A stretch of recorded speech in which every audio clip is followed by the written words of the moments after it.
Hello, everyone. So, it's My Summer Monday, but before that, we're going to do something I'm meaning to do for quite a while.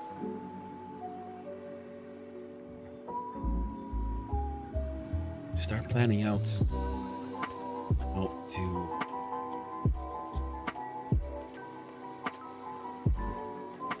what kind of game we're going to make. Because I've been wanting to make one.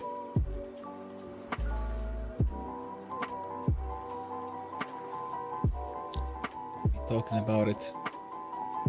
So now it's finally time.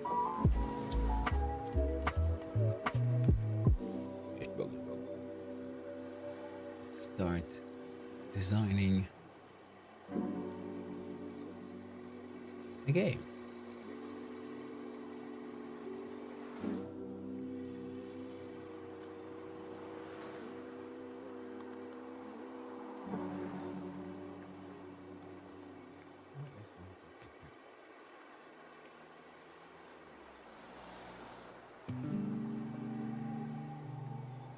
Oh, forgot.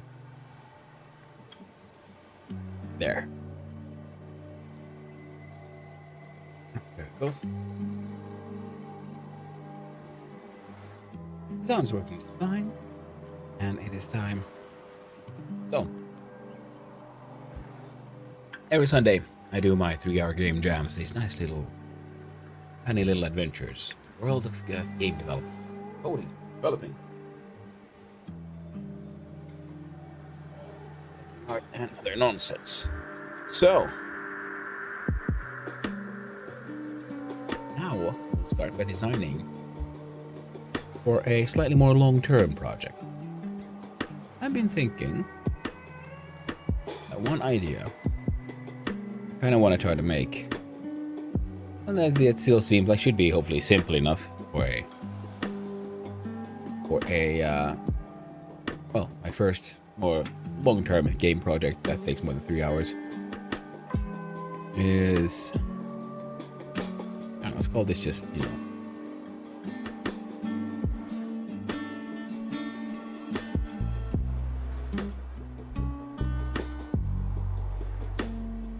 main project number 1. So the core concept is a Vampire Survivors like.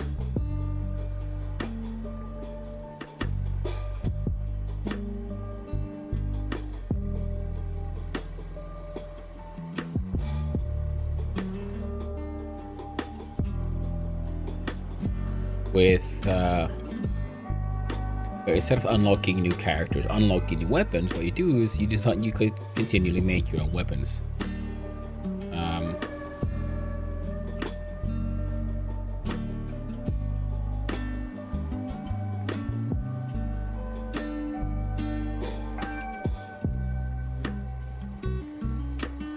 So your core, my character, will never change. So you have your character, roll top-down scrolly type.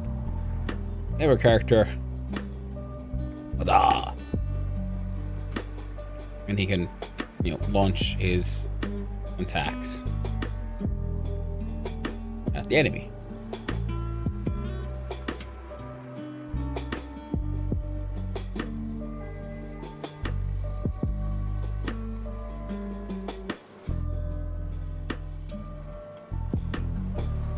I don't know what this is. Some kind of weird enemy dude.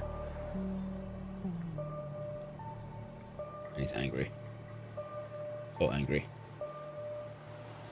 The point is the core person that never changes is you don't level up for more health, you don't level up for more speed, you level up for nothing for your character. What you can do is you unlock more runes, because I want the core to be a ritual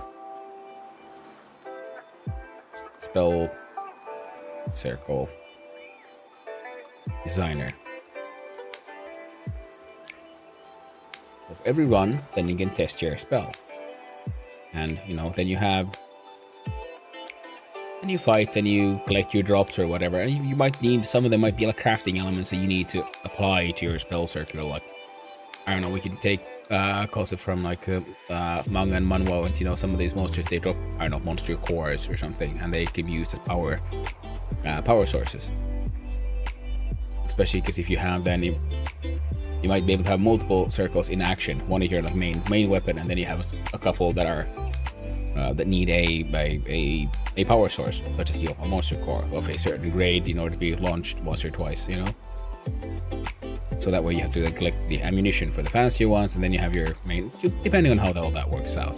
And of course, for how the spell circle would work would be, of course, then you have your, like, let's say you start out with a spell circle with 3 nodes. So how do you turn this into a weapon? Well, first you need some kind of rule that defines, say, an emitter. It's an emitting node, which then takes whatever energy, whatever the rune has circles created, it launches that as an attack.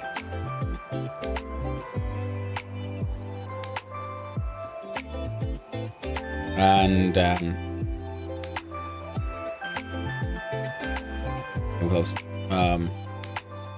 one of these will be a power source, which, I don't know, collects the magic from around in the air and focuses it in on itself and sends it forward in our circle. Because the idea is it goes from one to the next, so it is always a circular motion. And we can have, for example, a filter, which then focuses the sort of raw magic that are required by the power source and filters it to be of a certain element. For example, like, we want to be more fire, so filter out all the others and focus on just the fire, and that goes to the emitter, and that shoots it out as a fireball. The emitter could be, you could have, for instance, cells of like pulse types, so it's like a bullet. It could be wave. Maybe later on we could have like a field types. So you have a sort of like fire shield around you. If you have this sort of system with a wave in the field, and then you can have do proximity damage to your enemies. So using this concept, I was thinking like how far could you take it, because then you can have more advanced, say, ritual circles that are then, which could contain the smaller ones. So if this is a small 3-part circle, but it's part of a larger 3-part circle, and then you have different ones doing different things, and you can have more specialized power sources, maybe. So one of these could be only focused on just producing a large amount of power. This one on perhaps like a filtering and transmuting, because you could then have because this is like your most basic elemental damage thing. And if you had a fourth one, you could also then have a like transmuter type combined with your filter, where the other types are then transmuted with imperfect efficiency also into your desired element. Maybe there would be like a secondary node here, so all the fire is sent to where we want to go, everything else is sent to the transmuter, where it does its best to transmute whatever it can into the fire, and it goes there. And another thing is, I was thinking for the efficiency of it all to work, is you would want a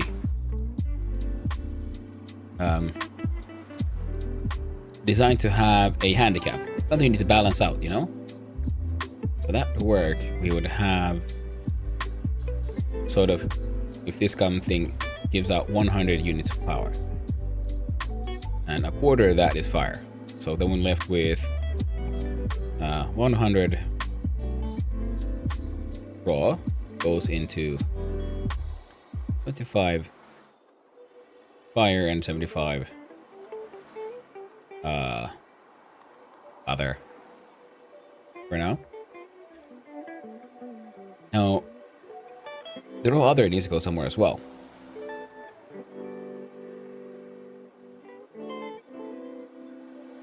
So I want there to be like a power balance thing, so you can't just pump everything into an emitter for the biggest pulse and that'll work out, because the excess power, there will always be excess power. It needs to be dealt with somehow. There heat, and that would probably be the cooldown for it. Actually, yeah, that's cool. Yeah.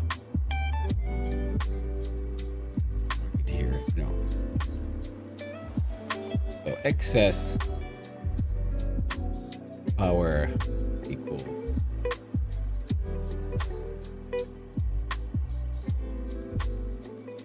so if you want a lower cooldown, you want to make sure all the power gets spent. But combining different types of power in the emitter pulls down on the efficiency. So we can have like raw, like general, like almost like physical damage or something, but it's not very cost effective. Cost efficiency of using raw must be the worst. And the closer you get to a pure elemental power source, the more like damage efficient it is. Then eventually you're gonna have to want multiple types, maybe different types of elemental damage, so they can fight the different types of enemies with varying efficiency. So that so that we'll have our levels, and they might have elemental themes. Then you can save up, of course. You can save your designs and create new ones, and then you can have your fire damage. You can notice, we're going into a sort of like ice area. Well, now I want to bring some more fire damage with me, but then there might be a scouting report which implies but there might be some underground volcanic activity. So that means there might be also some volcanic fire-based enemies there. So you have to take that into account. So that is the core, pretty much. The Vampire Survivors, like, where, You never level up a character. You don't unlock other characters. You have your character. And what you do is you develop more efficient and better ritual circles. You start out with a basic set of runes.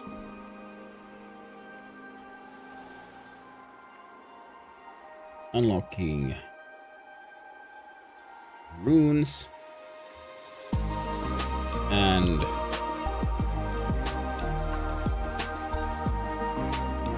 circles is the progression. That's how sort of I'm thinking about it. This is, you know, for the sort of for the core main game of the thing. You keep on like making a better dude and you can go further and further. And some of those maps levels could be also designed to be unwinnable. A bit like Vampire Survivors. You know, there is no win condition. Eventually, you always die. We could do a similar thing here, where of course, in the making a better and better sort of rune system will allow you to go further and further on the map. Now, we would then also want to figure out a way to make the game evolve during your run, because otherwise you pretty much made a tower defense where you do everything in advance. We want these to be your tools, and then finding stuff would allow you to evolve your system. So that maybe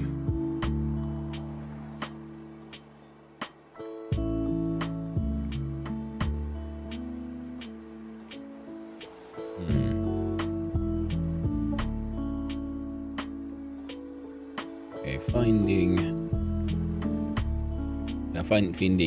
finding drops slash runes mid run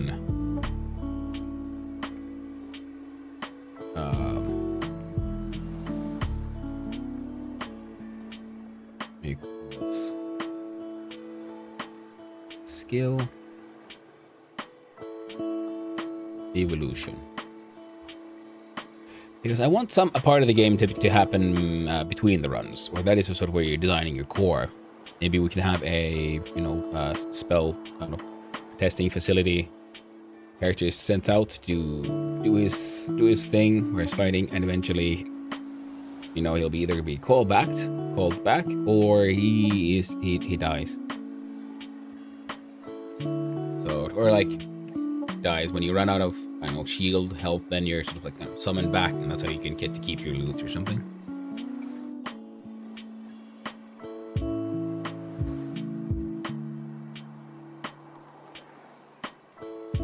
That could work.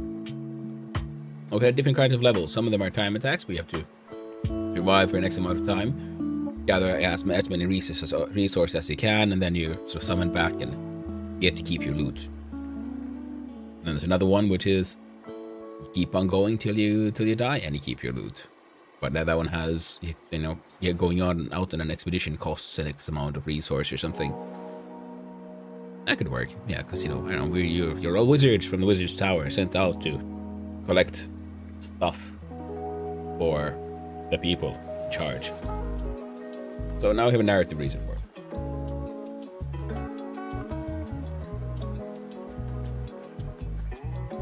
And they can send you out for 10 minutes at a time, 5 minutes at a time, with the sort of like timed teleports, which will then summon you back with whatever you looted, or a more expensive one, which is when your shield breaks, you're teleported back, or you have a teleport back button, the panic button that will bring you back. So it's more risk, because if you die there, well, you lose all your shit, and then you have to send your next dude, and you're off. Out of level progression and design is, you're the head of your class and you're sending out your students to fight. That way, in class, you can keep on designing, making cool stuff, but then in the field, you have to figure out how does the spell work, how upgradable is it, you have your places for runes, and depending on the things you get from enemies, you can evolve the runes. We could have enemies drop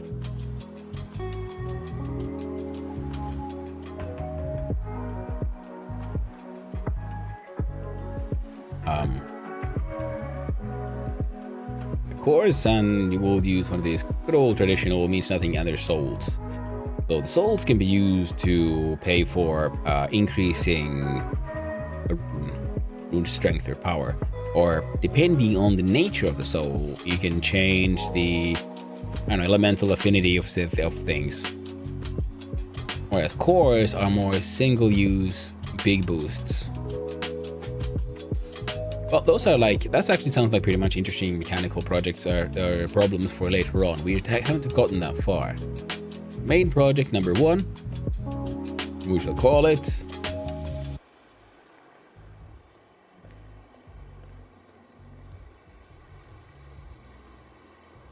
what should we call it? That would be a fun name one. Ritual suicide? No.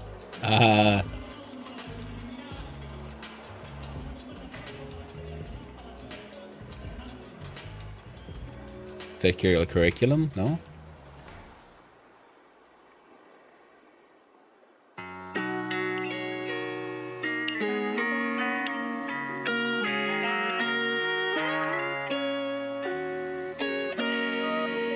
Fatal education. Funny title.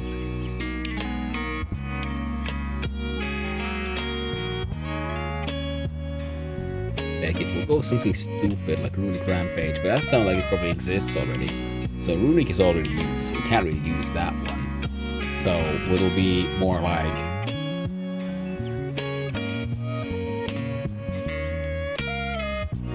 I don't know, Words of Power. Well, that's absolutely, that must be taken.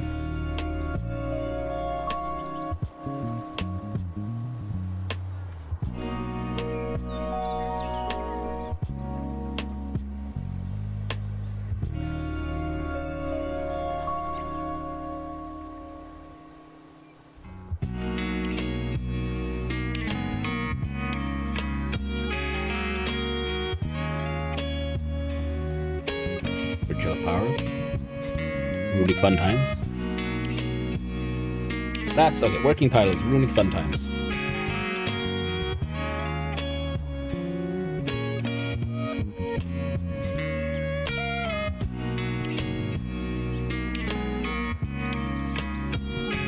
There we have it. I have a name for the idea. All of this will have the most be translated into an actual proper game design document.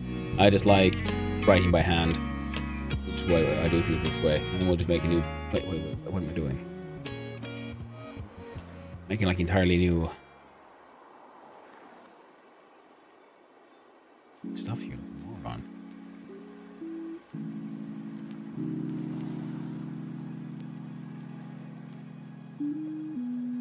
Oh, Sparkle. I'm gonna rename you to just page 2. Thank you very much. Hide that one. Grab the color. Grab the pen. Look on page 2. So mechanically, how would this work? What do we need? Well, we'll start with a good old classic. Just right here. Good old. The question is, what do we need?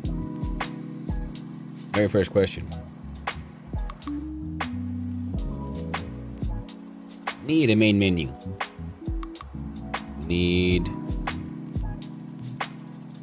settings.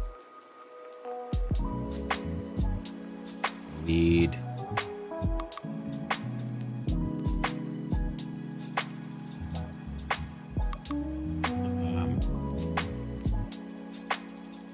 the save and load system. We need a main game scene. You know what that needs? Something. We need an actual proper UI. We need a crafting entire freaking system.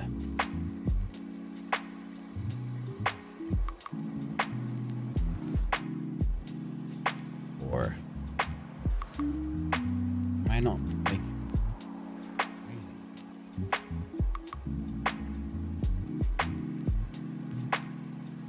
a crafting system for the ritual circles. Yeah, that's something else we need. What else do we need here?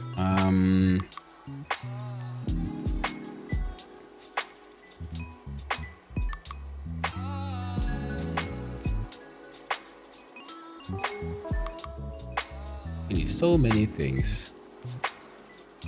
And eventually we need art. We'll need sound. Might even need music.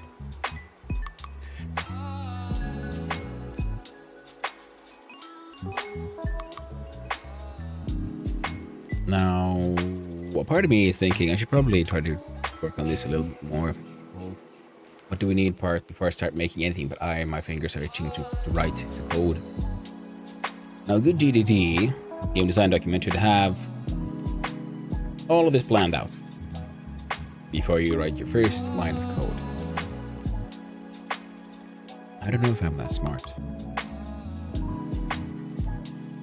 I know I should be that smart. A part of me wants to be that smart. Am I truly?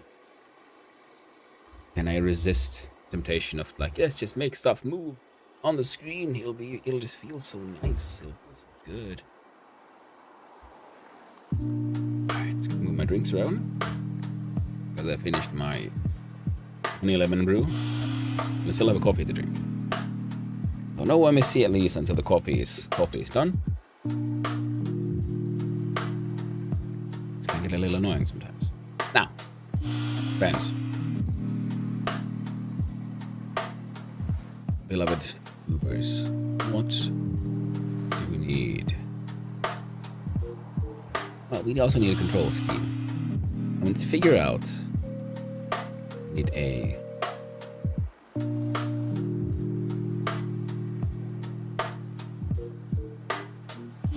control scheme. How do we do it? Is it just WASD?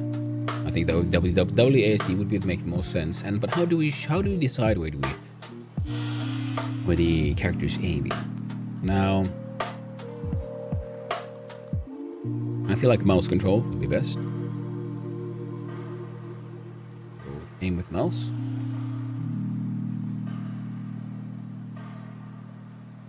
Now, I don't know how I would do this, but I would love to also try to see if we can then figure out how to do this game even more what's the word, accessible. I would love to figure out, like, can I make this game playable with only one hand? Because if aiming with mouse and moving with WASD, well, that requires two hands. So how would you do this? Well, one option would be an auto aim function that we could have homing be a spell effect, but for the rotational thing, like, it would automatically aim at always your closest enemy, and we could add that in the accessibility things, and then you can play it with one hand. So then you'd need 4 fingers pretty much. 3 for moving, up, down, left, right, and 1 for, I don't know, pressing space for launching your main attack. I think that could work. So, figure out an auto aim.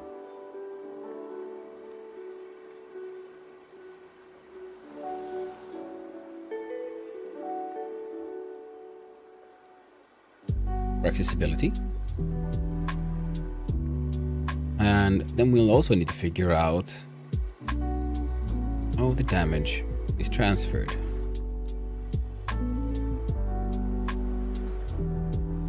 I don't know, damage.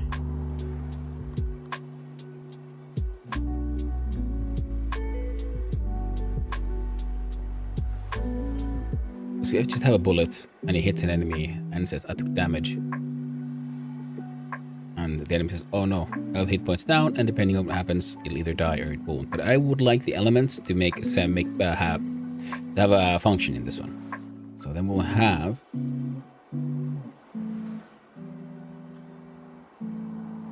that was totally says elemental.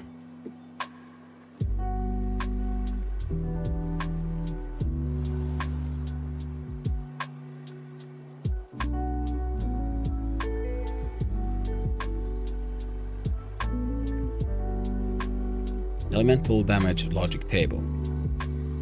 I kind of want to try to make this one, but with more complicated elements than just you get the classic 4. But at the same time, we're trying to make a simple game. So if we use the classic 4 of air, earth, water, fire, I think we can get pretty far with just that. We can always add new elements, but there was a story area a while ago. I think with the Legend of Silver Seeker or something like that. And then there was the author had at one point just touched on like, oh well, everyone believes air that these were the 4 elements, but it turned out that with further study they were close but not entirely there. Like relating how to into modern physics, you can be wrong, but you can be almost right, but still absolutely wrong. Because you're in the right ballpark, but your deductions are wrong. But the logic you're using still leads to correct assessments. When he had more like modern science than terms, because he had then there's light, dark, gravity, anti-gravity, like mass and removal of those, and then like a general like atomic force, which would be like fire and things, and like fire and lightning were actually pretty close to each other, because I know that jazz. But maybe not for this one. Maybe for the next game. This one, so the elemental damage logic table, information transfer, and then we need to do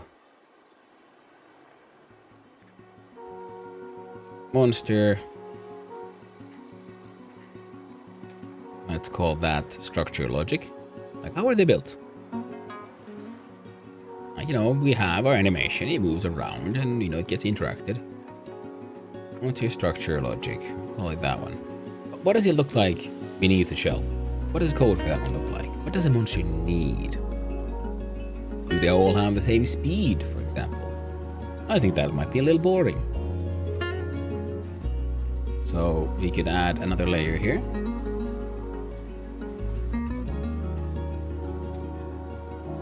Call that monster. Then we'll find this way.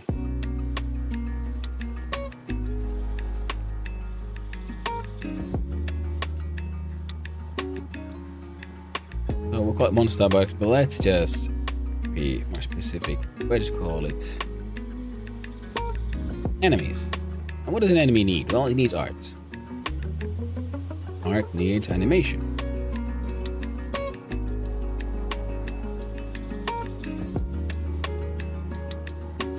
Cool.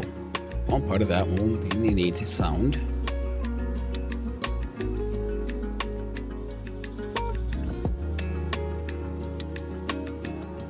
I've never done sound design, so I don't know what else is needed there. Sound. Totally wrote it right the first time. You just saw wrong. That's what's up.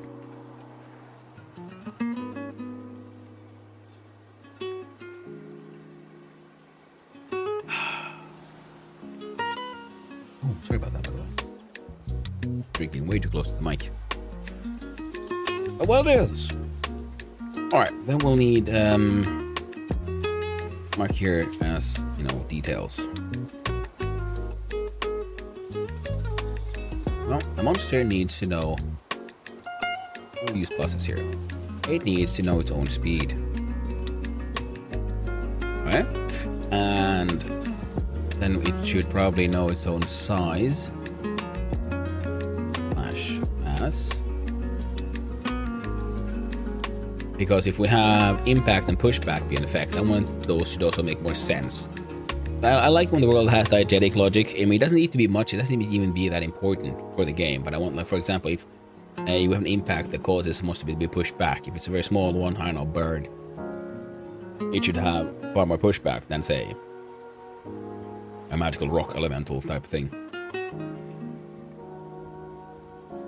You can push a rat further than you can a cow. What else? What else do we need? Then we'll need to know what are our resistances.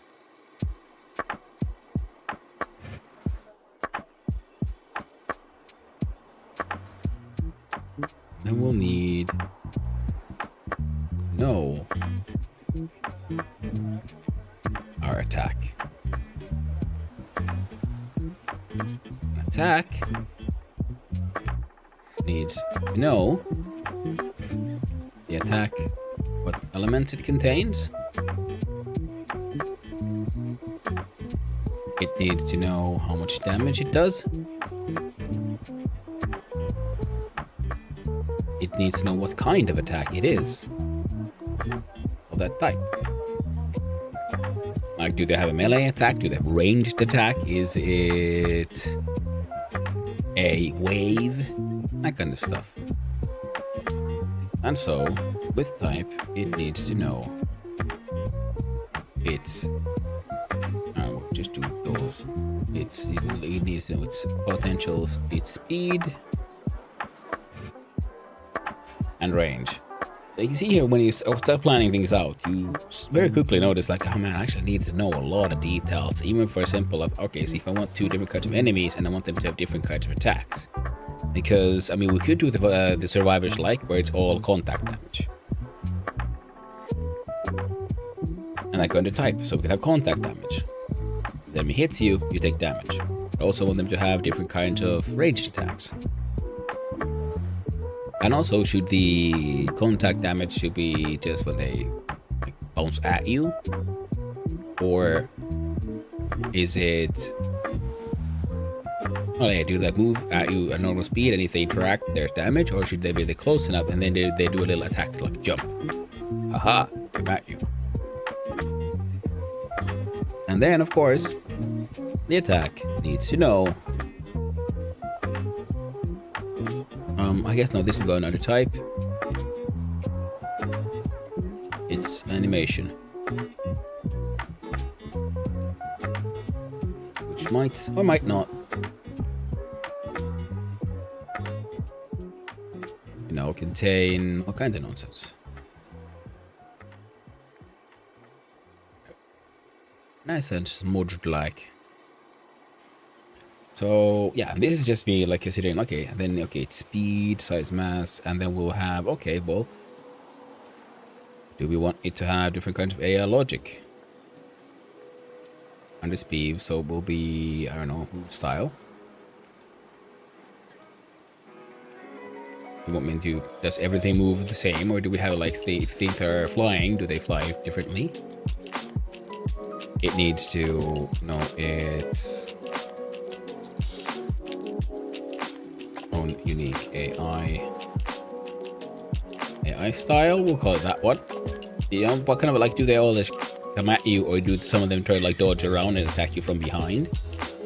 Do they come at you, then run away, run around, try to come at you again? You know, different depending on how intelligent an enemy is. And I had another thought here that I just forgot. It's just me, or is that music way too freaking loud?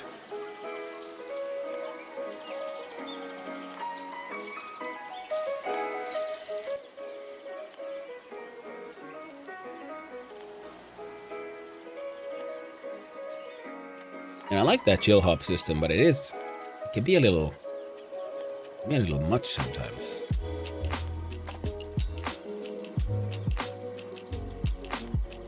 Now we have speed, size, and mass, resistance, attack. We have sound and art.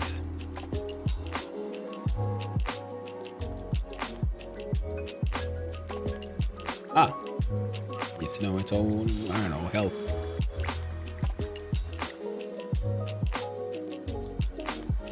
Its health points, and it needs to know its own current state, depending on whether or not it is stunned or not.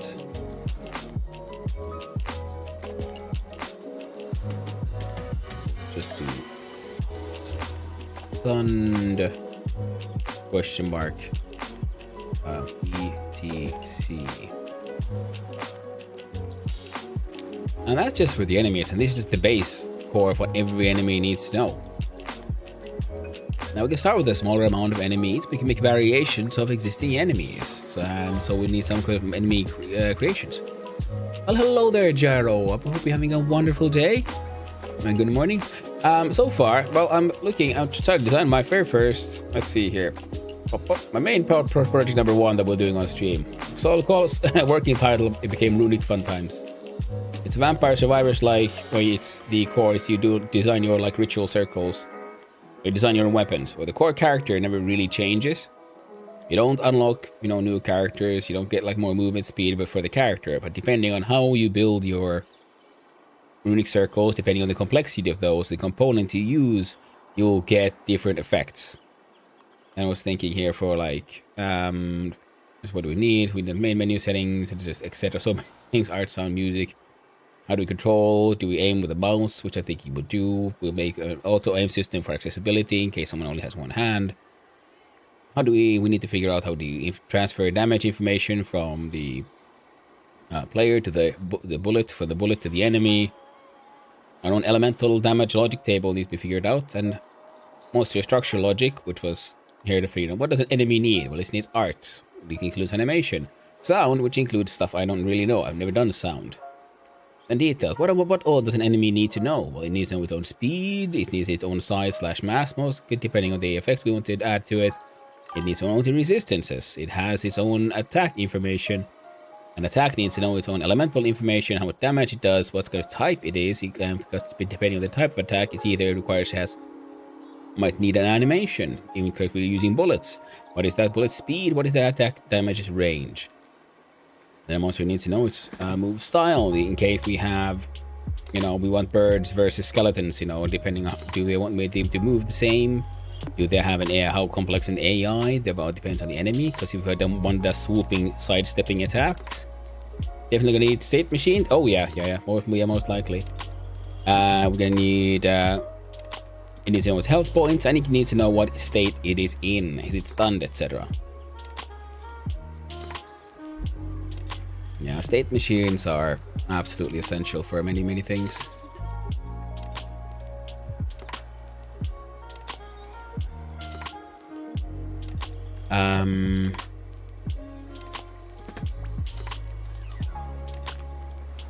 Yeah. I don't know if we'll get to actual writing any code today, because so far I'm trying to control myself and just focus on trying to figure out some sort of GDD first. I guess we could just make an object move around on screen for with Godot.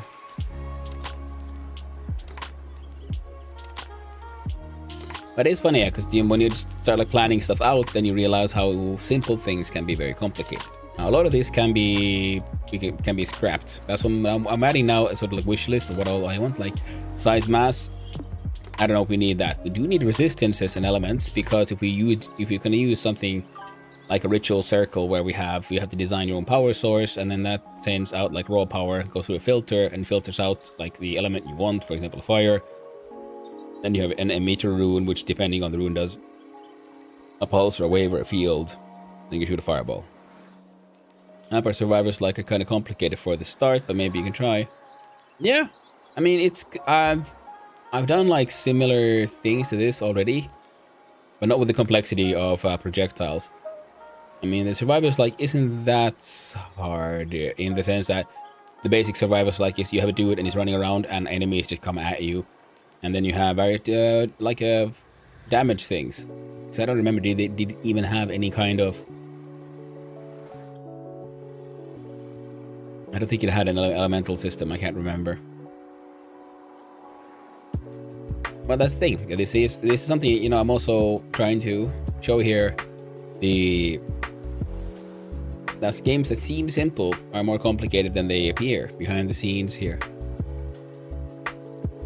And yeah, I will see how complicated this becomes, because because this thing, the way I'm designing it, I'm hoping that there'll be less writing, less level design per se. Most of it will be just making the core mechanics and then the game sort of produces its own content by allowing you to create multiple types of attacks or defenses based on the runes you acquire.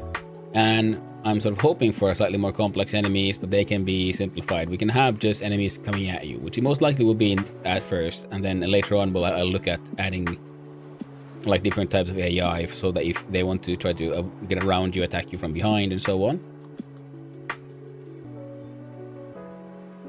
And in the beginning, they'll all just come at you and try to hit you, do melee attacks, and then we'll later on try to figure out how to give them projectiles as well. So most likely with the attack here, we can use the exact same logic for enemy attacks as for player attacks.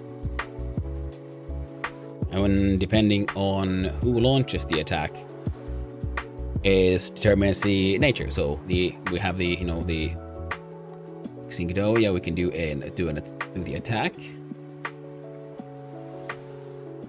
Oh, there we go. So the attack is, I don't know, this super cool fireball.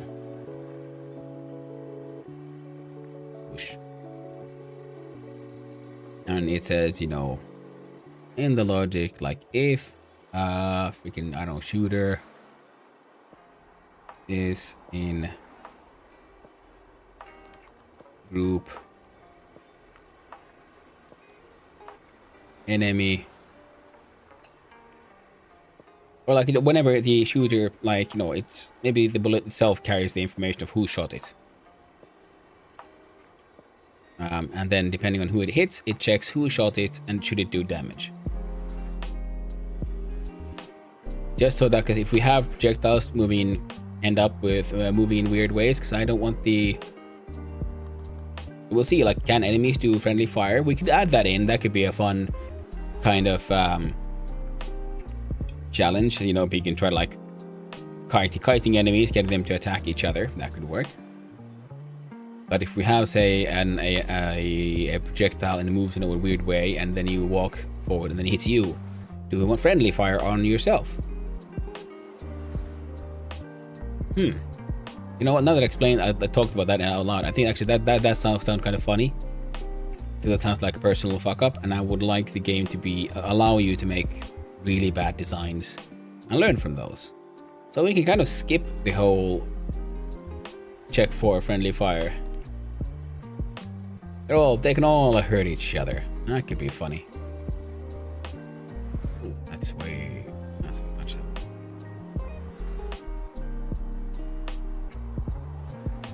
Bad. I could have figured that it was.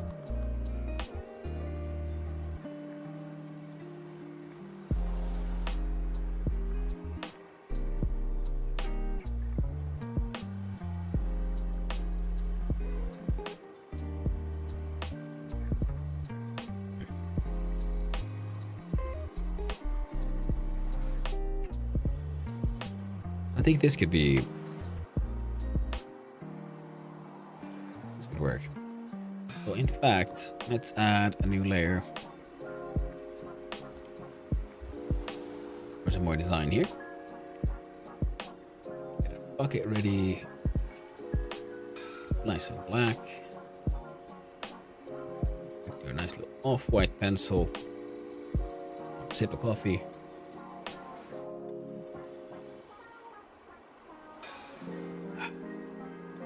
Delicious. And then consider, so what sort of information do we need to store inside an attack? That depends on the nature of the attack, of course. So should there be one single attack? That looks like an H.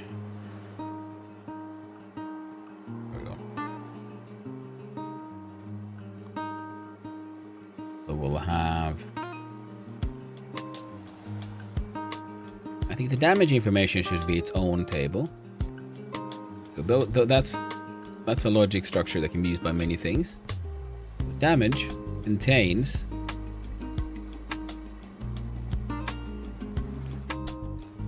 its core elements and the amount of damage it does.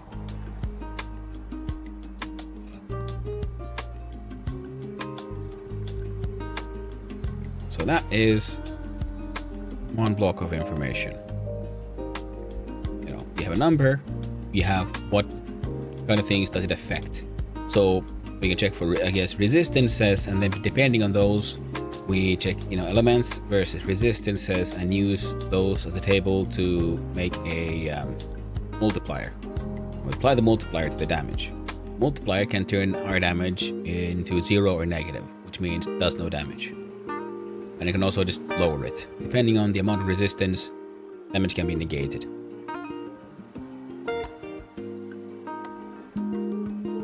Yeah. Okay. So I'll write that one down. Resist.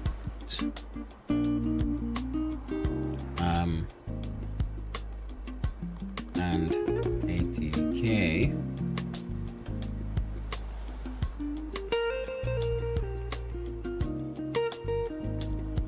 Elements compared to make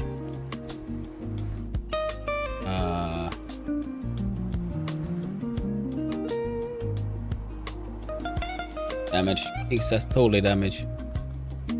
Damage multiplier. Because this way, if someone has a negative, say, resistance, so they're vulnerable to something, then the damage will increase. I think that seems like decent core. No.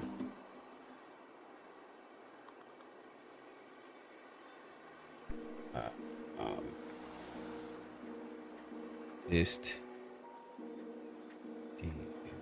G. Vuln. E. G.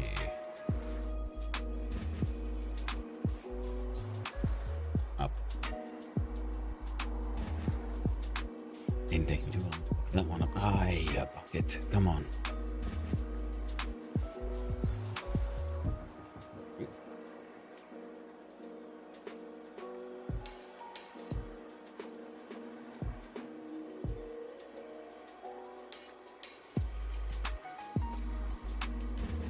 There we go.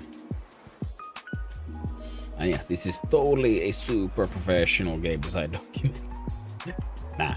Well, this is me sketching. This is how I process information, and I might then have to turn this into a more proper documentation at a later point in time. But now we're just coming up with this. So what does an attack contain? Well, it has to contain our damage information. An attack needs to know it's, well, what kind of attack it is.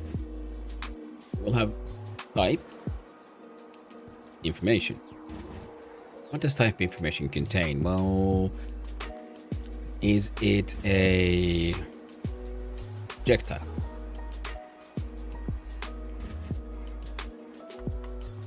Is it a wave? Which I feel might be a child of projectile, because it's just essentially a wider projectile with a shorter range. So we'll put it here, actually.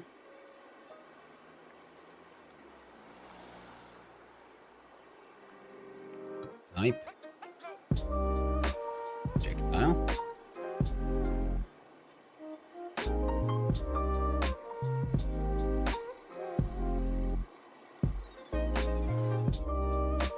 Push that back.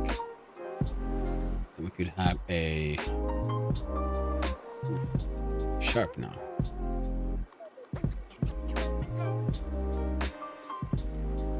A field.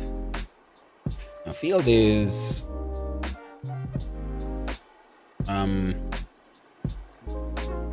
field is always on.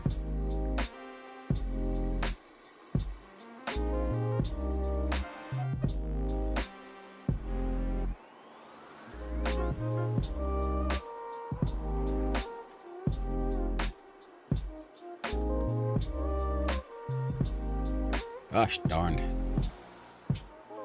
And drains when doing damage. Projectile is drained when it's fired. This one's always on except when something enters the field, then it applies damage.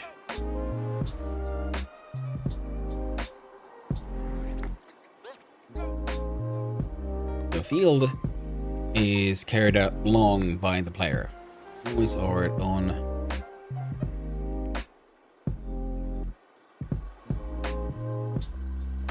Carried by player. Make one scene with a bunch of export variables and then make copies of those projectiles and assign different animation states. So I made my monsters. Projectiles didn't work for me because they spawn differently. They spawn the same logic in me. Yeah, absolutely. Yes. Yep, Jaro, that's a good point. And there's something along. I was thinking of trying to make something along those lines. At the same time, yeah, then I still need to figure out what are the most like basic variables I have here.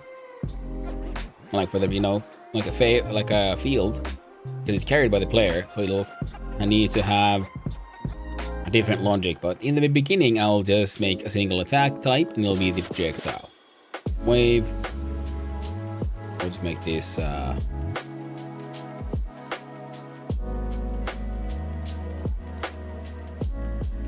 Short range, wide.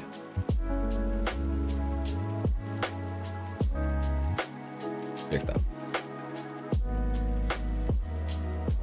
The projectile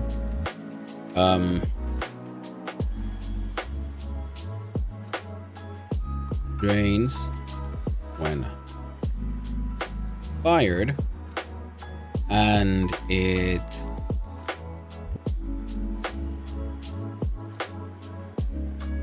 carries all info on itself.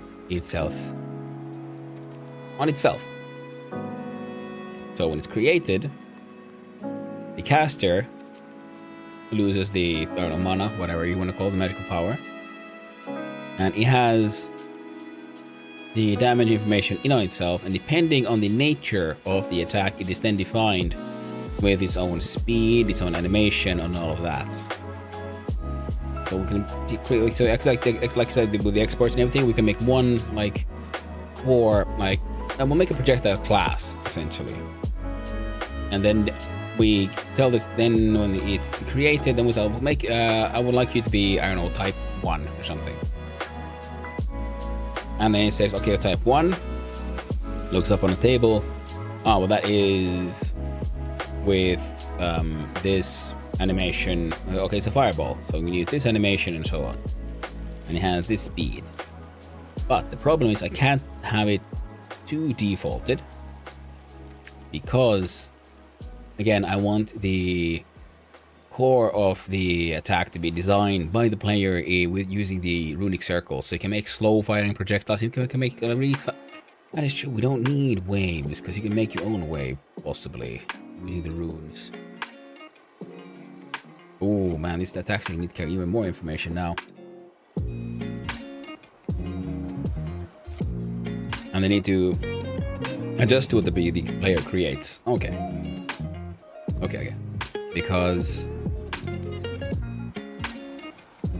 what does it need to know? It needs to know its damage, it needs to know its elements, it needs to know its speed. And then we can add more information later on, yeah? Like shape, size.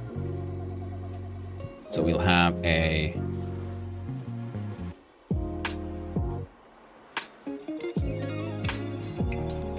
I want a new page for this.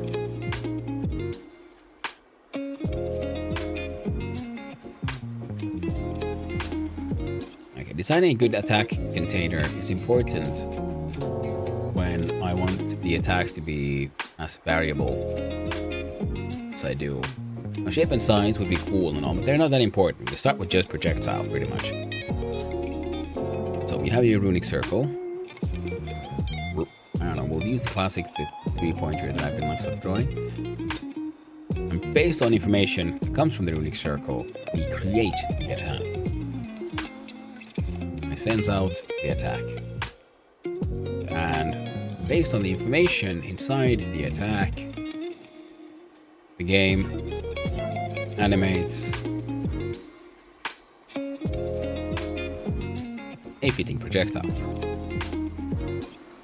So depending on the, for example, we'll have a launchable projectile depending on the elemental balance within it. We can use modulation pretty much actually to just determine its color. Depending on it, and its speed can also be determined by the power in the runes and so on. So the attack needs to know. Well, you can get that information from the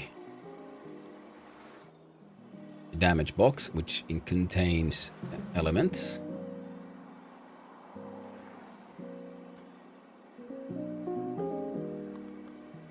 Which determines the color.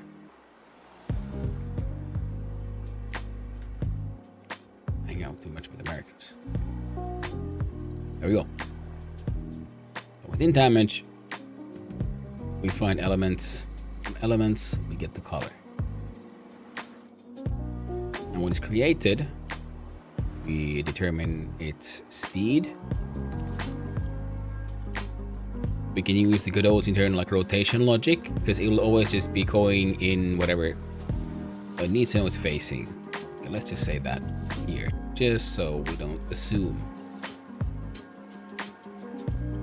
And then it'd be cool. Okay, so this alone is already allows us a lot of variation. And depending then, because then we'll just have different amount of, how often are they launched and so forth, how and so on. And then we'll have its general, determine its size and possibly shape.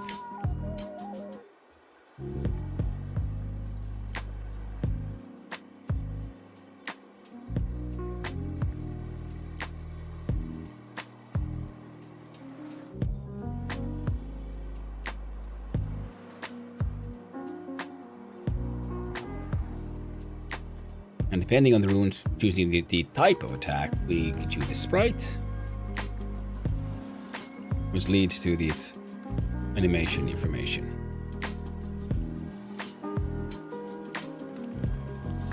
And then if you have, say, maxed out speed, maybe we can try to figure out beams and shit, So if we can determine size and shape, then we can essentially make a wave happen. So it expands as it goes out, it slows down, but it becomes wider. Then we have a quarter of a wave happening there.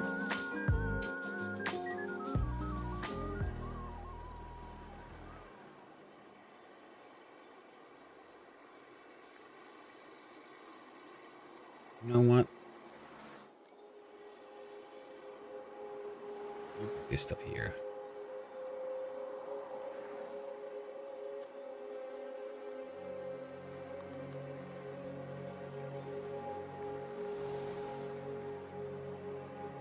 What?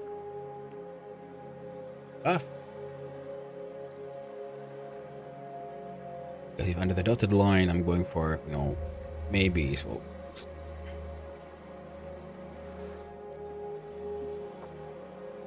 the sprite animation can't be there. They're a must-have. So for our very first prototype, we can skip these.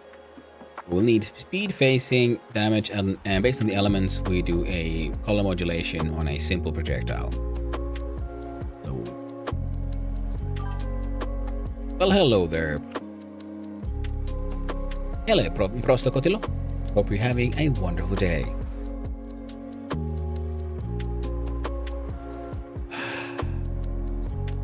Where was I? Right. So I'm realizing I'm adding more and more stuff in here, which is good for the design phase, because then you can from that boil down. But also I'm realizing if I want to actually try to make something, I would have to then have to figure out what is the minimum I need. So here my attack logic so far. Keep on trying to figure out. So we have ideas and so on, but I think this is actually has everything we need. We need a sprite, we need a speed, we need a facing, And we need a damage block information, which contains the elements and the damage number. Based on the elements, we can do a color modulation on our sprite. See? Super basic projectile attack. Now, what is our most basic monster? We have all this information I would like it to have. Our most basic monster needs... Sorry. Having a burp there. Very embarrassing. Anyway, the most basic one from our prototype we will need... Well, sound. And it's unknown because I have never done sound before, so that's something I need to figure out. Art and animation. I can do poorly, but I'll do it. And okay, so here is... I would like information. We just figured out the attack one.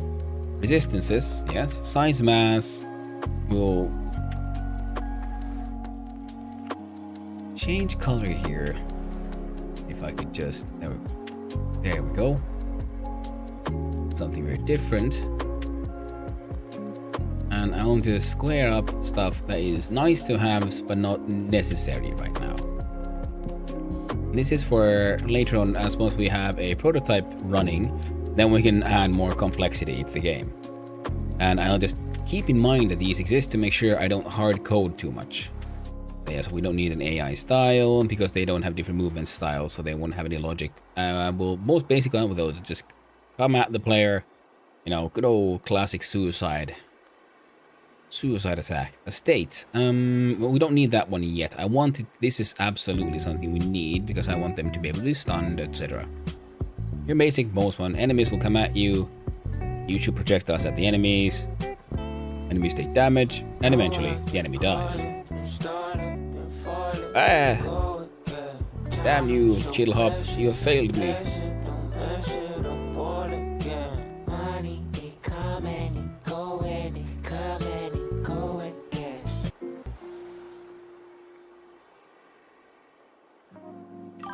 There we go. Suicide attack sounds kind of bad. Kamikaze, probably a better word. It's the same word in a different language. But hey, I'm finished. English is my third language, so it's one of those things. Some people consider it a very, very, very bad word, but I think it's just... And then, oh no, but it's okay if you say it in another word. So I could just call it itsemurhahyökkäys, which is the same thing in Finnish. Then, you know, it's... But that is still the logic that many games use for their enemies, I've found, which I personally find slightly annoying. Which is, you know, enemies just come at you with no self-preservation. Some games then try to use some logic to explain, oh, they've gone insane somehow. No, but I think suicide not implying taking someone with you. Because I do.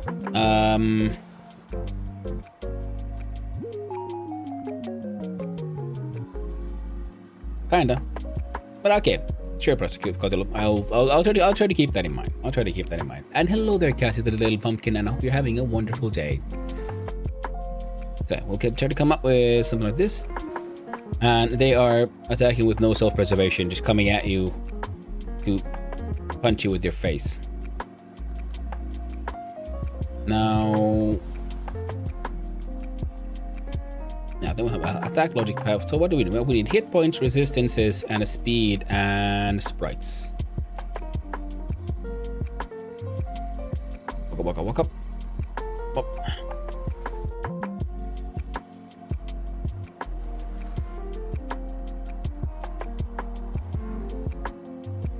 I'll have to agree with Prosto Kotila, Cassie the little pumpkin. It is an adorable and wonderful name. I quite enjoy it myself. Especially, I like the fact that you've also had the very logical sort of like the sense of mind to like change your, make sure the name color is always orange. So properly pumpkin colored as well. Okay, no, but here we have art, sound, details, speed, resistance, health points, attack info. What are you doing today? Well, I'll be playing My Summer Car in a while, but I said it yesterday as well, like it's finally time for me to start a more long-term game design project. So it is Vampire Survivors-like, where you design your own weapons. I wanted to build a ritual, spell, circle, designer thing. So you build your own like runic circle to make different kinds of attacks. enemies come at you, you shoot your enemy at. So far, its working title now is Runic Fun Times. And the enemies, they drop things like cores, souls or something, and then you collect those to improve the runes that you have, and then like between runs you try to design a better runic circle.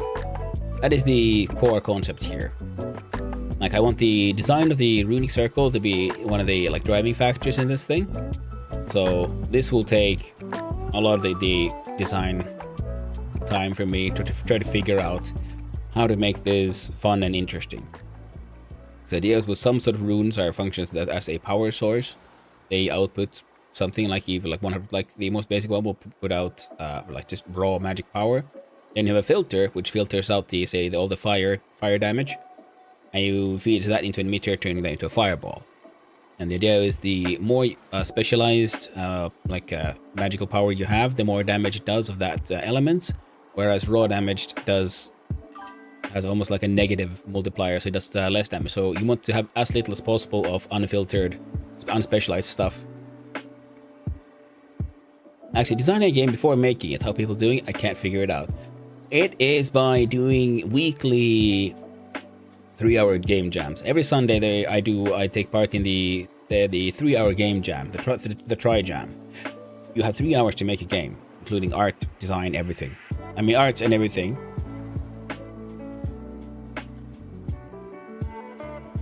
Oh, am I smacking a lot? Terribly sorry about that.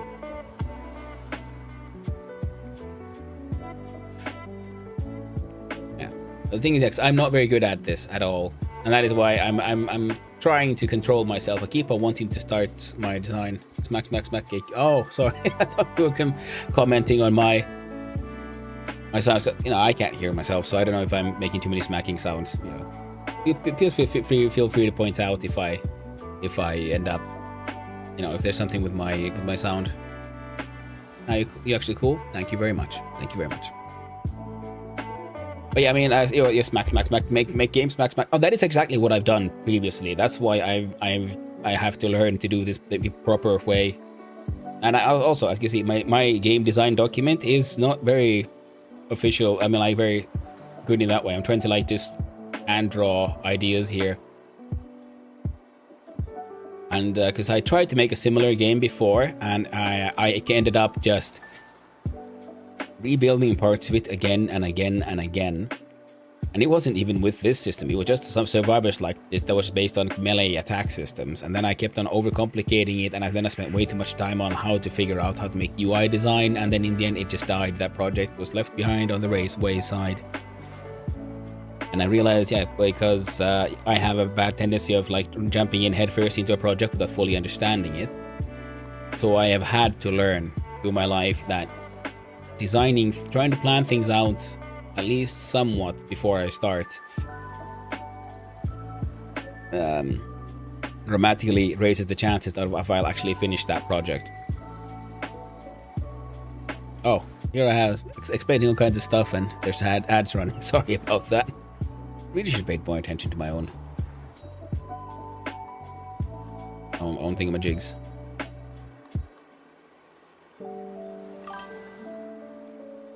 And I'm back. Yes, sorry, I was just explaining my own troubles with why I have had to learn to design, and then I realized there's ads playing. Yeah, the ADHD tag is there not just for show. I got my diagnosis at 34, so I've had to learn very much the hard way that I need to plan things out in advance, at least in some form, before I start a project, because I have so many projects that are started, not nearly that many that are finished. And if I have no idea of what I'm supposed to be doing, if I don't try to plan it out at least a little bit, I end up digging up myself in a deep hole. Will this game get fully finished to buy on Steam, or if you're doing it for your own entertainment? I'll do it all for my own entertainment, but I'm hoping to publish this, absolutely. I was diagnosed, but I feel like I have it too. I mean, the thing is, I've realized, when I was young, ADHD was diagnosed when people had it in an extreme fashion. Like they couldn't sit, and very physical, symptoms. Need to do this, need to do that, yeah. I have that too. And the thing is, a lot of ADHD people might also find themselves a little bit on the autism spectrum. I've realized now I have some symptoms of that. Like I'm mildly there, the way I get focused on details that ultimately aren't that important, but I just like, no, it needs to be there for it to be proper. And in general, some of us can then be like logically smart. So even though we never really have to try or we keep on failing, we still do okay in school, you know, with math and so on. Because there's a sort of like logical symptom, like this goes there. So I've always been good at like mathematics, physics, that kind of like logical sciences. So it didn't look like I had any like learning disabilities per se, because I kind of didn't, but I just have, I don't know, life disabilities. I can't stick to things. I never learned how to do homework and all that. I just half-assed everything, and my half-assing was apparently good enough to pass muster in most things, which is I'm the most ADHD person you would ever meet. I have all the things, symptoms, side effects, whatever. Oh yeah, I mean, I have a lot of those as well. Medication has helped immensely. It doesn't remove the problems, but it makes managing them more easier. And then it also, what I've then heard from, the spouse and others, makes me a much more calmer person, because another part of the ADHD people don't really talk about is the emotional imbalance. We are volatile people. I can get angry at, or very upset super fast, but also calm down super fast. And then I'm left all confused with everyone upset, the thing, it happened and it passed, I'm calm again now, but everyone else is like, what the frick, get like people seem to retain their emotions longer. And I then, have a much quicker switch between states. Happy to have medications. I am very happy to have my medication. It has helped so much. And also I love it because it is optional. It has a very, it has a quick effect, and it's out of your system very quickly. In fact, I need to have days off, at least. I try to give them at least once a week, just so your body doesn't build up tolerance for it. So it's unlike my antidepressants, which I have to eat every day in order for it to get it all keep it all working. Is the ADHD meds? I have my days off, and then I just don't eat them. Then I'm even more chaotic, and so on. So yeah, that's helped me. But the thing is, that also why I have learned that I need to do some sort of planning. If I'm doing something purely for learning, then I'll happily jump in with no plan, because I know, and I can already accept this is not something that I will finish. This is not something that I will do proper. This is me just figuring out how does this thing work, and can I break it, and where does it break? And planning's painful. It can be, yeah. I will admit, it has been a learned skill from over a lifetime, and I'm still not very good at it.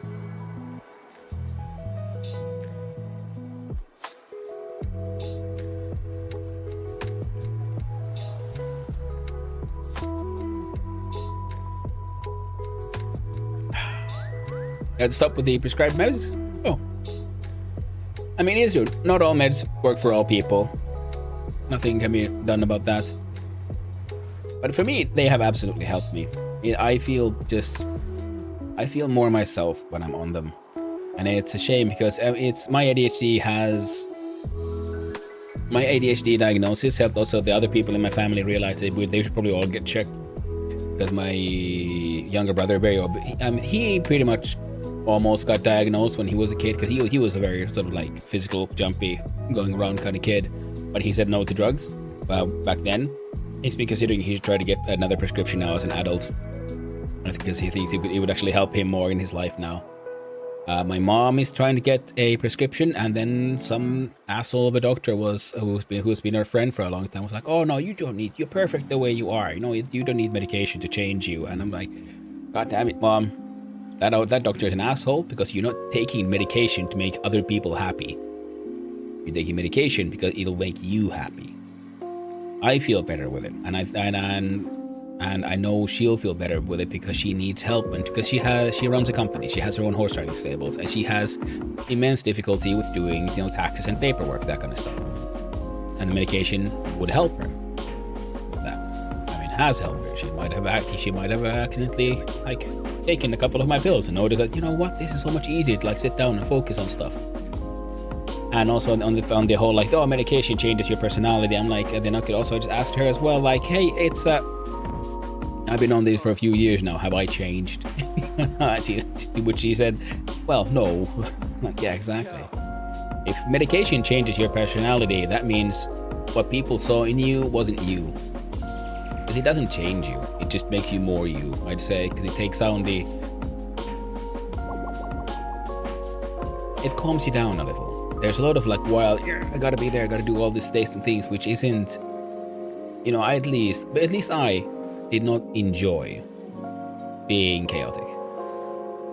I had a lot of anxiety, depression. I can't function. For the longest time, I never understood why I can't do basic shit. Like super basic stuff, like turn up on time for appointments, make appointments, take care of myself, you know? Things that I can do for others easily, I could not do for myself at all. And medication has helped with that immensely. Changed personality. I don't think my personality is something I would regret to lose. Yeah? Well, that's the thing. Yeah, I can't do basic shit. Exactly. Yeah, the thing. It's like, because it's... Well, and while you're in school, you're inside a system, you know? And that system sort of keeps you in check. And even though you half-ass it, you still do okay. And you still have to stay within those guidelines. And then you're dumped in the real world, and there's no more no more guardrails. I can do whatever. And that means I do nothing. Because I'm paralyzed by choice. And every day, there's some new app, or new advertisement, or new something being shoved in my face. And I'm like, what? And I find myself lamenting, like, oh, why am I not doing the things I enjoy and stuff? And then I think, well, what did I actually do all day? Nothing. Maybe doom scrolled. And it's like, but that's not the thing I wanted to do. I wanted to, I don't know, play games, make games, read a book, go out for a walk. All things I could have done, but I didn't because I was stuck in decision paralysis, because there was too many options and too much possibilities. And I'm like, God. So nowadays I don't read the news because I realized if something big happens in the world, I'll find out one way or another. I don't need to go reading about the horror shows. Instagram and all these things, I very much limited those. I'm on social media now, sort of because I have to. I was too busy doing something. Yes, exactly. Thank you, Professor Godilla. Yeah, it happened. I was actually doing something here. Good morning there, Jonathan Raymaker. I hope you're having a wonderful day and a wonderful start to your day. I've just been ranting and rambling on about ADHD again and what's the word? Mental health, I guess. And I was also trying to design my own game now. I've been working, because you might know, yeah, so on Sundays I take part in the 3-hour game jam, and now I'm starting my very own, like, more long-term game project. My main project number 1, working title, Runic Fun Times. A Vampire Survivors like, where the core is, now to be in your boots, someone jumped in to say hi, and then I'm speaking about for the next hour. Yeah, I mean, that's the thing, Professor Cotilado. Something I really enjoyed about streaming is I can do that. Completely understand you? Well, glad I'm not alone in this. And I am glad you're not alone in this either. Yeah, we're all a bit like this. But it is fun in the streaming thing, because I don't have a deadline for this project. If I did, then I'd be more stressed about this, like doing my 3-hour game jams. But for this thing, yeah, if I get distracted, I get distracted. I try not to worry about it too much, because that is one of the things I have been stressing about a lot in my life. Now that I know deadline is dead, yeah, deadline is when, then, eventually, maybe, possibly, But, oh, God, I shouldn't say, but, so yeah, if I get distracted, as long as you don't mind, then I'll just try to get distracted and let it happen and, learn to forgive myself, because that's something I'm still working on. Accepting myself for what I am, and learn to forgive myself my own shortcomings. Because, well, none of us are perfect, and everyone has their own idea of what's perfect is in their own head. And I very much doubt, but many of us fit our own definition of the perfect us we would want to be.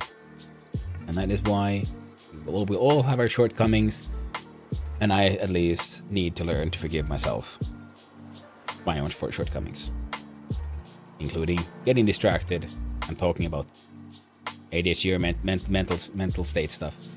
Also because I think those are important things that people, I would love to normalize those conversations more, which they thankfully are nowadays. Pizza time's perfect. FB catch, back attack. I like that one. Arku grabs the pizza times.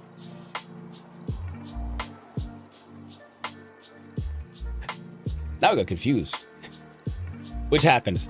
But still, the point was, main project number 1. Vampire Survivors like design your own weapons.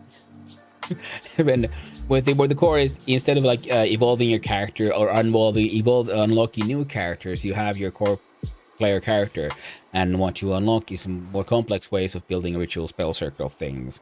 So you design your own weapon, and because I'm using this sort of spell circle logic or aesthetic, if you will. Oh, that is something I should add here for explanation. No. It is Noita inspired. Looks like a big-headed crocodile. That is, yes.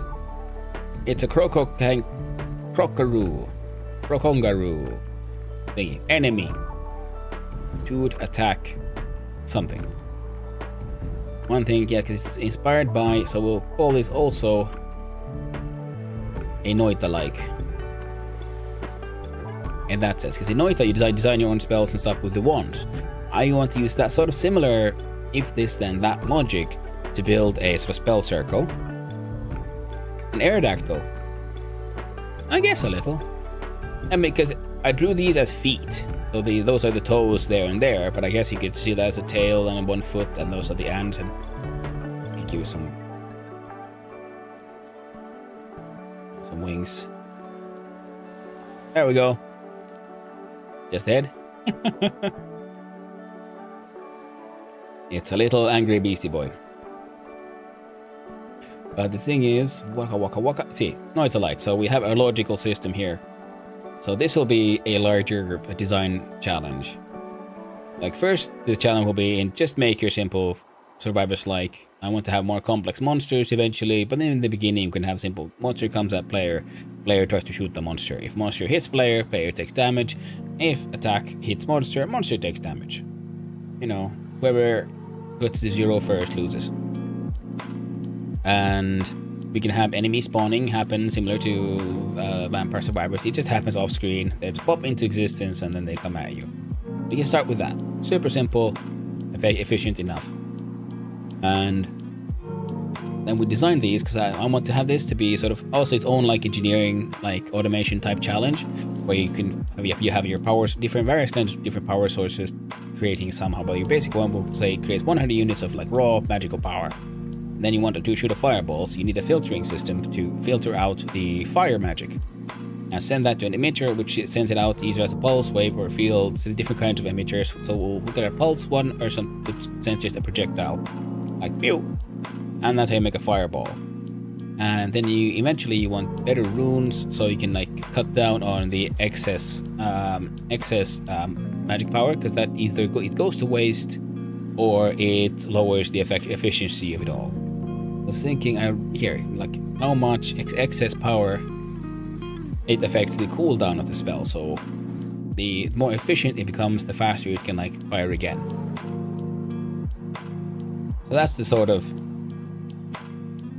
logic here. So that, you know, excess power being affecting the cooldown, because I don't want it to be too brute forceable. So you have to have some elegance in your design. But these are the conceptual cores of how I'll eventually have to then design the actual core of the game. And I can't remember, did I ever answer you properly, Cassie, little pumpkin, that yes, I am hoping to put this thing, like publish this thing properly on Steam. Would be cool. If nothing else, at least it's going on itch.io. If it actually becomes large enough to be, sellable, then yeah, sure. I would love to put this on Steam. Here we have in squares for things that we can move on to a nice, or for the future, but for the minimum that we need is animation, speed, knowledge of the enemy's resistances and its attack information, and its hit points and its attack information, and the core of attack only need to know speed, facing, damage. I'm gonna make this one in Godot because I've been messing around with in Godot lately, and the other one I'd be interested in learning is Unreal, and I think Unreal has way too much horsepower for the kind of project I'm making right now.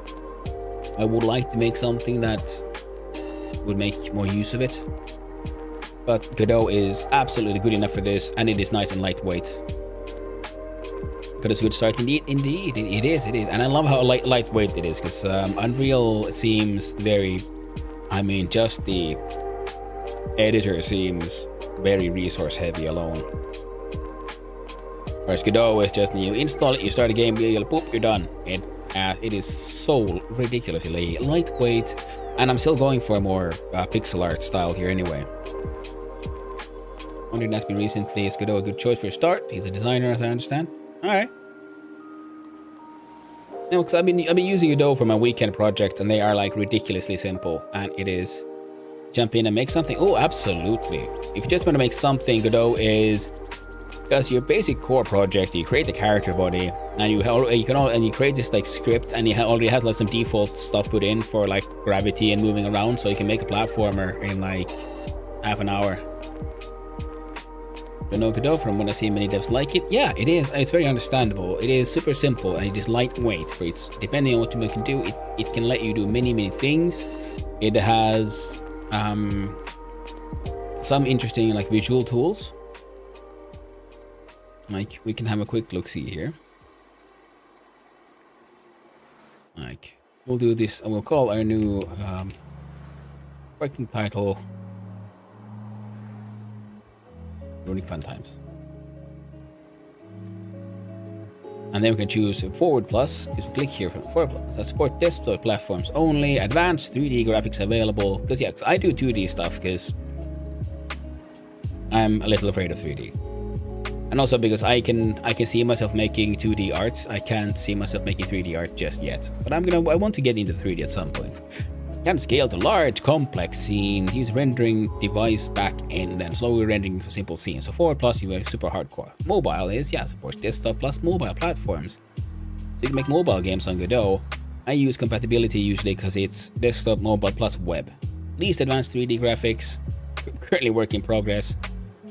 Intended for low-end older devices, OpenGL backend, fastest rendering of simple scenes, and yeah, and then version control I'm using Git. I'm not an artist. 2D for me was harder to make. Yeah, makes sense. Gonna finish that project. I would almost recommend then, in that if nothing else.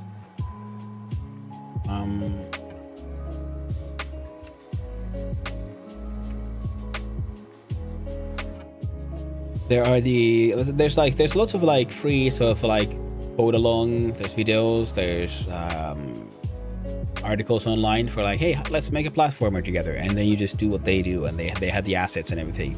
Those are actually pretty good for learning if you just want to start just doing something.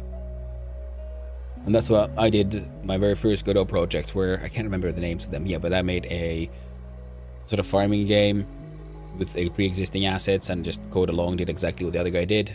That was from a YouTube series, and the other one was for a platformer. If you Godot on someone's assets, you can't do that. I mean, for learning, because just coding along, doing what they do, and seeing and sort of, and because then I like doing that for learning, because it also allows me to like dick around a little bit, because I know what the correct answer is. So what happens if I do put in the wrong answer, like play around with speed or how the collision works or something? So then I know how to fix it and get back on track.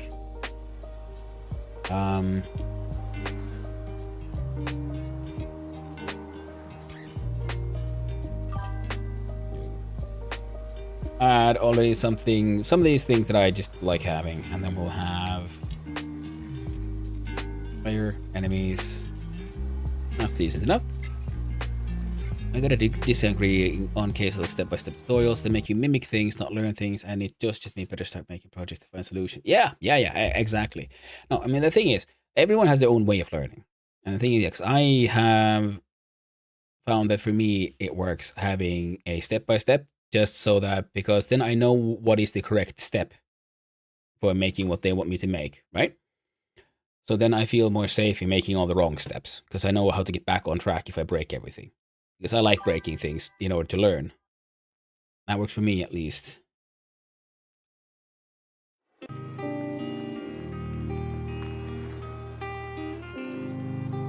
And there are no tutorials I could follow, only adapt solutions from other languages and engines or figure out on my own. Yeah, I mean, the thing is, okay, Prosekilla, do you want to, like, jump into make your own project immediately? Or were you hoping to, like, first find some time and work on... Why is this thing so loud again? Oh, nice. That's why. Just reset for no reason.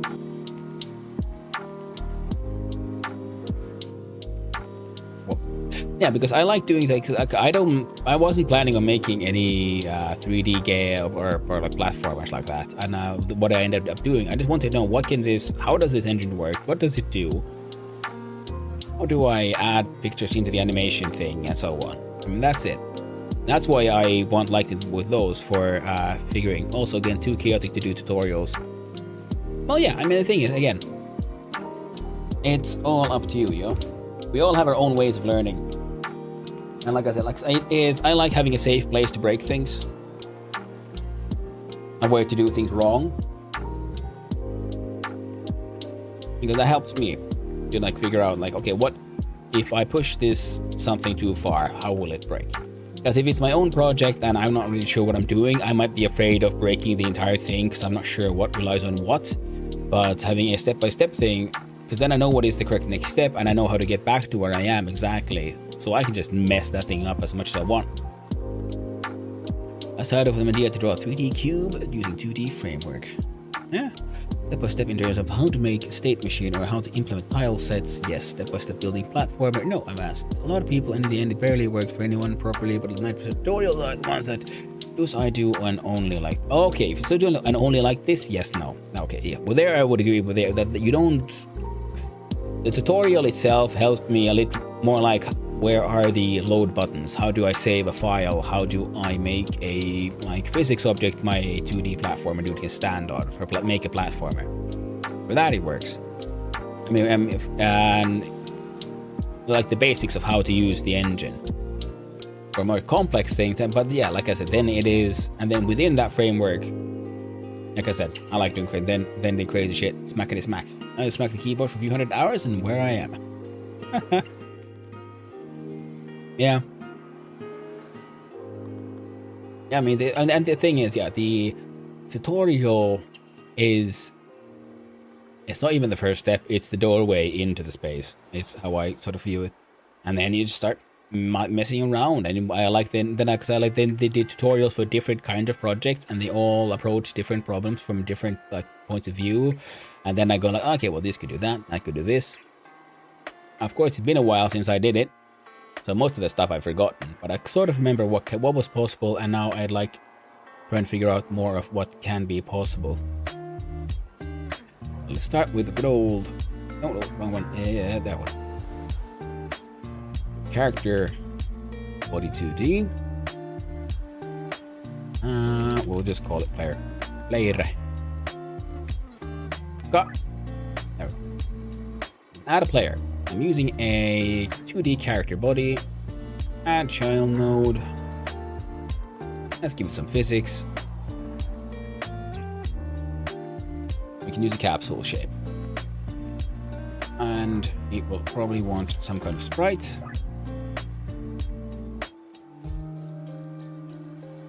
And I like the fact every Godot project you start with icon SVG, so you always get a copy of the Godot logo. So it is my like, and I think many others, it is the go-to placeholder.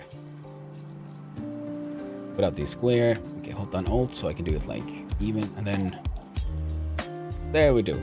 Your most basic character.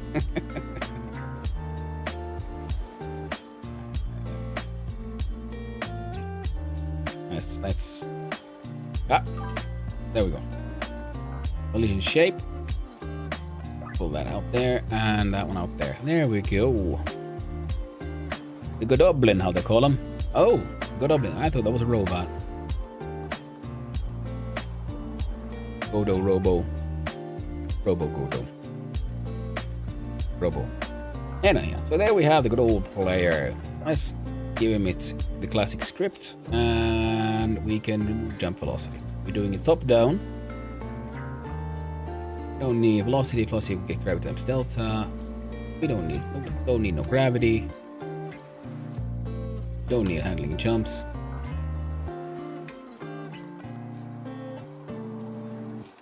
Now, input get access. I do believe. See, this is something I very much enjoy with Godot. The nice, easy to use documentation. Now, get access. Negative string name, positive string name. Yeah, but I want the other one. Action strength. The problem is because there's so many cool inbuilt things, I don't know what half of these things do. And it is one time I built this sort of like how to move around. Yeah, I think this is the one.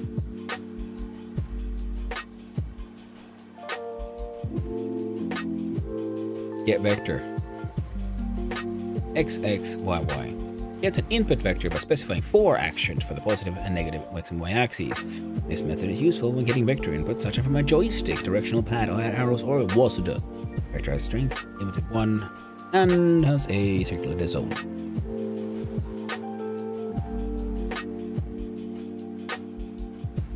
Yeah. Good, but I've heard this word a few times. Yeah. I'll try to remember the Godoblin. It is a fun name though, the Godoblin. Yeah, and this thing is because get vector was something I did a sort of manual get input x axis and the y axis separately, and then I saw someone else's project use the get vector. I was like, what is that? What is that function? What was I supposed to know? That was a thing that existed. Yeah, goober. So. Whoop. Oh.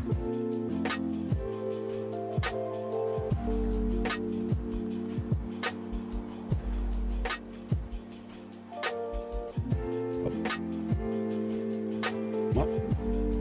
Get vector.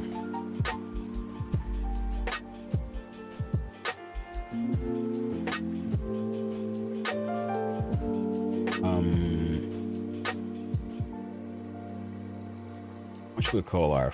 Oh, that's something I'd probably do in the project setting first. We do click our input map, add new action. Go to move left, and we'll go right, and go up, move down.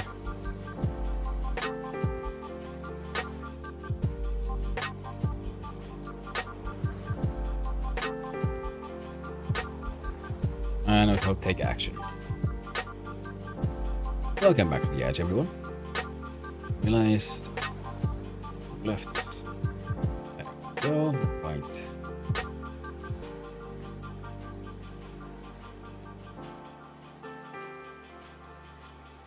And take action shall be space.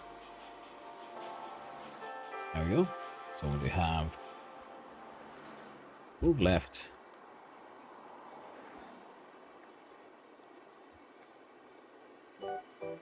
Right.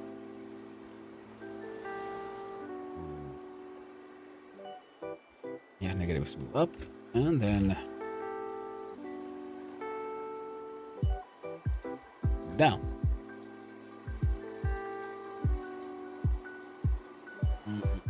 If direction.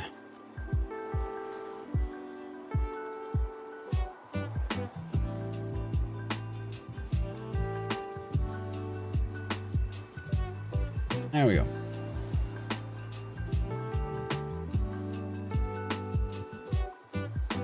That shit.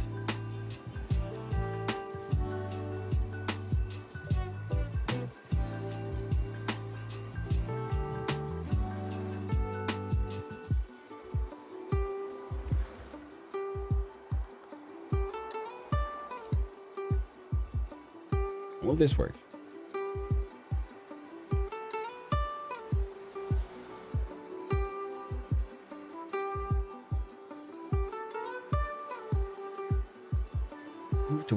Move from towards 2 by the delta amount. We'll go back.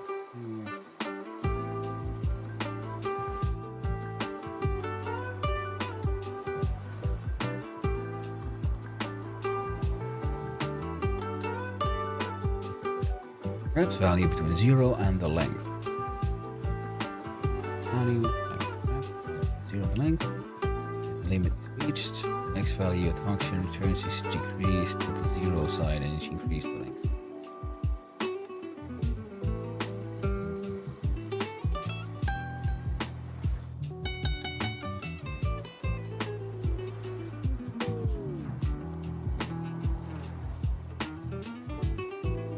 That's an interesting. So many of these. Like me, I remember now. Last time I was like working on Godot, making a bigger project like this, I did end up spending days. It feels like just reading around, like what's even possible. How many inbuilt functions are there? There's so much. And this, I would say, is another value of the tutorials that exist out there, or people having guides on like how they made things, because I have learned from people doing solutions that I personally found to be suboptimal, not the best, but they were still using functions that I did not even know existed. So one learns. One of the things I've learned right now is now velocity.x. Can I just make copy? There we go. Does that work? Now direction is a thingamabob. What is even possible? I don't even know, man.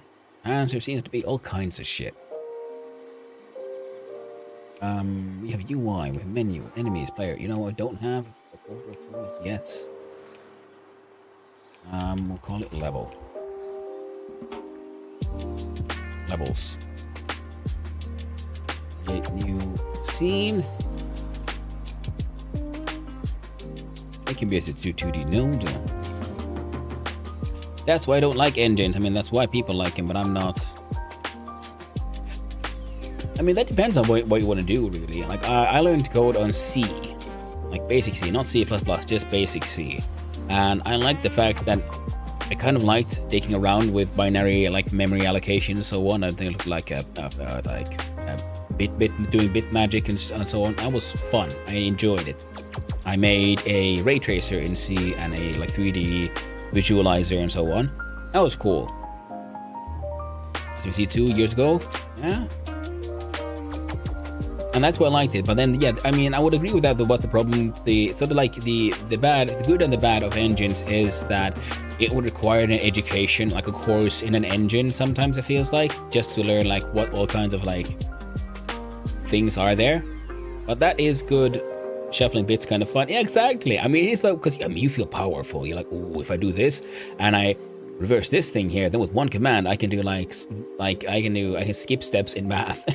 By just doing this bit here, because it'll always be this one, you know. And then you can make this do that, and then you have, and you know, I feel powerful, like, oh, you know, like someone, you know, you see someone, you do like, oh, we're coding a thing, and we're writing a dictionary to hold our flags in like Python, and I'm just going like, that's such a waste of space. An entire dictionary simply to hold yes or no answers. What the frickety frack? You're supposed to just allocate a certain amount of memory. You know, like you're gonna have a maximum of 12 flags. You only need 12 bits. Yes or no. That's all you need.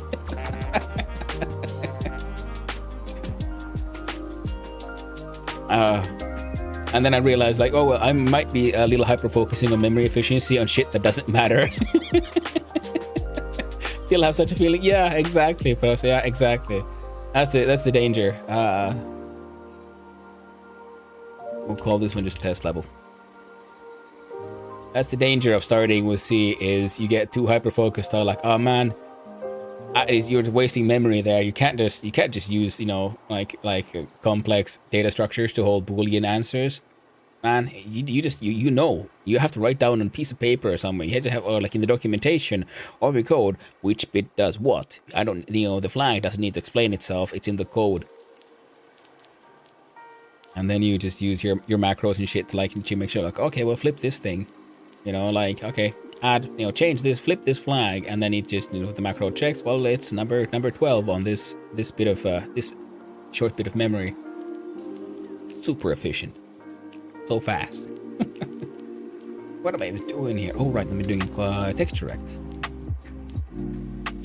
because I do believe I have. Oh right, I need to open my these guys. It is in last try time 314. Hit menus, nope. Steering contest, assets. Can I pull it outside?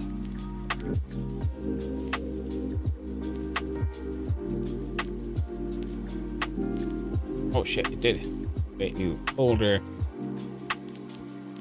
Assets. Burlap BG goes there. Then you go in here. And we have a beautiful horrifying background. Player scene. F6. Now. We have movement. I remember the first time I tried to do this, it took me so long because, you know, I learned how to do the platform with inbuilt stuff, and then I had to like manually make ups and downs and had like different functions for the different buttons. Until then I saw, yeah, someone else do something else, and they just happened to show in the code that they use the function get axis. And I was like, God damn it, all that stuff I made by hand. Useless.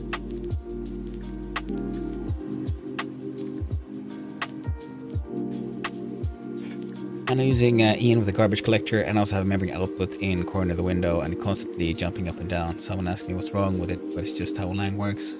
Something just needs to used to. Yeah, it's moving.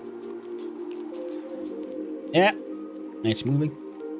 And it's moving nicely using all the 4 buttons, and it was a single function. Inbuilt. It's a vision someone else's problem. Yeah, garbage collectors. Yeah, that was also, that's been also a thing to get used to. Like, you know, I had to like make sure, oh, you know, if you allocate memory, you better free it somewhere else as well.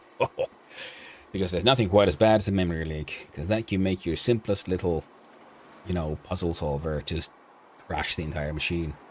Or like, just like, oh no, I was doing super simple math, but it's happening so fast. I have infinite loops and memory leaks. It's a dangerous language, but you learn to respect the machine. Respect your tools. What am I doing? I do not know. But yeah, hey, well, that's input direction and handle movement, deceleration, task practice, you should replace UI actions. Yeah, okay, we did that already, and I had removed the whole thingamajam. Okay, so we have your basic movement. Fantastic.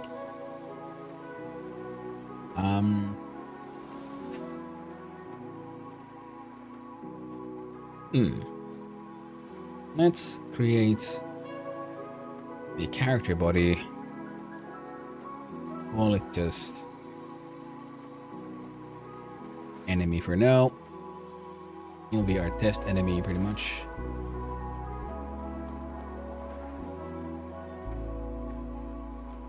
Simple sprites. Add child node. Shape. Jumping to 2D. Will get to be a nice capsule shape as well.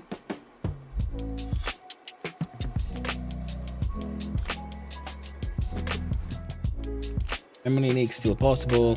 Lib I'm using is written in C, and some objects should be released manually. First time I forgot to do it, had a gigabyte of unloaded texture floating around in memory. Yeah, that's how it goes, man. That's how it goes. Oh man. Yeah, someday I want to get back to doing crazy shit in. Let's see. What is it? It's 4 times 6.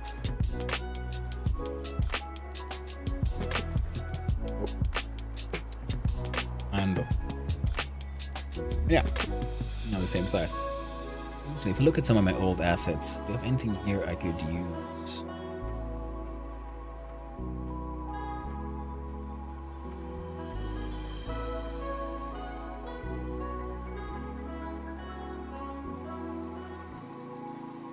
You know what? Sure. I'll change you. I'll just add a new one.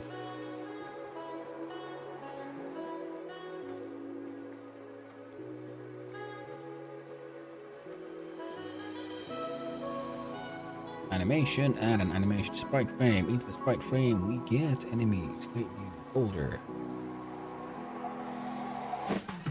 Asta. Assets. Assign the assets.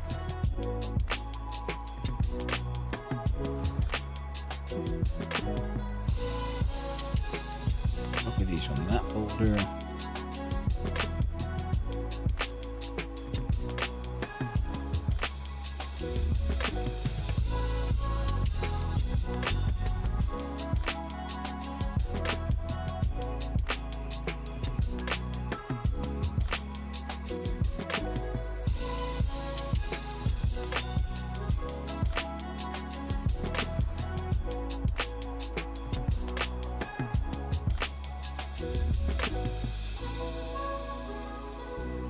There's our enemy. A foul beast he is.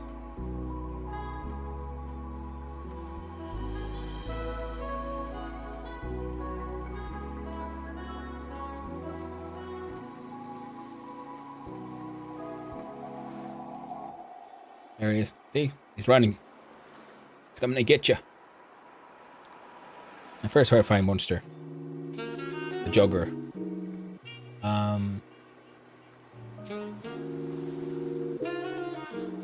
And here's what we don't need. Jump velocity. No gravity.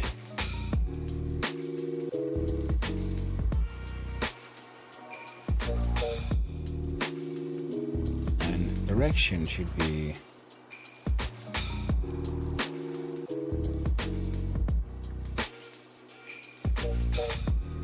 okay, let's see here. Node. Add a group. Just press plus here, right? Yeah. And enemy. You're part of the enemy group, and then we check player. Add a group. Player. Part of that group. Okay. Oh no, it's Team Dude guy. He wants to catch me and force me to sport. Exactly. He's there like, hey yo, would you like these vouchers for your local exercise? He will probably some bad runner. Yeah. He'll catch you. And he'll force you to sign up for a, first 2 weeks free gym membership course, but that's first 2 weeks free. After that, max price, and it's impossible to cancel. The magic of gym memberships. So guilting people into getting gym memberships and then making sure they can't cancel. So no one actually uses the gym, everyone gets paid.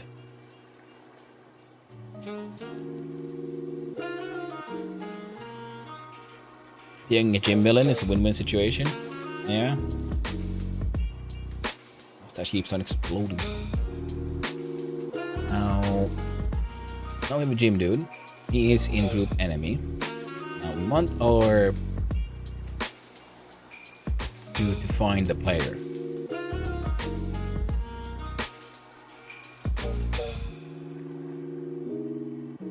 Alright, I'm gonna have to open up my browser for this one. Do a little quick Googling. Sorry chat, I'll get right back to you. Get first node in group.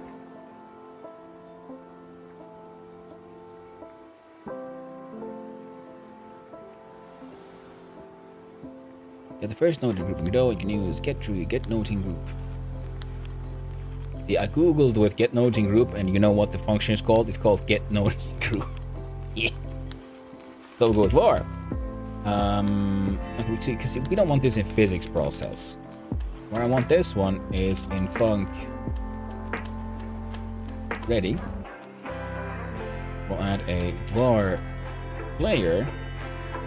Starts out null. And then we have player. Vars don't have capitals. Are not capitalized. Var player. That's the value of get underscore get tree dot get first noting group. Were you listening to me, you stinky boy? Yeah, I think you were. Player.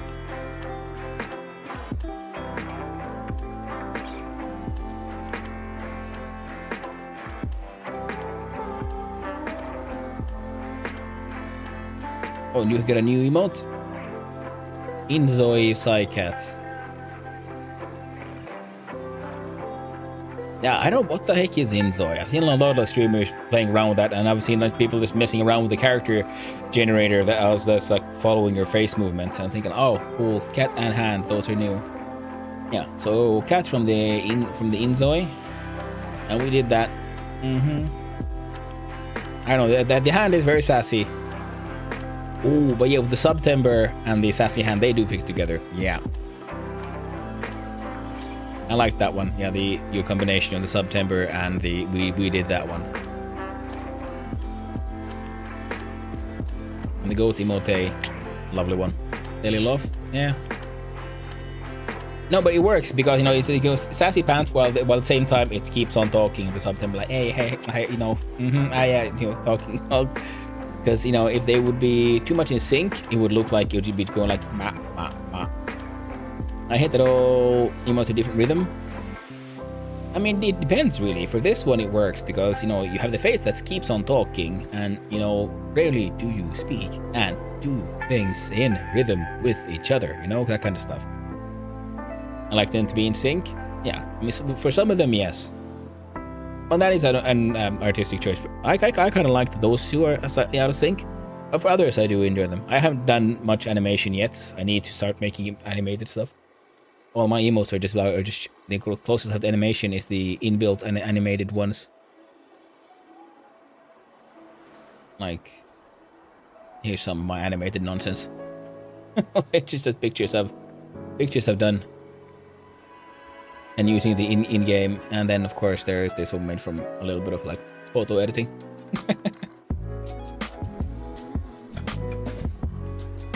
Oh, my badge looks insane. Oh well. Funny emote? Well, thank you very much. I have yet to make any emote that... Okay, I have those two faces. One made from a photo of myself that I edited a little bit, and one that I drew on, and then I just added some... Those are the only ones that actually have emotes. But I need to work on those. You don't have yours? Oh.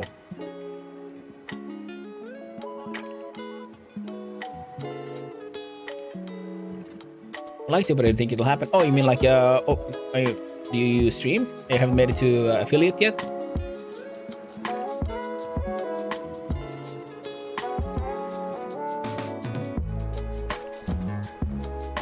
Alright, and then... Player's no save, yeah? Nah, I probably won't. Ah! Well, that sucks. I mean, you just have to keep on streaming and getting to know people, I guess, if you want to try to get to the affiliate one. I got lucky because I got invited into Casual Elephant's sort of Kasheim, Valheim building competition, and I got a lot of exposure through that one and got to know the Valheim community. So that was super fun. And after that, now I keep on playing, and I've been lucky in my game choices, I guess. I've been playing Vintage Story, which has also a pretty vibrant community, and they raid each other. And there, yeah, Valheim has a very vibrant community. And My Summer Car, people are kind of nuts, which I'll be playing later today.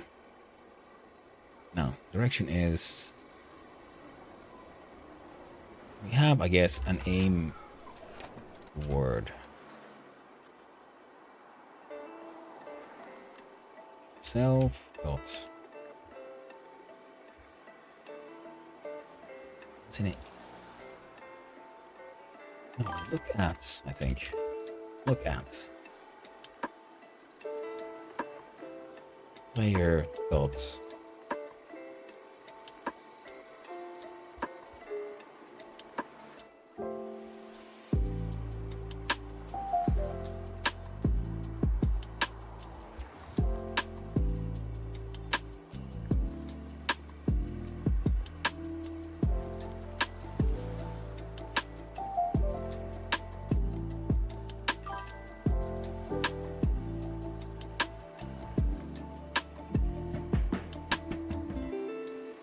What does it do? Rotates the nose that is local plus x-axis points towards the point, which is expected to use global coordinates. Point should be the same as node position, otherwise node always looks to the right.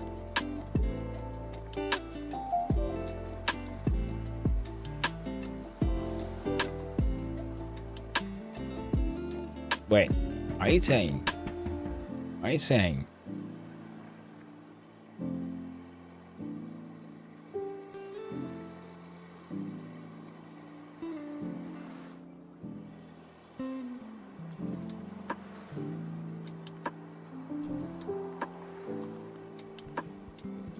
Velocity, x direction, speed.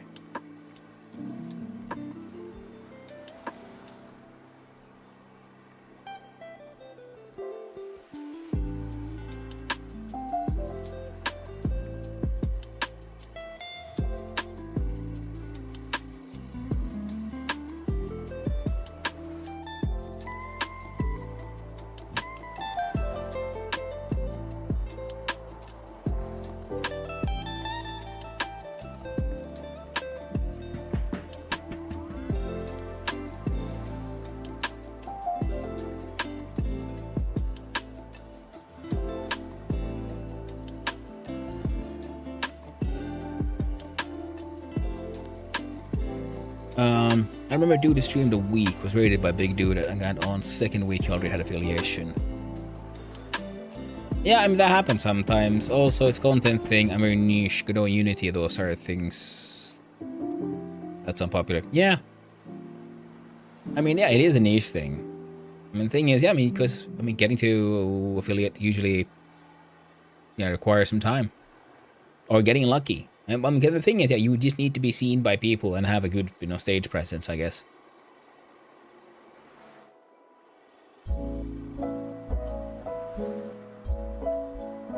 Speak English, sorry. I know it happens. Like I said, English is my third language, so I get a little. Plus, I speak too fast if I get too excited, and I slur my words, and I stutter at times as well. So it happens. Yeah. But the thing is, but still, if you want to get affiliate, then yeah, sometimes if you only stream game dev, then I mean that is its own scene, and then you have to just get to know more people, get the raids, and if you want to also then get other, then you need to find niche games and you play those as well. Try to get into that community because you gotta get because if you want the people to come, then you have to give them a reason to come to you, and publish shorts and whatnot, which I'm very bad at. I needed to work on that stuff. Maybe, probably, yeah. I mean, the thing is, if you pretty much want to do it for the emotes, then I mean that's a good enough goal. I mean, the thing is, not everyone has to stream and try to make partner and all that. All you just need to do is get people to see you. And there's a bunch of people who still do the whole game dev. Personally, I enjoy being able to rant and talk like this, ranting and rambling. But emotes, yeah, well, then that's a challenge. You're gonna have to then try to summon some people to your streams. Have a good schedule so people know when to turn up, and play games that people might want to that are popular enough. Like My Summer Car is an annoying game that I like, and it has a strong fan base, so people turn up for that. Ads and subs, I'm just interested in those. Yeah. I get that.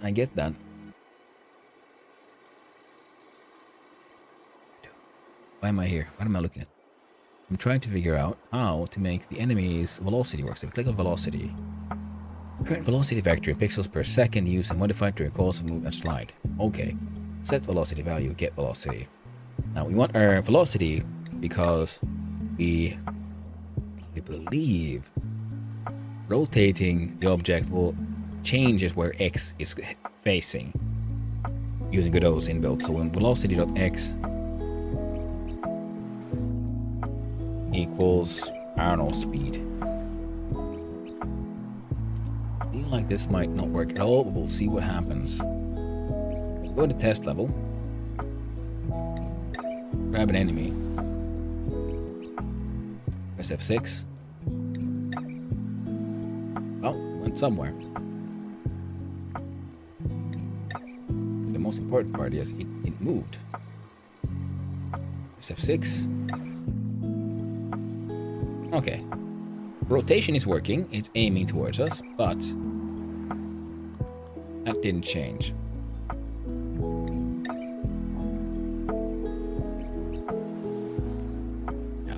I was thinking this can't be right, and turns out it wasn't. Now, rotation is more important for the animation, so we don't really care about that one per se. So what we need is the direction. Now we do now have... Let's see here. We have... Direction should be... Layer... Dots.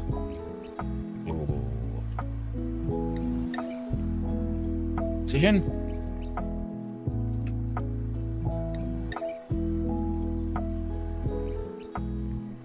Minus self dots global position.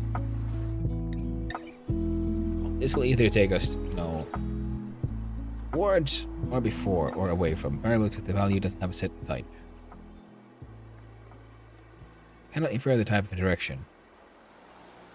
What do you mean, friendo? It absolutely has a type, and that type.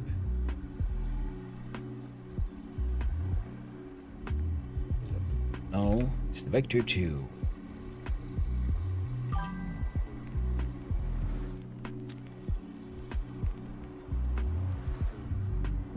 Equals direction times speed.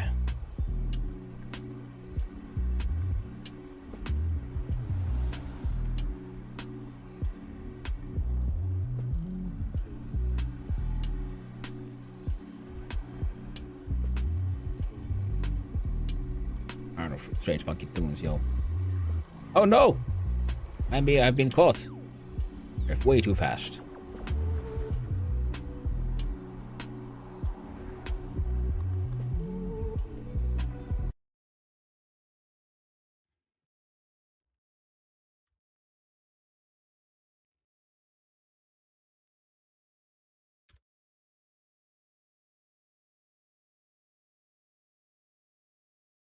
I've been trapped. They are murderous. Go now, have a good time. Well, thanks for hanging out, Mr. Kylo. Hopefully I'll see you around in the future as well. I was about to have a break myself. See you occasionally. Bye. Well, thanks for hanging out. There were good talks, and good luck with your stuff. And by the way, let's see here. Clickety clack, and there we go. I'll see if I can find you when you're online and come check out your stuff as well. Love to see more developers here. Very much enjoy it. Good luck. Oh, good luck to you too, mate. That's been fun. Feck nuggets. I'm chaotic. Well, I'm a little chaotic myself. You might have noticed, and I think it's fine. A little chaos in our lives is a-okay.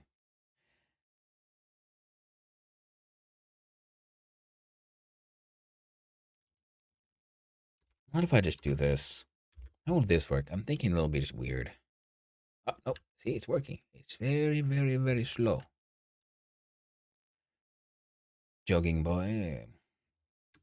So put the speed back and we'll change the speed to 30. I feel like this is a bad way to do.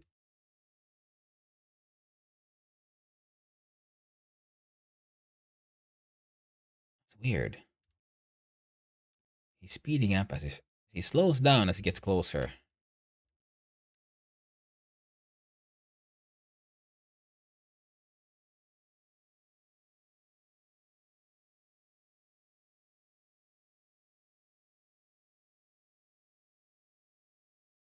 That's because this number gets smaller as it gets closer.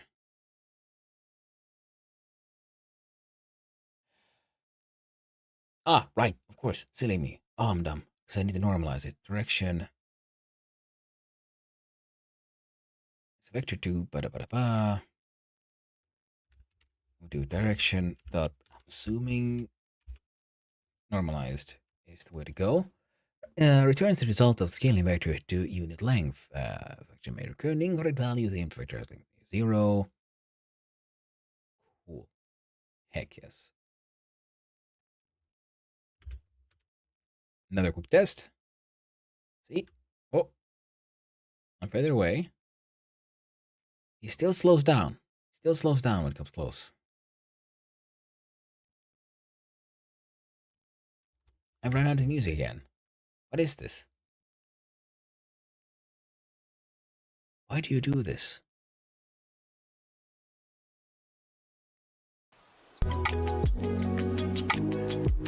Okay, I'm using the chill hop.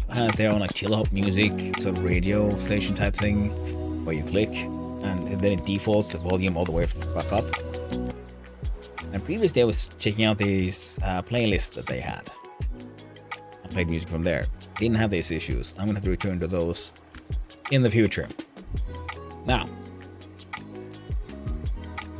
the delta back there. Move the hashtag F6. I just want to see what this does.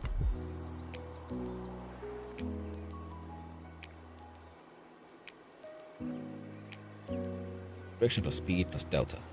Or should it be direction times speed times delta? No, he's still... Okay, there's some things weird going on here. Print. Dir underscore norm. Stringify. Correction. F6. Well, hello there, casual.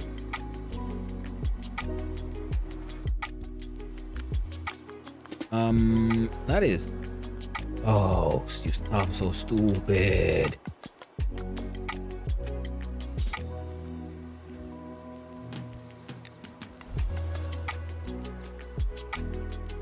Returns true vectors normal, blah, blah, blah. Okay, I don't need to... Yeah, that is not valid. How are you doing, casual? Hope you're having a lovely day. I was gonna mine some my car, but then I'm finally starting on my a longer term game project here. And let's see what I'm working title is Runic Fun Times. The idea is Vampire Survivors like, with some Noita mixed in. Where you design your own weapons, and which if the ritual spell circle designer is the core of it. So now first I will make the survivors like core of it work, because this will be its own engineering challenge, trying to figure out how do I use Noita logic so we'll have in these pictures I have 3, but I'm imagining there'll be more of them, and possibly you're gonna have rune circles inside rune circles. And here's the core of the idea. So you have like one rune that is like the power source, gives out like 100 raw magic power, and it needs to go through a filter where you filter out the element you want, say fire, and you send that over to an emitter which sends out as like a projectile, and then you send your projectile at the enemy. So this is essentially an inbuilt mechanic that designs your attacks for you. And as you play the levels, you get your cores, your souls, so your monster drops to evolve these runes to become stronger, and maybe shift in a certain element kind of stuff. And the idea is I want to also avoid a brute force design. Your Magicka. I know of it, but I don't think I ever played it. I know it exists, that's pretty much it. Does he have a similar system? So like Noita. Like how Noita, you build your spells in your wands, and I wanted to use that one, but in a more survivors-like base, and then also have it more worth looking at the spell system, yeah. Thank you very much for that hint. Almost. In fact, write it down on a physical piece of paper. That way I actually have a chance of remembering it. Just a sec.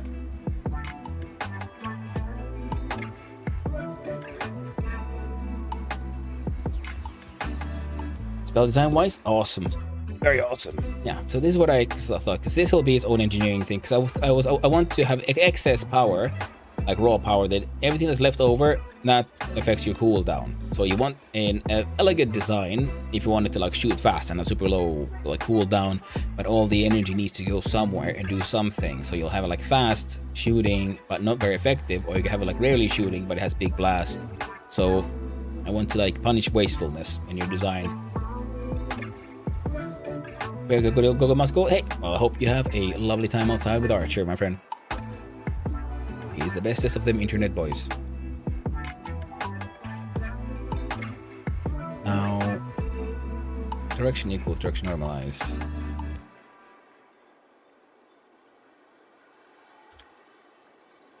And I think rotation is working fine, and those are acceptable numbers. Acceptable numbers indeed. Which means this hits goal.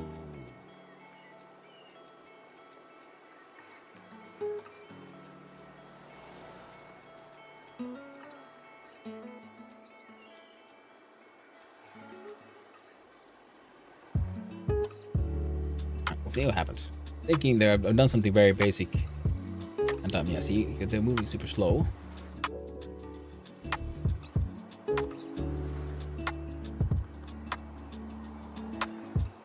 I remove those.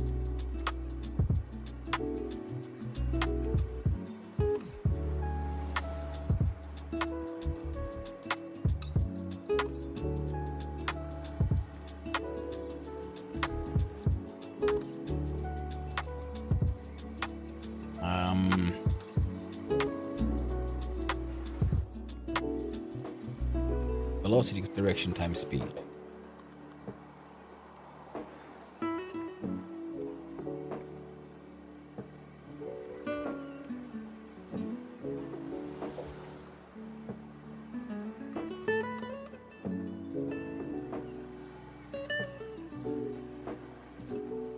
Oh, that answered that question. With me adding delta in there, and also I realized because I don't need to have the delta because move and slide is handling all the inbuilt logic. It's if I'm moving it sort of manually directly, that's when I want to make sure I have the delta. Camera's not following anything. Looks like I am faster. It should be, because its speed is 250 and my speed is 300. If I stop the movement, yeah. Fantabulous. Enemies, and they can move. They're a bit too fast right now, but that's a-okay. And you know what else we're gonna do? I'm gonna give this layer here. Oh, wait. I was gonna put the camera in the player, which would make sense, except I wonder if I can do it this way around. So we'll do camera 2T and try again. Right, good. So I was thinking it might not be a good idea to have it inside the player, because we want the UI to exist within the level player, which means the camera and the UI needs to be contained here. UI will be built in its own node in its own scene. That way we'll have information here that follows through and that can be reused in multiple scenes. The scenes themselves will most likely then be generated via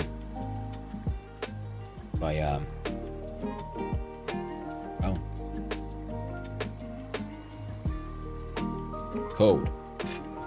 We don't want to hard code too much shit. That will be eventually. That is something we'll do when we get there. So right now we have a dude who moves. We have an enemy that moves towards the dude. We might as well. Okay, enemies. We have level. We have player. There we go. And we need one more folder called attacks. Now the attack will have a scene, which I simply so call projectile. Not a character body, but it is a 2D physics body that I want to use, and that physics body is, in fact, collision objects, physics body, rigid body 2D.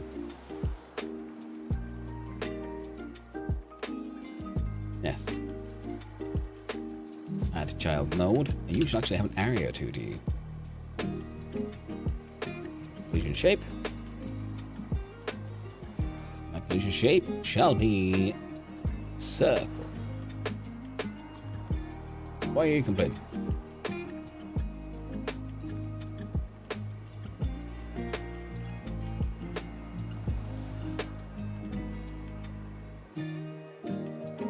Oh, right, my bad.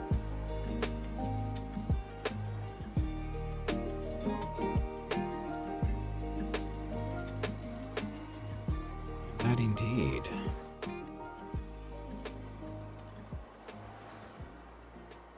Make it a projectile. That's what it needs to be.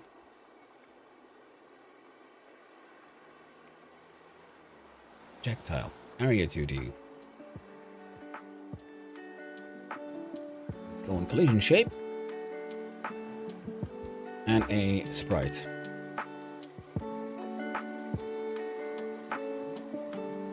That looks like an acceptable size. Now, I don't think I have any decent quick.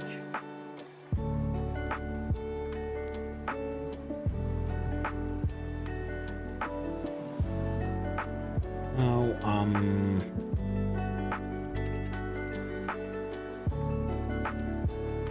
let's do a quick.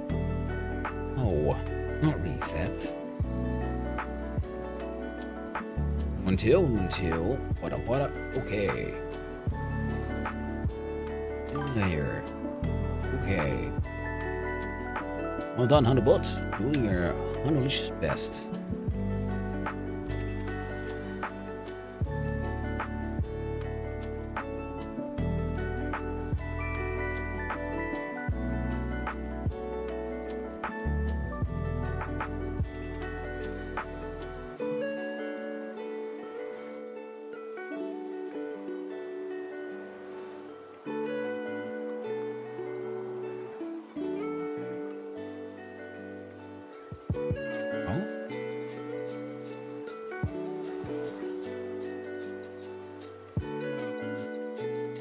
Interesting.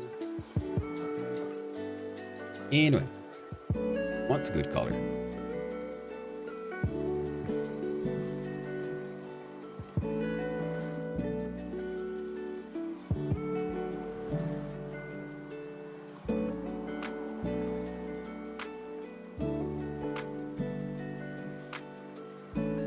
-50, -25.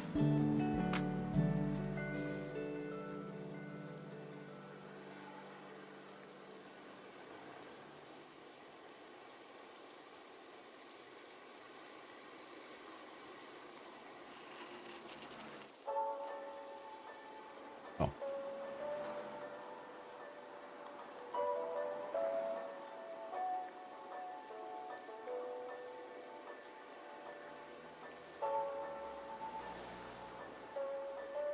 Oh. That would explain it.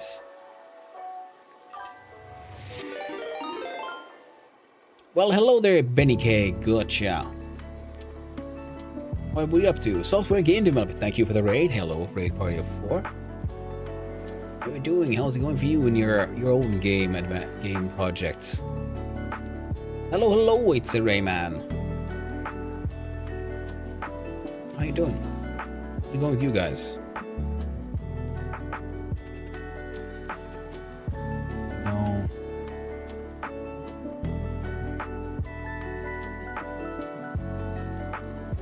I think I want this one, but better.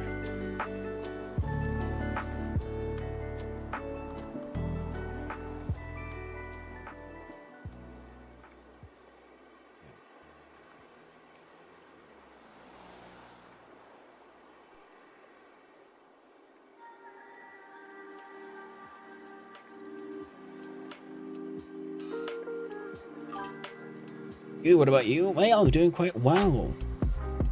I'm having a lovely day, decent Monday, and I'm here mucking about on. I finally started a game project of my own. That finished my stream. Keep developing, my man. Well, I will do my very best there, Penny K. Gotcha. I'm working on Godot. This is just, I needed a projectile, so I'm just trying to fart out something quick in GIMP. Yeah, I like Godot because it is a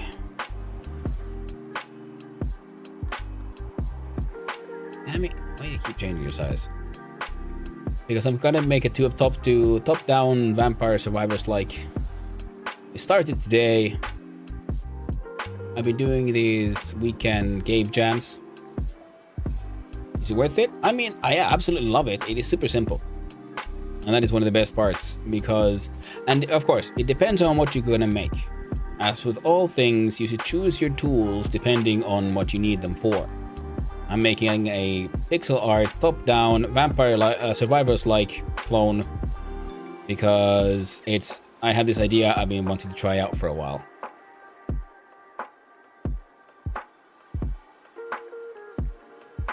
You know what? That's good enough.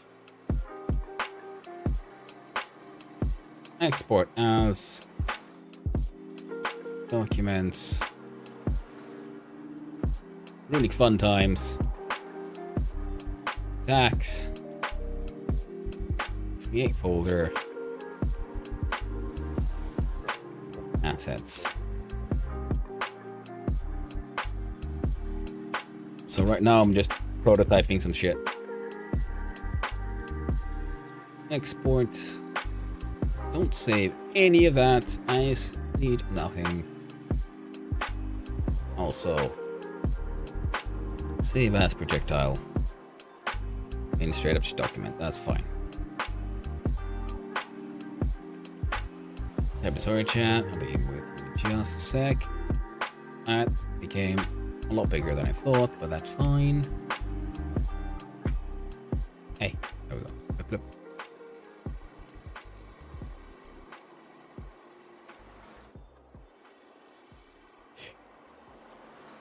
At Unity right now, I'm currently making an online FPS. Oh, dude, that sounds cool. That sounds like a lot more ambitious than the nonsense I'm working on.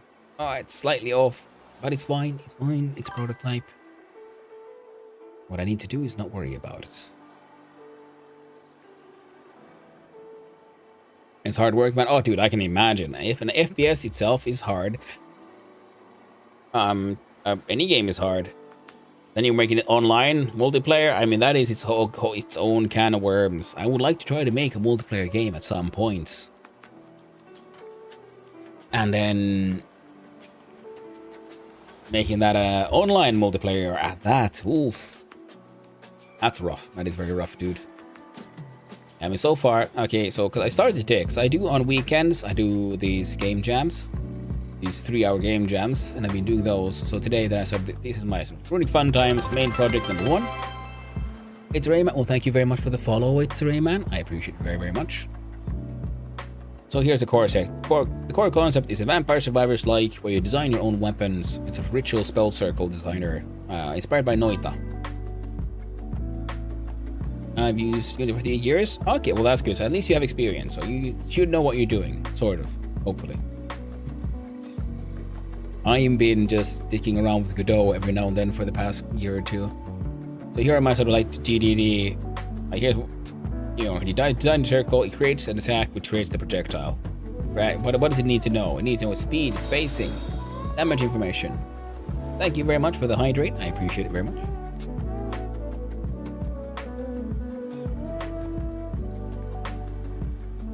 Oh, and of course, you follow us all. Once more, I hope you're having a wonderful day. It's Rayman. So this, I think, is the minimum I need for an attack information. I need the damage number, and I need the elements it contains, because we're doing magic and we're going to have elemental resistances and vulnerabilities. Then you need to know its speed and its facing, and then its sprite, and the sprite needs an animation, so that, but that's its own.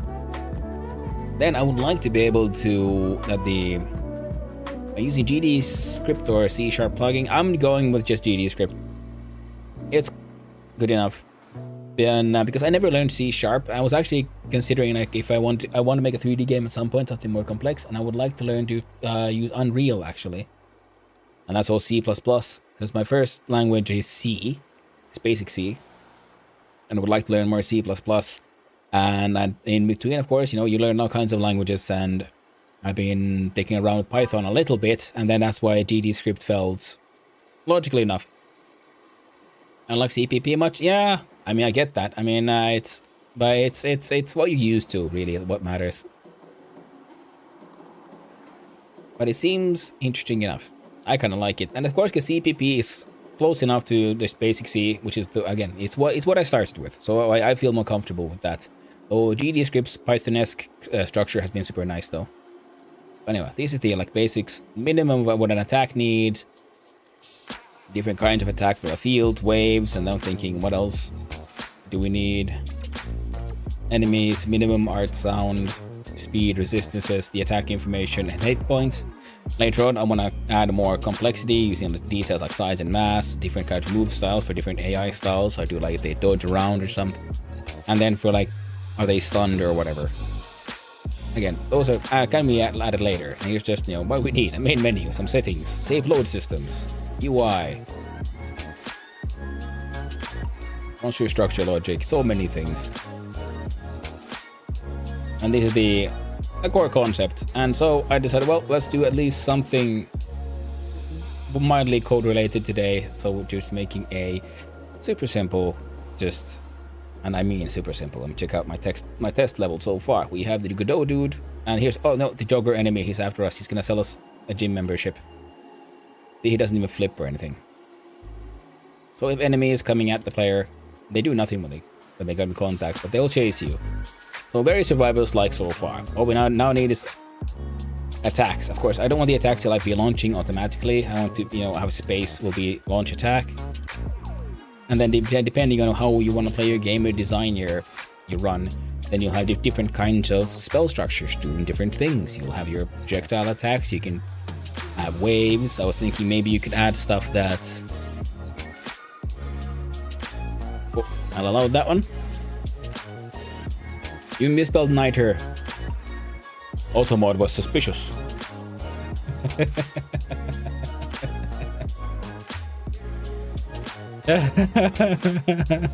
Well, I don't think Nair is anything bad. I think just Automod is being overly sensitive. I mean, it's like, would he get angry if I spoke about the river Niger in Nigeria? Hey man, but no worries, no worries. 5 a.m. Jesus Christ. Well, I mean, it's about lunchtime for me. But hey, thanks for hanging out. It's Rayman.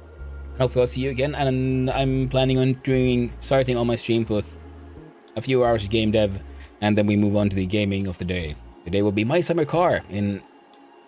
Actually, I might as well have a break, and then we'll switch over to the game, because if I start trying to figure out how the projectile works, I'm gonna be here for even longer, and I really need a bio break, desperately so. And thanks again, everyone. It has been super awesome.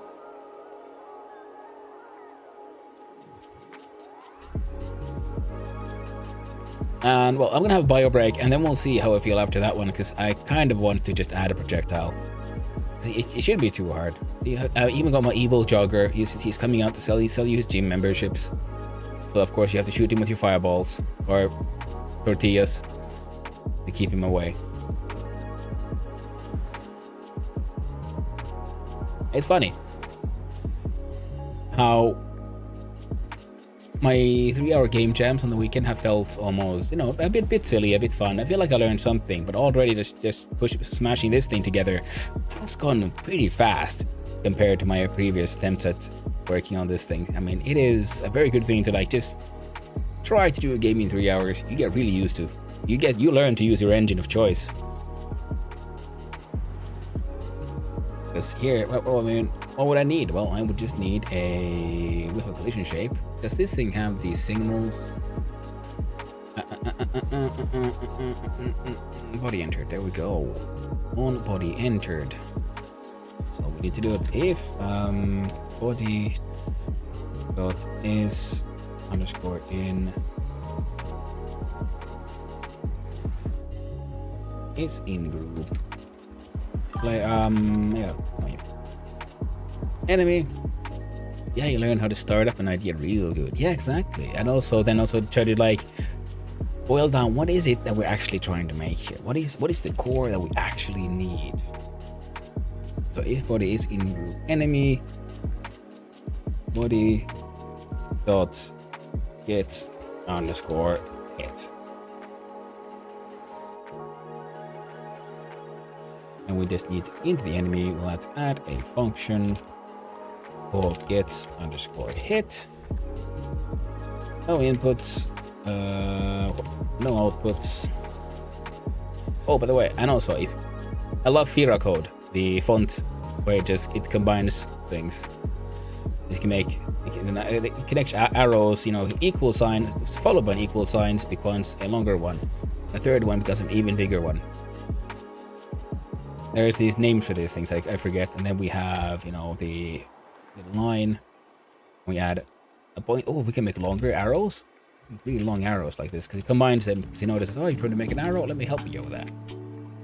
Bigger than, equal or bigger than becomes also a combination thing. Lovely stuff.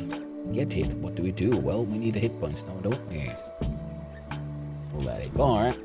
Out of art. Out of ore.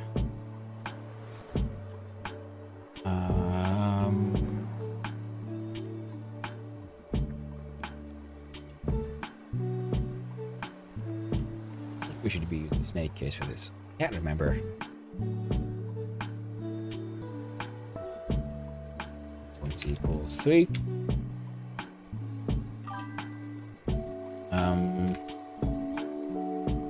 Hit points minus equals, we'll say 1 for now because we're not really doing anything with the attack information for damage, so we'll default to 1. Although in the future, because the attack, oh heck, let's do it then. Damage int minus equals damage. Jump over here with projectile. Projectile will currently, you do, well, what do you know? You know your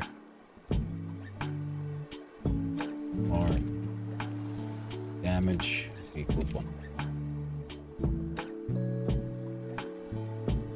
We'll make you move around soon. Now hit points equals damage, and then we'll see if hit points less than or equal to. See, I love that combo. Less than or equal to. Nice thing. Lovely font for coding. We really enjoy Fire code. Do Q3. So there we go. If hit points less than or equal to 0, it deletes itself. Now in between though, we take a hit, we take the damage, do a queen. We have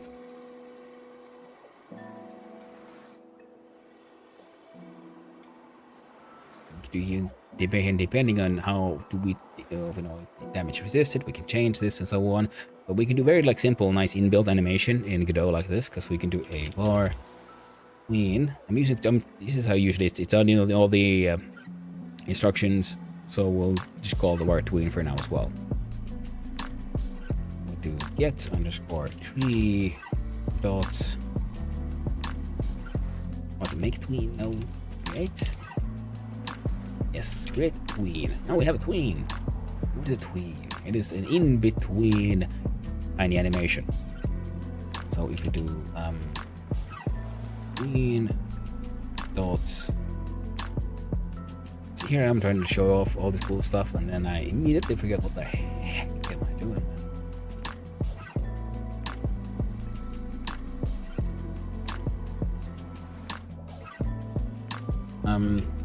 In the property. So we're moving a property somewhere. What is the object? I think we just do self dot, is it mod modulate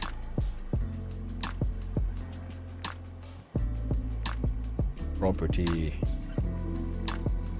node path. Alright, let's control click that one. Property tweener, tween property, sprite, position, vector 2. Counting, position.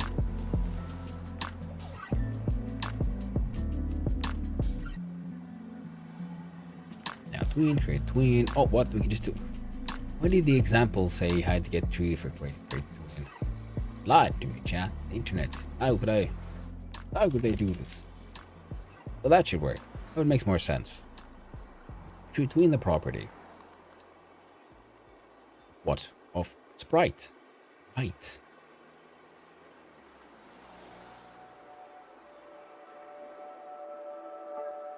Oh, we're doing it to ourselves, so we can just do here and click and drag, and we add the Nestle address. It's Gappy! Glad to see you here, Gappy. Thank you for the follow. I hope you're having a wonderful day. Sprite 2D. And I think it's module. Oh. Just following, saying come back like, well, thank you very much. I hope you have a good times. I'll be switching over to games shortly, I think. Break over. Well, thanks for hanging out, enjoying your break with us, and I hope we'll all see you again in the future. I'm here most days except for Fridays and Saturdays. Now the final value should be, we can do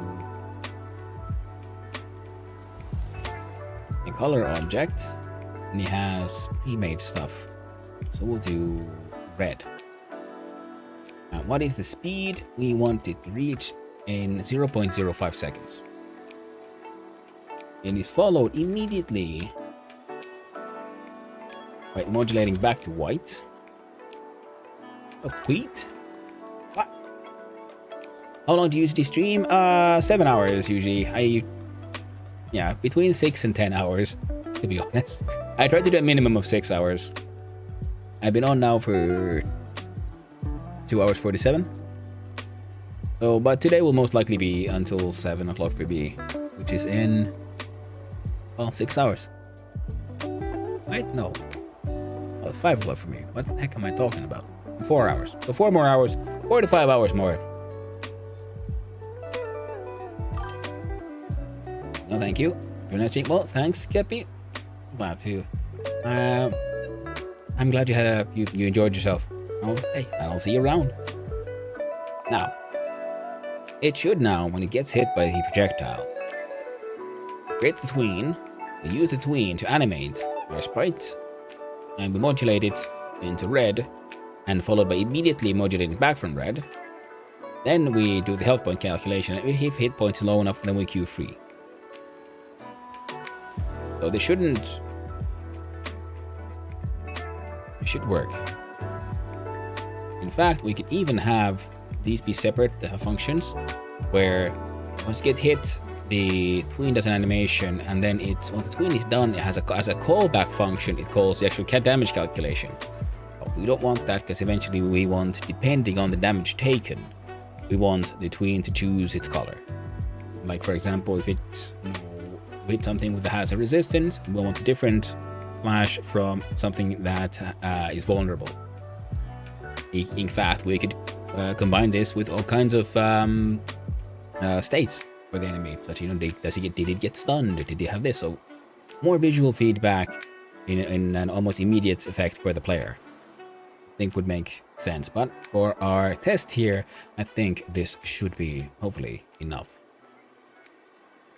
So this is for the enemy here, and we'll look back at projectile. Now projectile currently has, well, it needs to know it's facing. So we might as well actually call that direction. Direction equals, actually, yeah, we'll assign equals vector 2.0. That's 0 facing. Damage also assign, make sure it knows it's an int. A habit I picked up from C, and I will never give up. I'll strive not to pick up. I don't want to become too Python-esque by accident. and be like, everything's a wild card. Like, no. Assign things correctly so that if you mess up, you get useful debug information.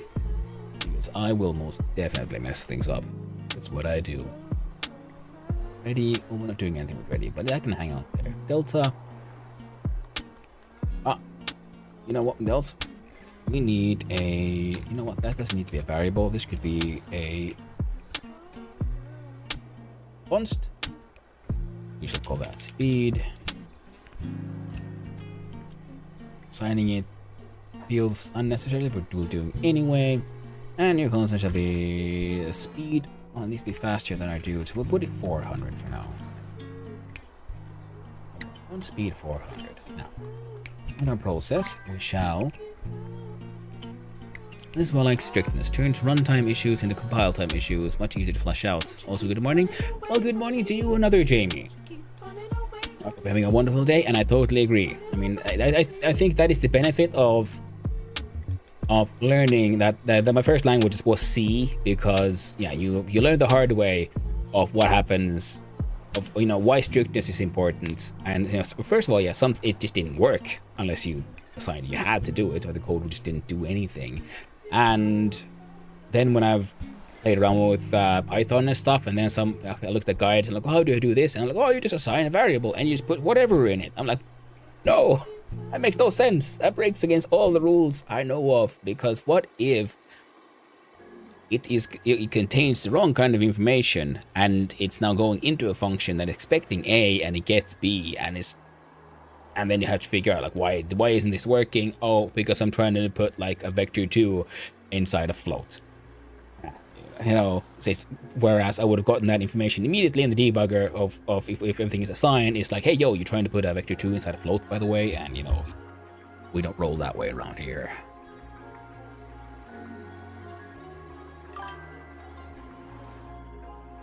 Everything wrong with JavaScript?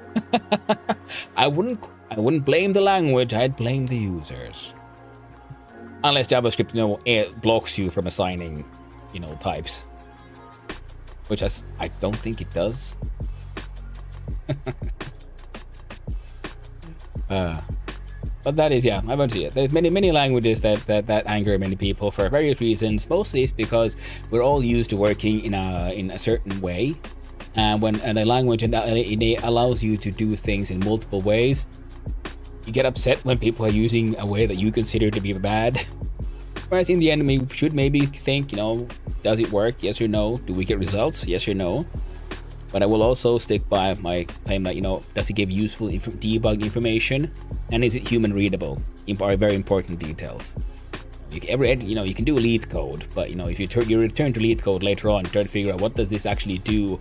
Well, I bigger than X and Z is this, and then you're like, what are these? Why are these here? What are these variables? What is this value? I know the value is very important for all this working, but what exactly is it? What am I doing though? Oh right, I'm trying to make this thing move. So then we'll have a direction. It should be normalized. Direction. Just making sure. Direction but normalized. Times speed times delta. What is this thing? Let's call it our velocity, I guess. Our velocity assigned equals direction normalized times speed by time delta. This should give us... That should work. By the way, when we create it though, ready, yeah,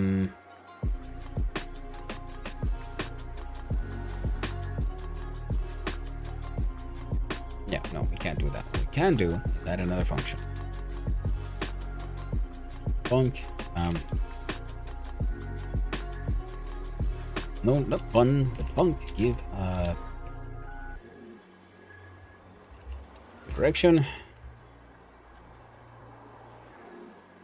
new underscore direction, type vector2, outputs fuck all, and direction equals new direction.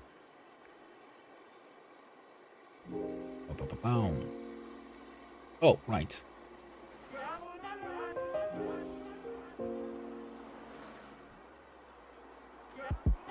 We need a timer, a life timer, because we don't want this bugger to just keep on running out forever. On life timer, timeout, just queue free. This is nice with engines, so much inbuilt functionality. Queue to do, and ready. No, I don't think I need to, because I could just start it from here. Auto start, yes. I don't know, 3 seconds. There, use. No, it's fine. It's fine. Don't worry. Actually, no. Let's. I want to be able to also potentially see the projectile, so we do it at 1 second. So no, if you create the projectile, it exists for 1 second, and then you should queue free. If while it's flying around, it has a body entered, and the body it enters is an enemy, we call get hit inside the enemy body. And to move, we have bar velocity. Velocity equals direction normalized speed.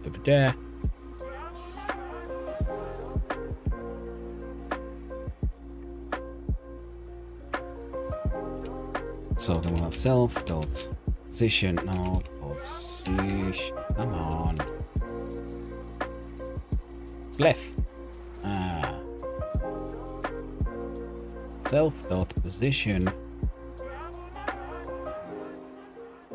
plus equals velocity. Now I think that should work. Now, fantastic.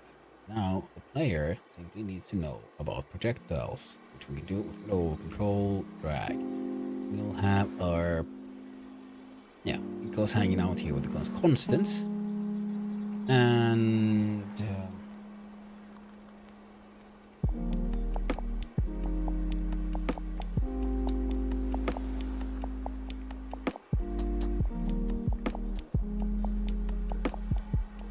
let's see here. If input dot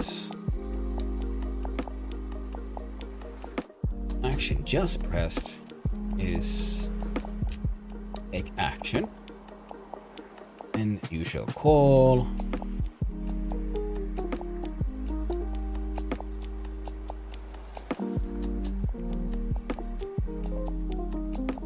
just call take action then.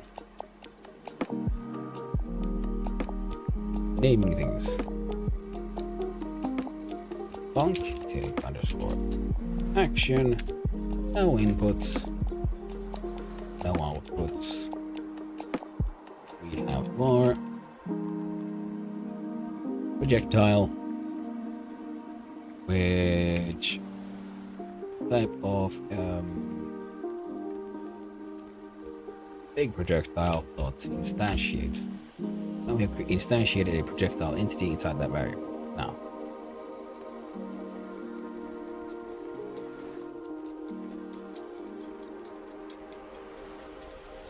we'll do add a sibling, because I don't think the player needs to own its projectile. So it can now be in the same layer. So now whoever owns the enemy, the player entity, then also owns the projectile the player is creating, so that logic should work just fine. So add sibling projectile dot what were they? By the way, that is true. No. We'll have, okay, there's no private functions technically up there, so we're gonna move this one down here. And we'll have private and public, and another func. Oh wait, no.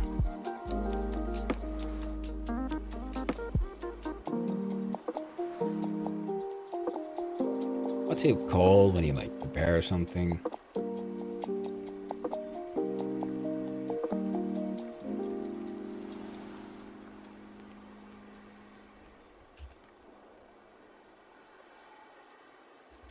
Initialize. New direction. And we have a new position, which is also a vector 2. Self dot position equals to position. Sure, nothing is global. Global position. Self global position equals new position. And we're doing this super fast because I need to pee. That's why also no comments. Bad form. I should add comments. I know. Bad form. Get to it. Now, projectile.initialize. Fantastic. New direction will be. Crap. I need to remember direction. So.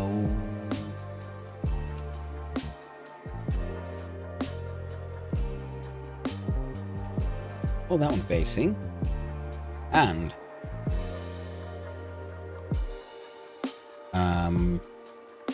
self dots global position. We're gonna add a sort of muzzle, like a muzzle for a gun that will be in front of the player. And we'll use that one to then make sure the projectiles are launched from outside the player graphic and not inside, but currently we're using the same one. Now here's a variable we'll be keeping track of, which will be facing, again, initialize, and vector 2.0 is what we start with. If direction,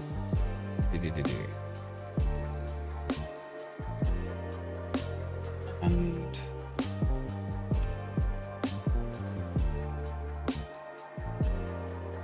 can't remember.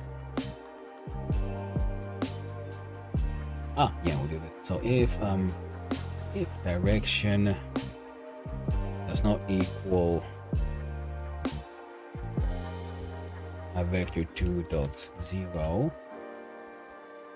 then facing takes the value of direction. That should work. The problem now we have is that our basic direction is 0. This is bad. Because now we could be given 0. So,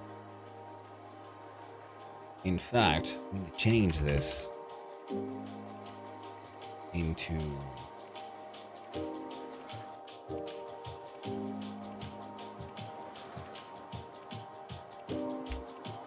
right. That should work.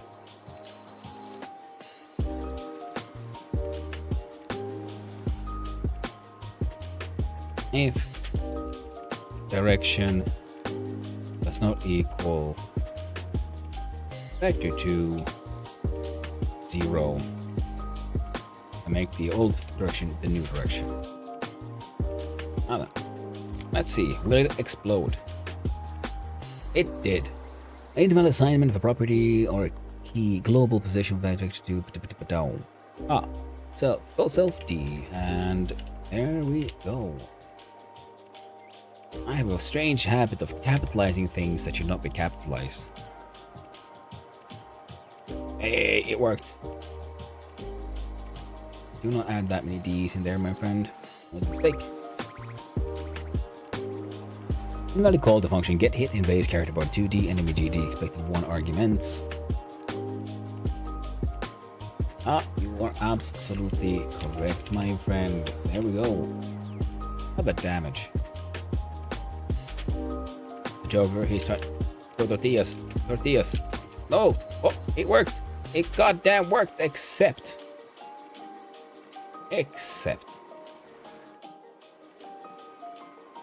Enemy.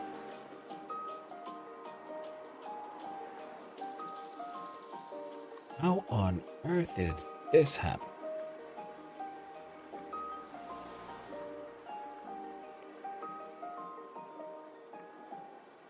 You know what? Let's do this. Oh, and already is... There we go. I'll just call that one Sprite.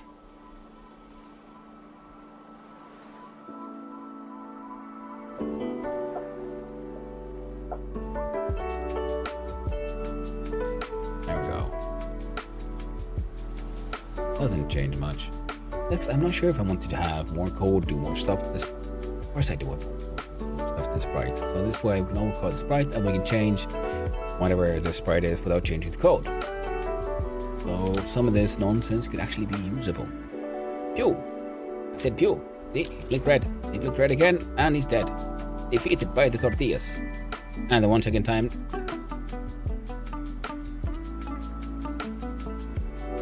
Now things is taking right now. I'm seeing I'm getting all this from my WASD. But in theory, I could plug this into a joystick or like a controller because I'm getting access information right when we move here. So we could have a lot more variety in how we shoot. But hey, would you look at that? We have a game where you can shoot around and dick around. It only took me, well, more than 3 hours. So I would have not had it. I would not have gotten this far done in the 3 hours that I had for the Try Jam game jam we had last Sunday. Although I did make a game that did have some shooting involved.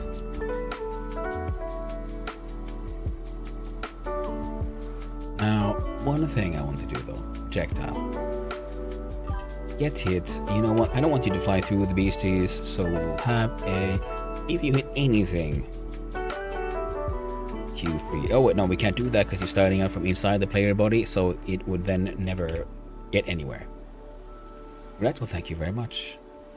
I'm happy. I mean, that has been a very good benefit of doing those 3-hour game jams. See, yes, see, it's even. Oh, it disappeared. Pew pew pew pew pew pew. Oh fuck yeah.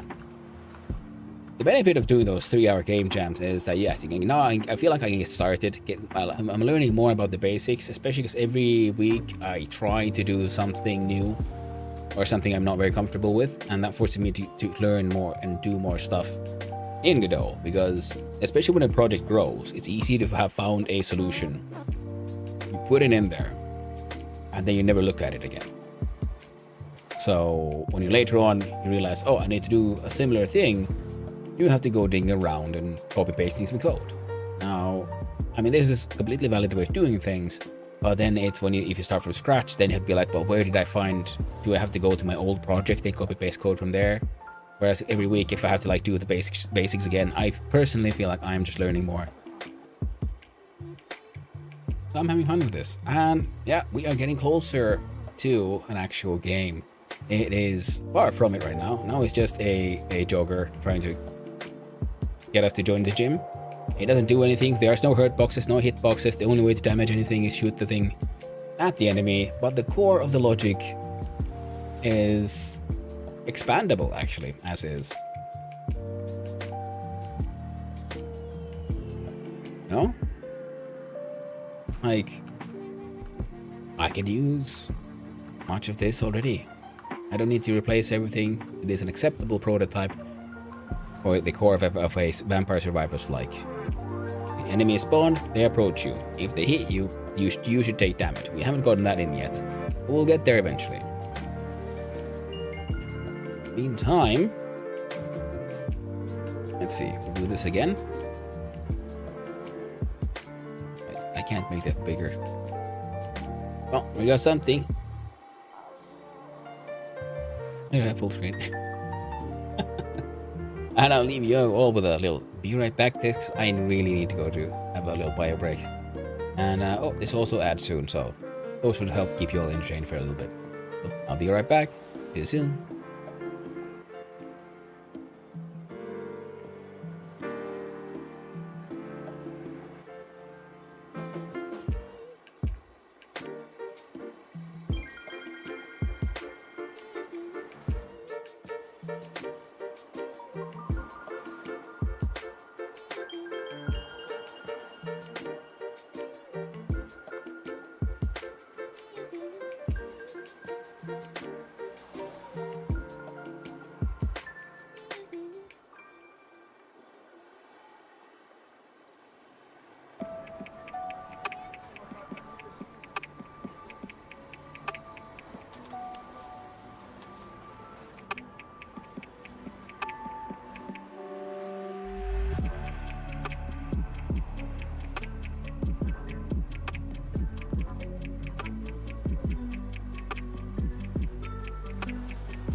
return, my friends. And the genre needs a name. Got survivors like reverse bullet hell or bullet heavens. Yeah, I don't know if bullet heavens is pretty much what I'm going for here. I mean, I guess in theory it would be. But yeah, I like bullet heaven and survivors like the reverse bullet hell. Yeah, kind of works.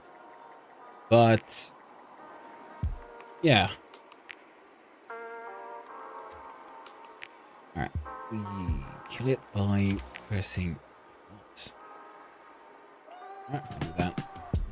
Right, before we head off, debugger is most likely complaining about a couple of deltas that are not getting used.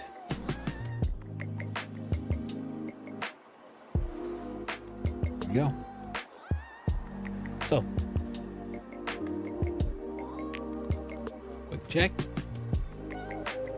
Fantastic. And no errors either. Oh, no win condition, no lose condition. No doubles. And I can, if you want to, I can show y'all what I did. How did I...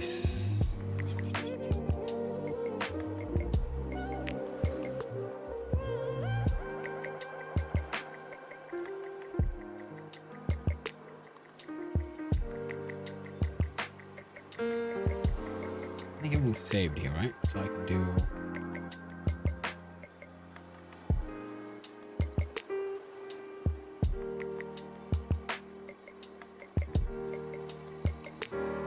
this. I can show you the nonsense that I made for the last try jam for those who didn't see it on Sunday. In case anyone was there who was interested. The trash dimension. So this one actually has, it technically has a start menu. You start the game and then you shoot. Pew, pew, pew. Cabbage sticks has more health than the trash, the toilet paper. And you get... This is what a game made in 3 hours.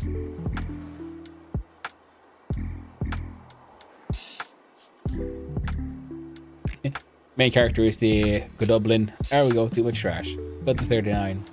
And we can reset. Score resets.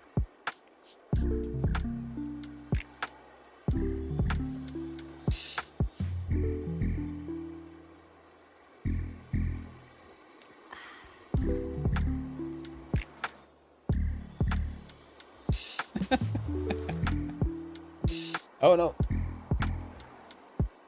48. Or quit. Well, that's the kind of game I can make in 3 hours. But I would say, all in all though,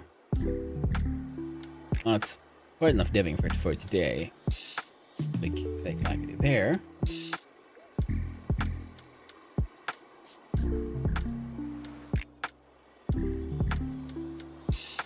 Turn off Godot.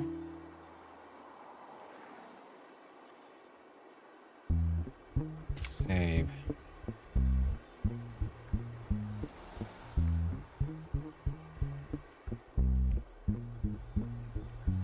GTD. Open up Steam. And we shall move on to the normal, our usually scheduled program of good old My Summer Car.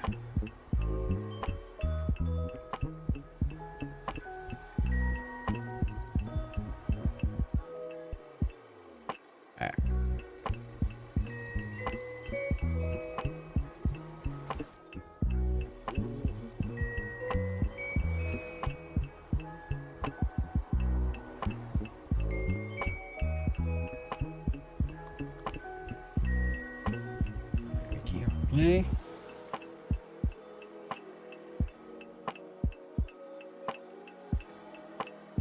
Is that here? Oh, no.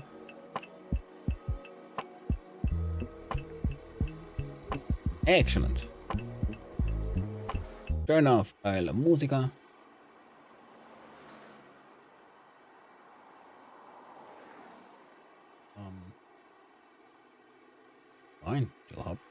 Turn off everything. Kill off the entire thing. And we start to enjoy the wonders of the main menu song, My Summer Car. Then we step into the time machine.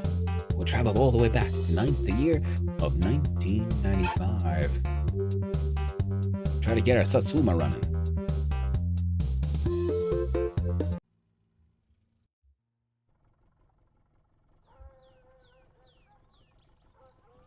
Give high fatigue, high stress. Bunch of dirtiness. Oh, thank you very much, Casual.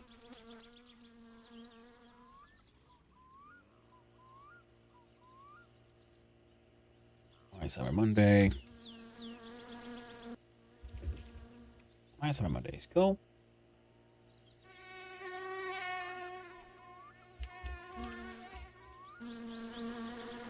Click on done.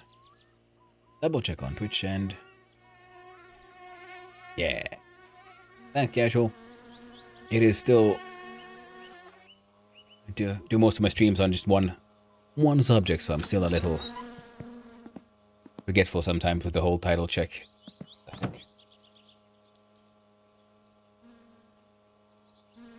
That's better. Alright, so it's about there's the clock on Friday.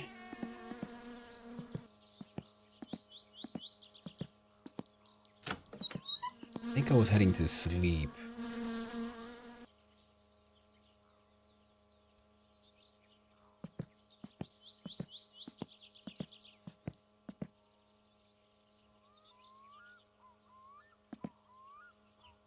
Yeah, sure. Let's do the sleep.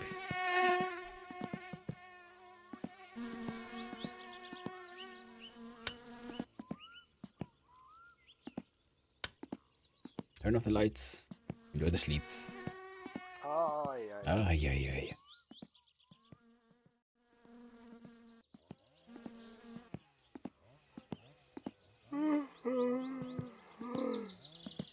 Lights still active. We have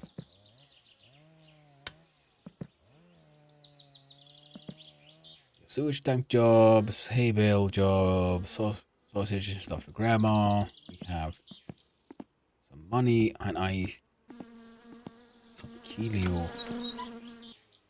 Got some beer and sausages. You have a lot of stress. Max out the thermostat. Put the stove timer up a bit. Prep. Oh, close the door, of course. Out of this.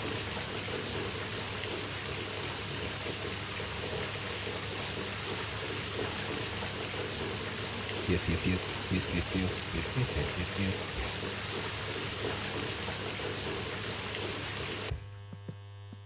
And then we walk out and have a little look-see to figure out those things here.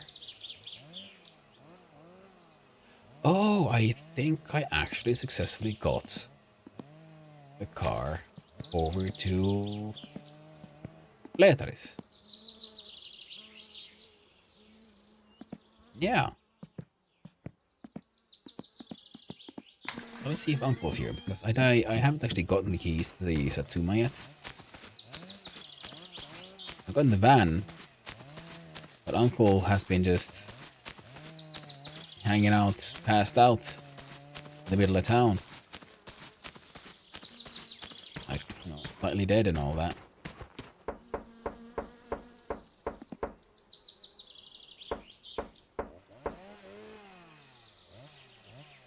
These aren't there.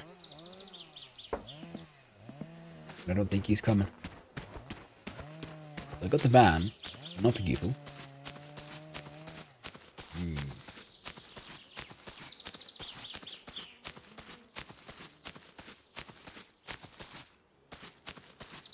I'm hoping to avoid cigarettes. So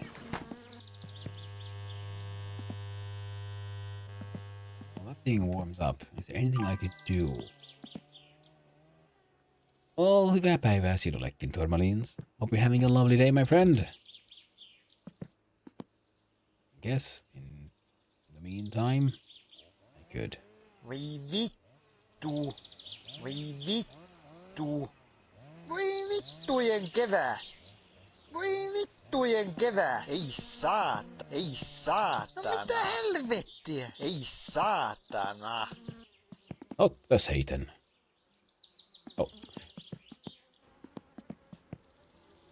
No, it's nice playing other games in between, but sometimes... Whoop, alright. It gets annoying because you forget the keybinds. You're like, why isn't it picking it up? Oh, right, yeah, no, wrong game. But hey, Turbulence, how are you doing? I hope you're doing well. You're having a wonderful day. And I'm doing quite well. I had a fun start for the day with the game. I started with some game dev stuff. And it went actually quite well. I was sort of afraid of starting a new project. Also because I've been really trying to learn to do like designing, like doing some preemptive design, doing the 3-hour game jabs, you know, stuff like just, you know, writing a document, a design document. And yeah, now I actually started with that somewhat. It's not the best design document, but it's better than none. And it's enough to get us started, get us going. And also, already by doing it, I also realize stuff about, oh, well, you know, things I remembered issues I've had in similar things before. Like, okay, well, I need to, like, figure out how do I do damage transfer between, you know, the projectile and the enemy. Where should I do resistance checks? Should the enemy do it, the enemy entity do it, or should I have a sort of global that does all the damage handling? Now, damage handler might make sense. Then you can have everything happens in one place. You don't have to have repeat code. And just the enemy gets hit, it gets the damage information from the projectile, and then the enemy calls the damage handler to ask, hey, yo, I got hit by this. What happens? And also offers its list of resistances. I think that could work. Because then I can do all the resistance, all the damage handling, editing, just there. The enemy only needs a list of its own resistances. And it, well, enemy and player really. Päivän ollut hyvä, kiitos kysymästä. Olen polttamassa yrttiä. Well, I hope you're having a good time there, burning, smoking your herb. Very nice. I guess, yeah, you're more in Schedule 1 territory than the classic My Summer Car experience. And yes, see, in some way I was lurking and playing my game, yeah. Yeah, Schedule 1 is a really fun game. I haven't checked out the roadmap yet for that one. It seems super fun, though. I mean, it seems very, very promising. It is like design-wise, it is a fantastic game. I mean, the player experience and all that, hey, it's super fun. It's been very addictive. It has a very naughty niche, you know, like joke world to it. But we can't. I can pretty safely say that is not the only reason why it's become so popular. It is, at its core, a fun game. A good game. And it is a good game in the sense that, yeah, the game is funny a lot. Yeah, it's super funny. And it's also like a really good game. Like design-wise, because, I mean, the only problem it has right now is that it's not finished. So you get to a point, and then you sort of like, okay, now I'm just sort of like grinding for the grind. Grinding so I can grind more, and that is just, it's, you know, depressingly close to real life, you know. It's, you know, we all, you know, have those moments in our lives when we find ourselves in a situation like, well, is this my life now? I go to work so that I can pay my rent, and so I can pay for my transportation, so that I can go to work. I work so that I may work again. And that's all I do. And the end game sort of gets to that point because they're a tool for automation. Oi saatana! And they are a little lacking. But the game itself, like some of the good parts, are that the sound design is beautiful. The animations for when it's running, all the little like tiny little like camera zoom and lens effects. There's the like wonderful like juicy animation. These like how things fit into each other and all that. And many have commented that that I totally agree with is that the town feels lived in. It feels actually alive. In many games, you have a city and it's dead, or there's people there and they're just these random NPCs and they move around and you start wondering, who are these people? Well, hello there, Aquamori. I hope you're having a lovely day. And yeah, I'm just playing My Summer Car and explaining why I think Age of 1 is an example of a fantastically designed game. Yeah, because the city feels lived in because it has these characters, and many of them are very distinct. Like there's that chef, works at the French restaurant, and he has his curly mustache and chef hat, so he's obviously the French restaurant chef. And he has his own house, and he travels between his work and his home, but also travels out and hangs out with other people. So these are people with like lives. In stream, you're playing Moscow and feels like, yeah, I know, right? I know. I mean, the worst part is, you know, I had to watch Americans play this to know that it exists. Nyt perkele, nyt saunataan. Get it, come on. Oh, I almost forgot. Oh, it's embarrassing.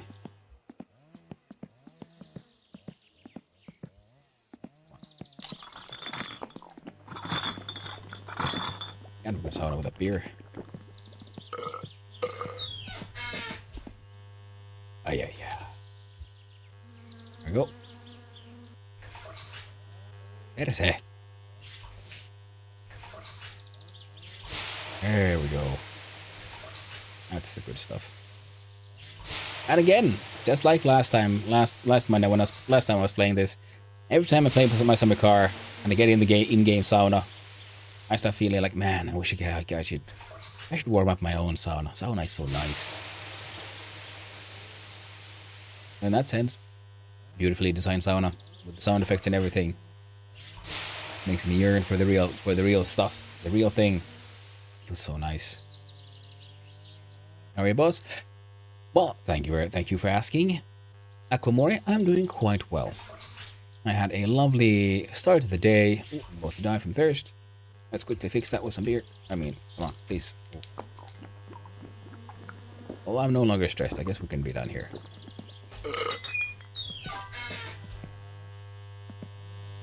Nice and baked sauna will be right now. Yeah. Imagine it would be. Yeah, I imagine with a nice baked, then you want one of those like slightly lower, like 80, between 80 and 60. So you have a nice, like long, slow cook. Person I usually enjoy more 80, 100 degrees Celsius sauna. It's a you know a question of preference really, but I prefer a hot one because what can I say? I like it when it hurts. I like it when the sauna hurts a little bit. What Hogsbooks well, that's certainly one way you could do it. I don't know how, that might be a little rough though, because it does get very hot in there and then steamy, and then the lack of oxygen combined with the heat. I never tried that myself. I can only theorize, and I realize there we go. There's one there. Did one of them fly in here? Oh, good. This house clean. Perse. I would air it out after smoking. Yeah. Oh no, yeah, after smoking, yeah, but I'm thinking like that's because if you had it like if you're hotboxing it while you were in the sauna and the sauna is hot, I imagine that would just get a little asphyxiating.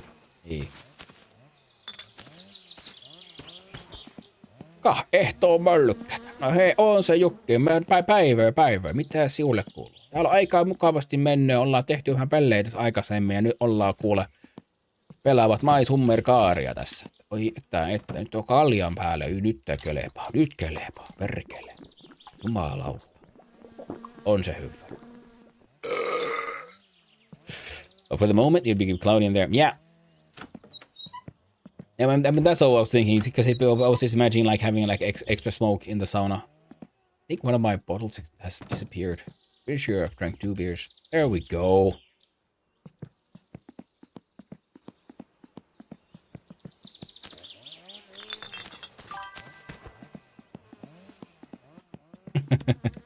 But imagine otherwise, yeah, getting baited in a sauna. It does sound like a nice, relaxing combination. It's just, yeah, the getting baked was never my drug of choice. I felt a bit too like locked in inside the body there.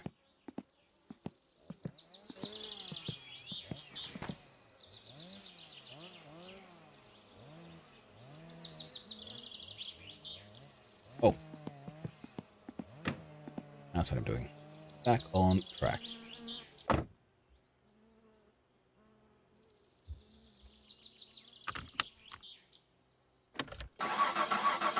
Ooh, steam rooms? I'm guessing doing a sauna when you have the flu feels great. It can be a little challenging. But though at the same time, steam rooms, I mean like those like Turkish style, I must admit I don't think I have. I can't remember. I've been in various kinds of saunas, including like Savo sauna, normal sauna, and so on, but I don't think I've actually ever experienced. Oh, there we go. The like Turkish steam bath one. It seems interesting enough.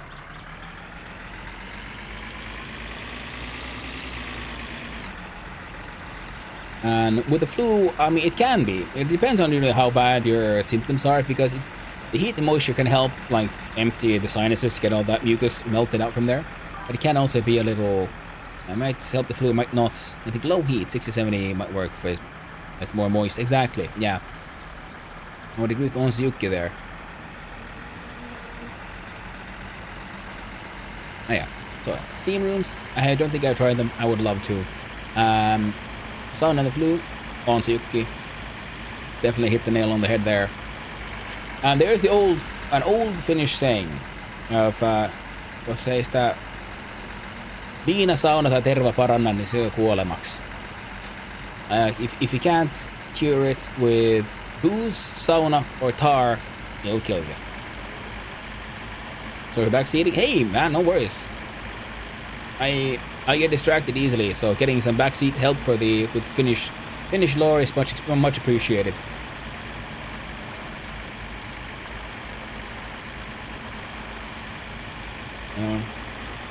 I know I talk a lot, but I do welcome a community that talks with each other as well. I have no need to be the solo star of the show here.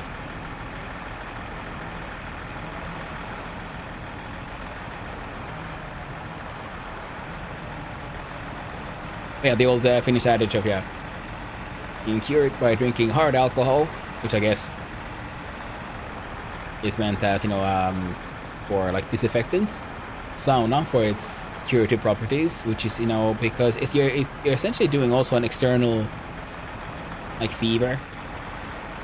Because there's the heat, there's the moisture, all of that. So, because afterwards you can cool off, but you also heat yourself up. So it does actually help with the whole healing some issues in your body. And I've never really understood what they did with the tar, though. Like, people have jokingly started referring to, oh, well, like, it needs cigarettes. But no, the saying is older than cigarettes, so. And tar is, because it's boiled from wood. And also, like you see in my summer car, this is real Finland. There's rocks and there's so fucking many trees. It's all swamps, marshlands, lakes, and endless forest. That's most of Finland, really. So, we have a lot of culture that, in that sense, that then tar, which is then boiled from trees, is used in more things than just insulating boats or buildings. We also add it into our candy and as a flavoring agent and so on, and ice cream as well. Delicious. But I'm not entirely certain how exactly tar was used in traditional healing practices. Now the same states, so we had both. They're nice too. Most humid heat is the dry heat, basically the difference. Yeah. Well, I mean, the sauna isn't that dry, in my opinion, because it depends really. I mean, the sauna gives you an option. You want it dry, you want it hot. Because, as you saw in the game, you throw your lulu. You throw the water on the rocks and the steam fills up the room. And then you can add tinctures into the water. So you can have nice like aromatherapeutic experiences as well. I personally enjoy as a smoky, or indeed yes, a tar-scented lulu. I do have a nice birch flavored one as well, or a scented one. And what else? But yeah, but then you can also do sauna in a nice dry sauna if you so prefer.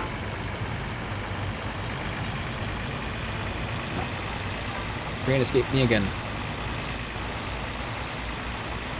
A friend of mine lives next to the village after which this map is built on. Shoot by... Ooh, too close. Shit, for real? Oh, I thought this was like fully...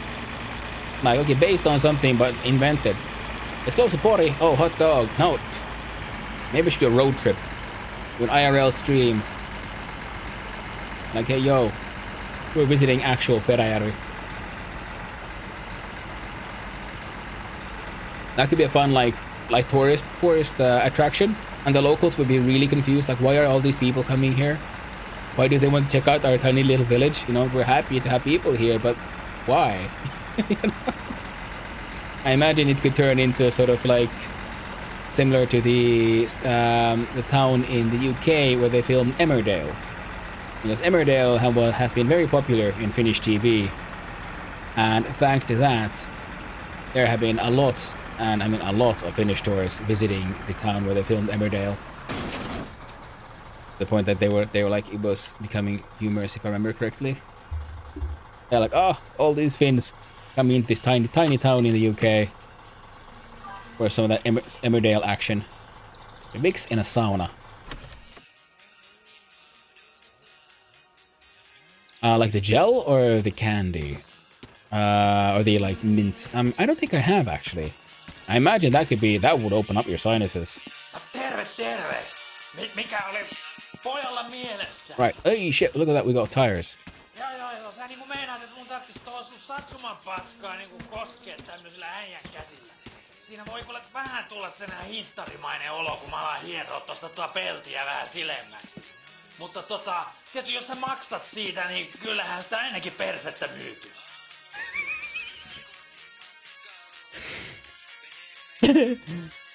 Whoa, I had, yeah, the vapor rub. Hello there, Wasteland Puppy TV. Hope you're having a wonderful day.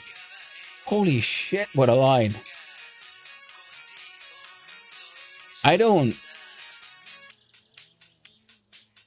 Yeah, okay, parts of that I literally can't translate because of TOS. But yeah, oh yeah, so what he was explaining is, so like, oh, so you want me to like touch your... I had a Vixie in the shower before, it was super hot, but it kind of turns this steam room. Yeah. That sounds cool. Oh yeah, I don't know if I answered that. I'll ask, yeah, so vapor. No, I haven't actually tried that in a sauna, and it sounds interesting and something I might want to try at some point if I need to. I don't have any Vicks Vapor Rub at home though, so yeah, there's that. But definitely something that could be interesting to test. Will that open up your sinuses extra hard? Yeah, like I was explaining that. So like, so you want me to like touch your shitty ass Satsuma with these like manly hands, like dude hands? I don't know, man. It might make me feel a little things I can't translate. But you know, but hey, boy, as long as you're paying for it, and I guess that's fine. You know, it's not the first time I've been like selling ass. Or you know, selling myself. I just, oof. This game has crazy ass voice lines, gotta say. Okay. Now, I need these to be closer.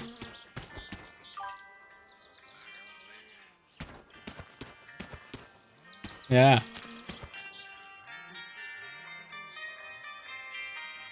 It's one of those things where, you know, it's you have to be I'm glad that the internet really cares. Only cares about profanities and horrors in English. Because you want to be politically correct. Well, you should just say something heinous in a non-English language, and everything is okay again.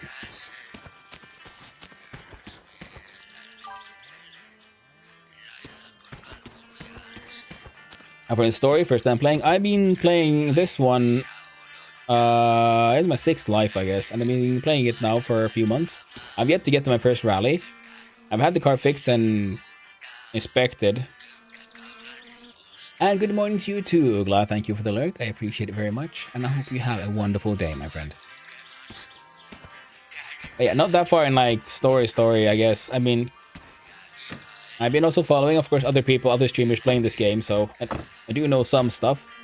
But there's some stuff I have yet to discover. We got sub emotes. Yeah. You got the badges now. I put a couple up now. Hey there, Fuzzwazzle. How was my baldness? I was quite bald, shiny and blinding. How you doing, Fuzzwazzle? Hope you're having a lovely day. What I figured it frack what they done. Oh, I needed. Okay, now I've changed the alternator, and I've changed my starter. Considering what usually angers the inspection man, I think I want to change my head gasket. So we can do that one now.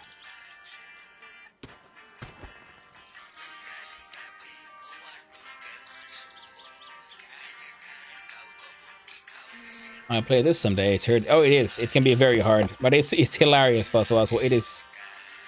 It is funny. It is dumb, and also it tells you nothing. Devastated failing the last boss on the portal. I don't want to curse. If you really want to curse, you can always play this game. Press N. Saatana! Voi vittujen vittu! Saatana! No mitä helvettiä? Saatana! Voi vittujen kevää! I love it. On top left, you see we have a meter for stress. One way to get it down. Ei saatana! Perkele! Perkele! Perkele! Indeed, Tourmalines. Jumalauta! It's a simulator, not a game. That is true, Anzi. Okay. The simulator of 1995, Peräjärvi, and you can almost middle finger people as well. This game is not for the politically correct.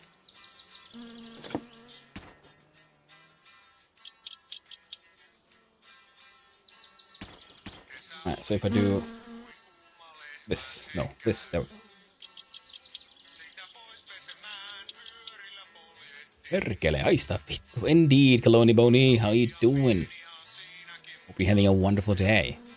Yeah, I'm devastated about the father, the last boss there. Ooh, Kaloni Boni, thank you for the follow. I appreciate it very much. And I hope you have indeed a wonderful day. But yeah, man, the Ashlands is just a mess. I have not beaten the Ashlands, and I don't think I'll be beating it at any point in the near future. Well, mostly also because I'm taking a break from Valheim because I got slightly burnt out by playing it for the Kasheim building competition, and because I ended up building a port out of mostly Ashwood and Grausten, which means I spent far too much time inside the Ashlands just mining stone. And I ended up on a little, like an island that had all the stone and wood I needed, but none of the like advanced parts, which was kind of annoying.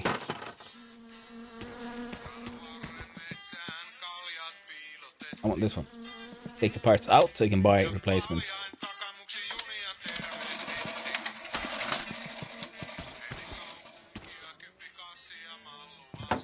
Oh yeah, that one.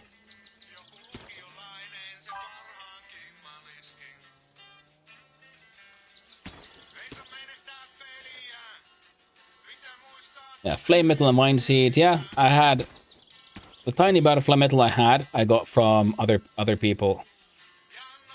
Why are you complaining? Be careful so I don't accidentally get too close or hit anything with this piece. Okay.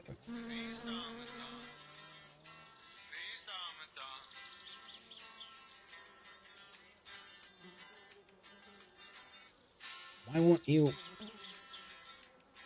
accept your place?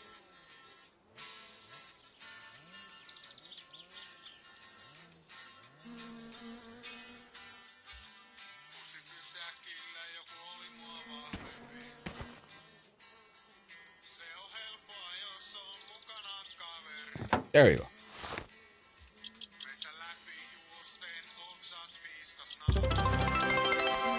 And Aquamori, thank you for the follow. I appreciate it very much.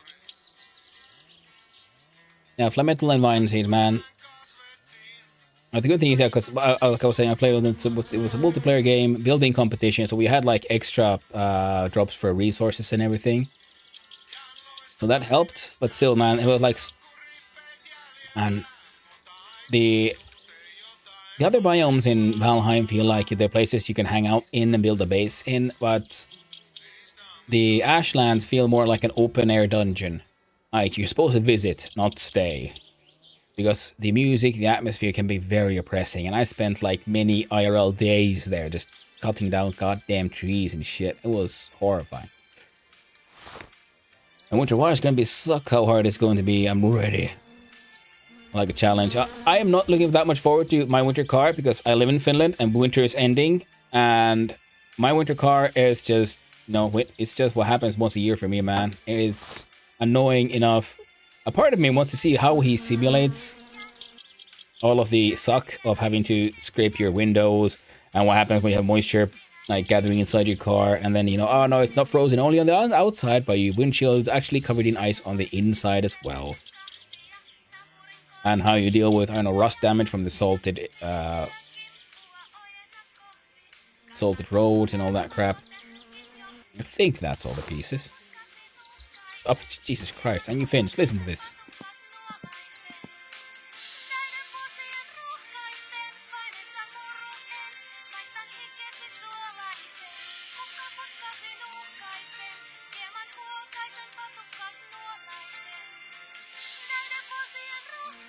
Damn.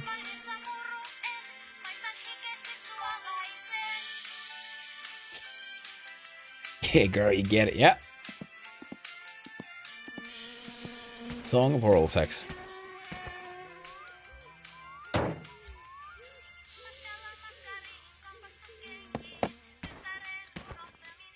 I'm ready for a rally? No, I'm relatively early in this on this run. Oh, god damn it, I forgot to check.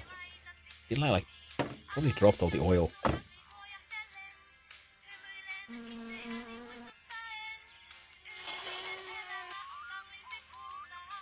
We still got some oil.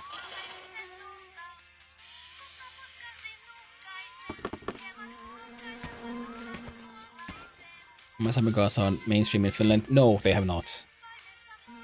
It would be hilarious if they did, though, but no. Sadly, they have not. I haven't heard any of them until I got the game.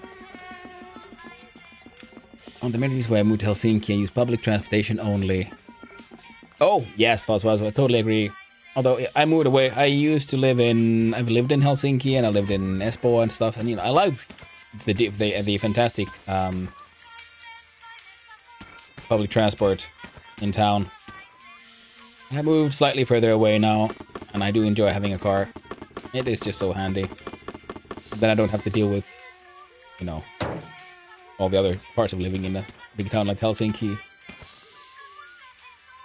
DMC issues, yeah. I think there's some more.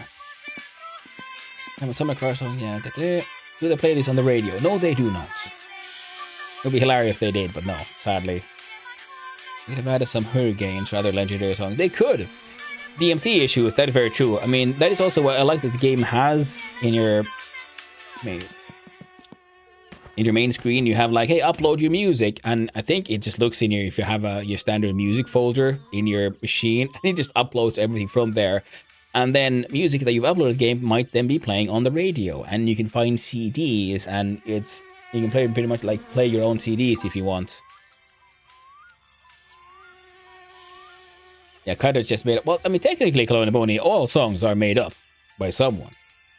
Now, these songs are amazing and they're hilarious. But yes, but they are made for this game specifically, and they are freaking hilarious. I'm gonna park this van somewhere. Hopeless and others. Yeah, I mean, some of these are just amazing, like this one, because these girls singing is amazingly good at singing bad, if you will.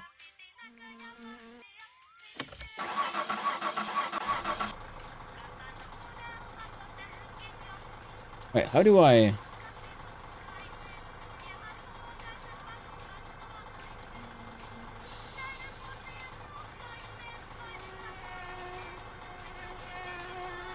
I should have brought the moped. God damn. Most of the Paul of Ventures, though, he has a whole album sitting in this game. This song pushes me to my limit. Yeah, this song is... It's something else.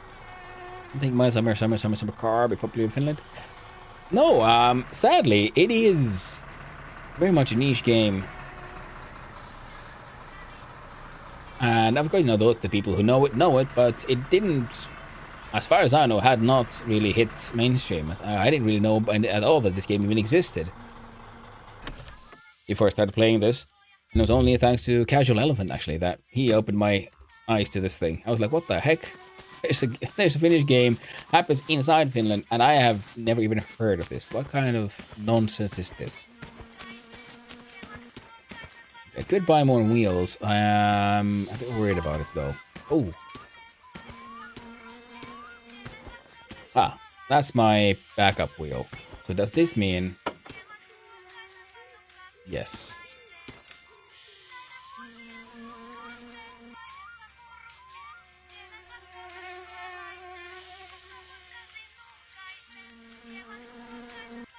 Come on, you stupid. Alright, there we go. Get jacked. I heard about from Twitch chat on IRL. Yeah. Yeah, it was through Casual Elephant, and then internally through Twitch that I then found out about this game. And it is hilarious how many Americans are playing this game.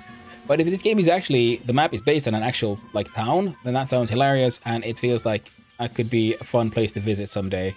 And you confuse the locals for why are there tourists coming to our tiny little middle of nowhere town?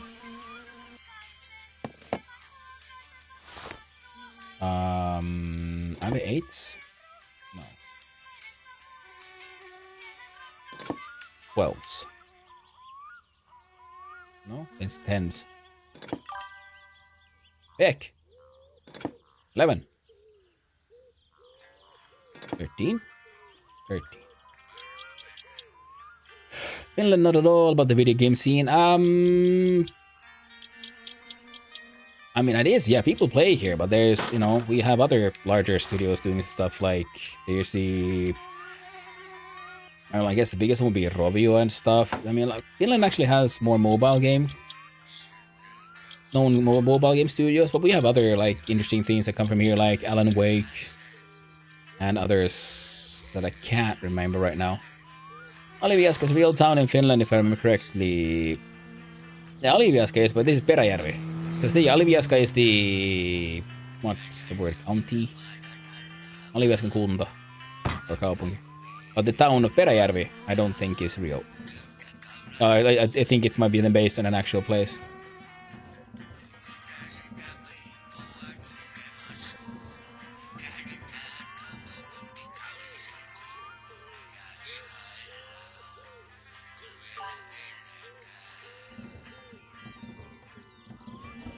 There we go. Magic.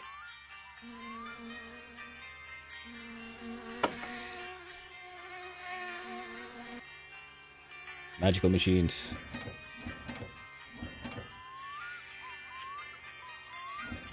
There we go.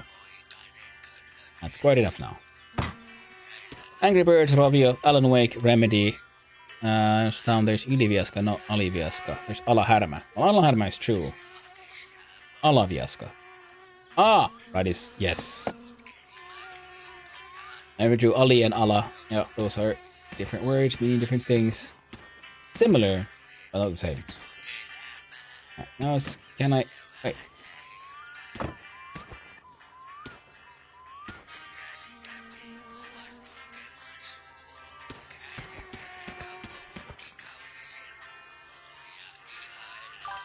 How did that happen?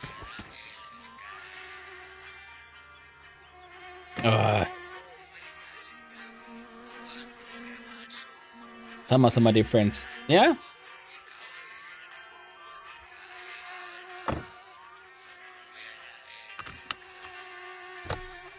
And English, I guess you could say for both, you know, under.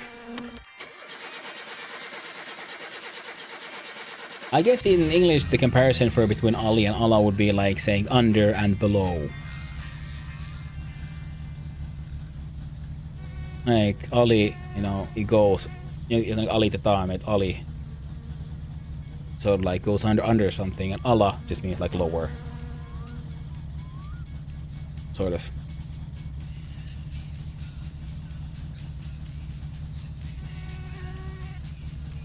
Okay. Oh, damn, I haven't even set my tune in my radio. You got the advertisements. Vaivaako armoton kankkunen? Ei hätää. Juokaasu Ojutkangas on avannut uuden klinikan Ouluun. Or if Allah is a pinta-ala area. That is very true. Exactly. Or is Allah is like millä alalla olet töissä. It could also mean like a field you work. What field of work are you in? Okay, we got that. That's taken care of. Machine's on. Oh, the choke. Oh, god damn it. Car's all fucked.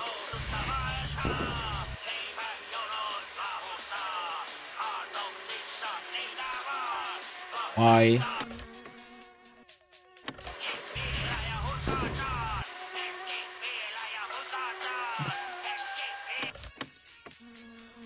Okay, no choke.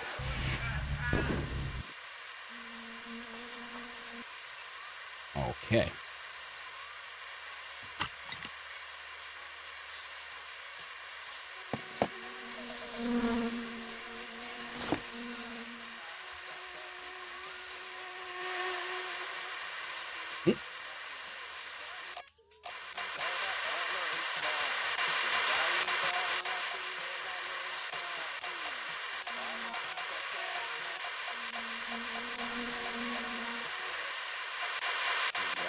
Turn on that radio. Cannibals, see you around, Nakamori. Thanks for hanging out, and I'll hopefully see you around. Alright, now let's see again. Now I got no choke. Yeah, that's way too high. Okay, let's open up the choke.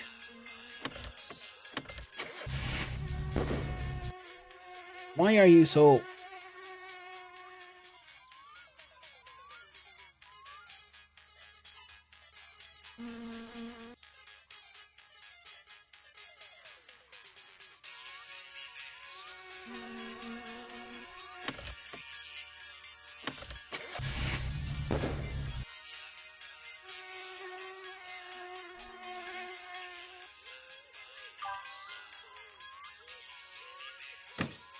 Wow, I poo. Poo. Alright, I have suspicions.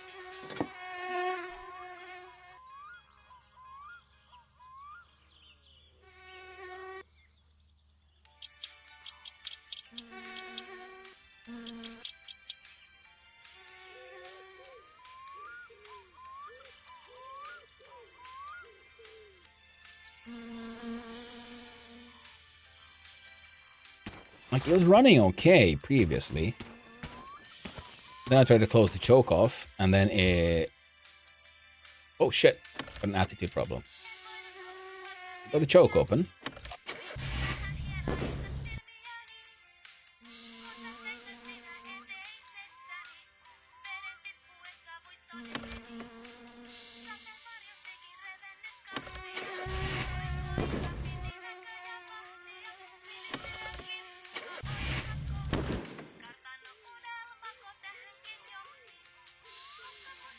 So... what else could it be?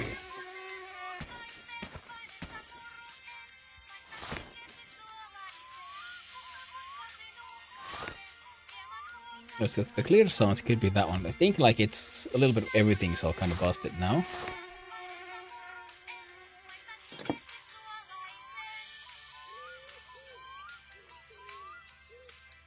Let's turn that one like crazy far. See what that does. There. Now that should do something, right?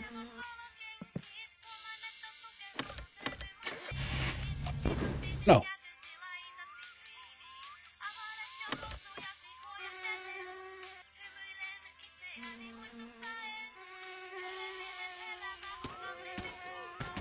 Ay, ay.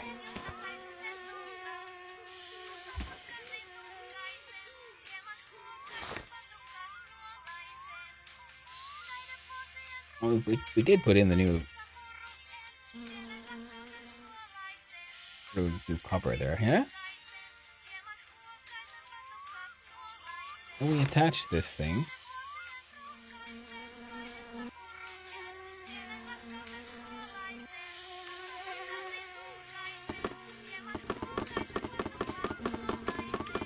added more oil.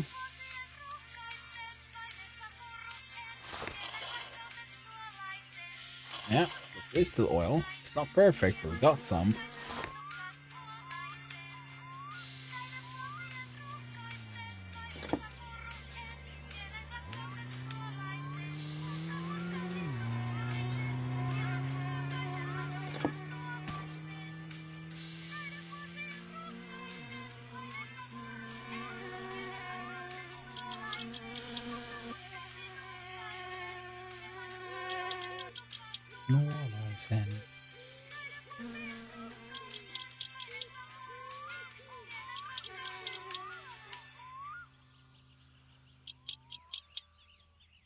God damn it.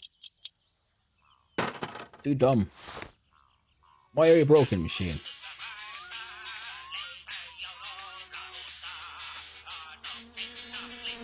Song about shitting your pants.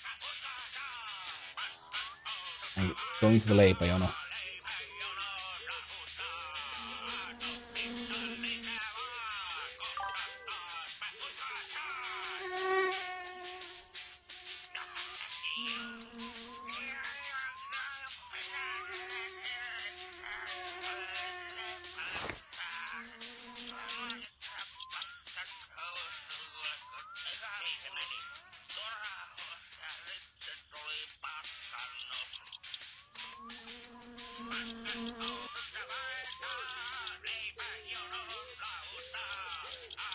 Thinking it's because I take everything out and like too solidly. Something's angry here.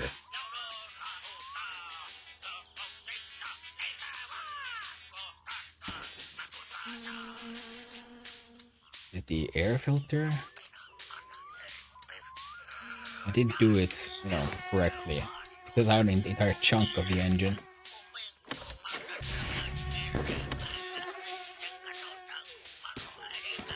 Instead of one piece at a time. And usually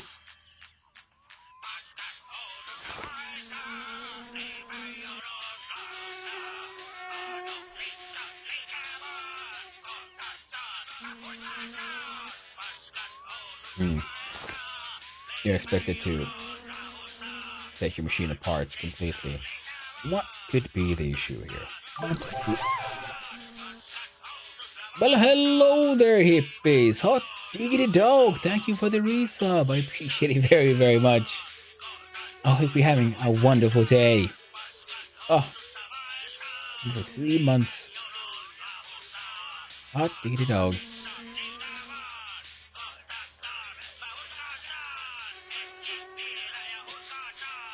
Hope you're having a lovely day there.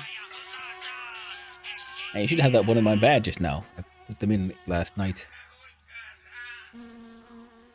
Added those eyes and things. Oh wait, I don't think I have a 3. Oh god, diggity dog. I need to add a 3-month one. I forgot that been how long I've been streaming. Small world, yeah. Swarm me up any pipe. What the freaking frack am I doing here? Do I need to... Okay, what if I remove the entire carburetor?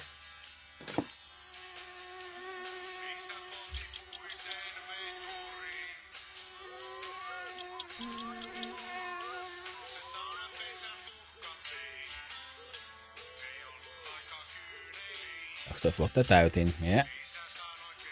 Tässä kuin mies.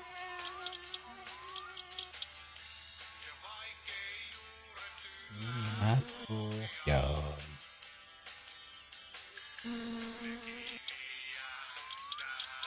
Maahan routaiseen.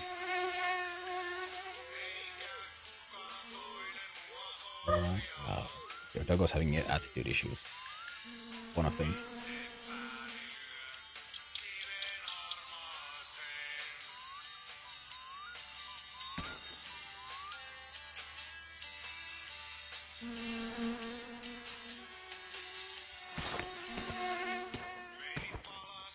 What is the problem?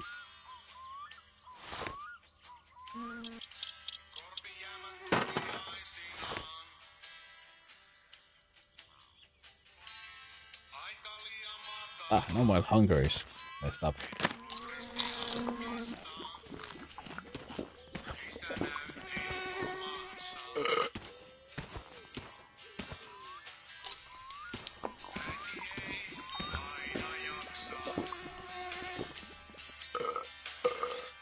Sä oot kyllä yksi kyrvän syylä.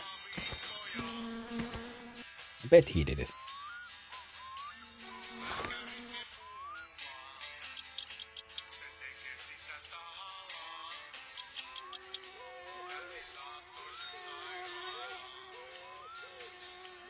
This song is extremely depressing.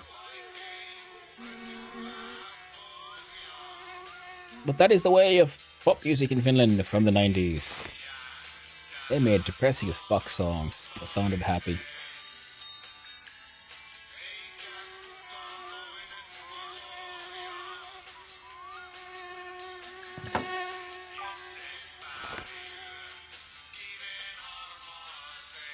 Yep, they absolutely did, yeah. Finish Twitch is small, please. And if they're true as well. It reminds me of being like a fin Swede. We have a term for it. We call it the Ankdammen. Duck pond. Because you find a fin Swede,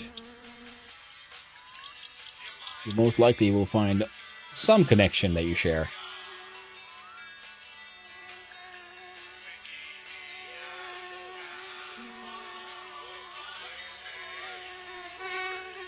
I think that all should be like reattached now. Let's see again. Oh, look. I'll come back from the edge, everyone.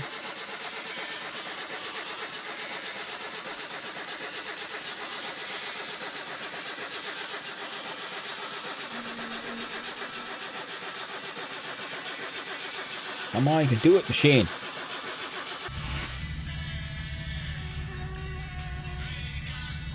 Why is my AFR ungate? Something wrong. Not more than usual.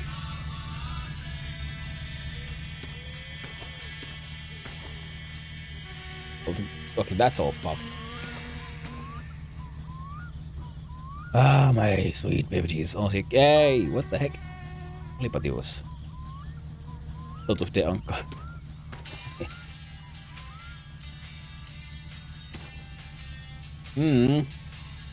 Niin oli. Wait, no, I shouldn't attach that until we know we're done. Right now, that gauge is... Okay, now you're working. What the fuck?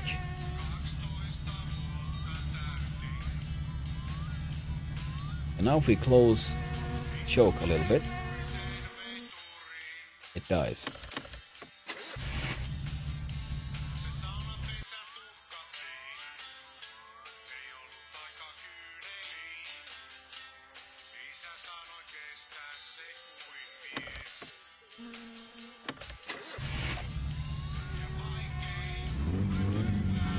Alright, let's hang out here.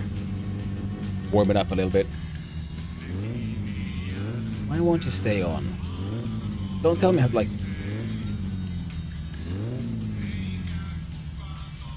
Oh no. The engine is shaking, I know what's wrong. I need to change my goddamn crankshaft.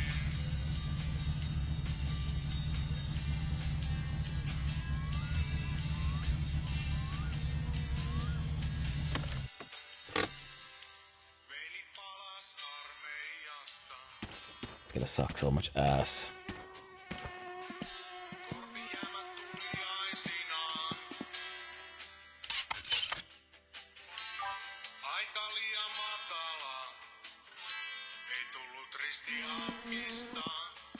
Crankshaft and pistons, yeah. So I've been like trying to see like how in vanilla can I keep the machine. We have reached the end. The good thing is, as long as I hang out here, apparently he won't despawn. Alright then.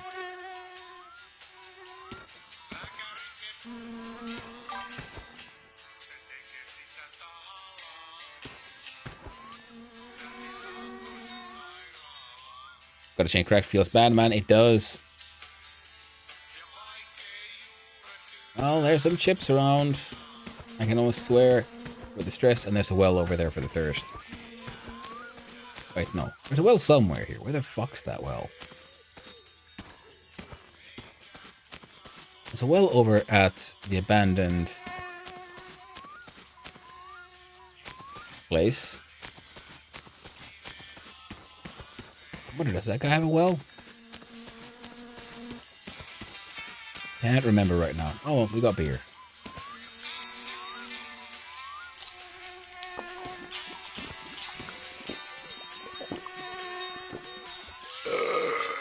And of course, we have homemade lemonade. Horrifying. Keeps the thirst away. Gotta stay hydrated.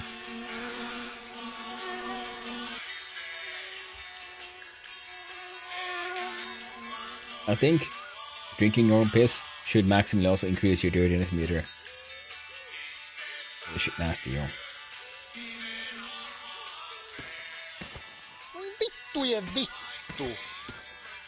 Indeed, friend. Now, I think they're 12s, right? Hold up.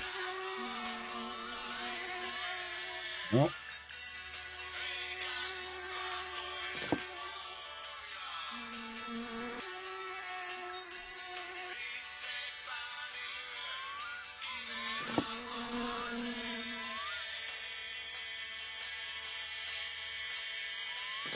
I think it would be the biggest freaking bolts imaginable that hold up the engine attached to the chassis, but no. One by one, we'll find the correct one. 13, lucky number. Nope. 12. Sadly, no. 11.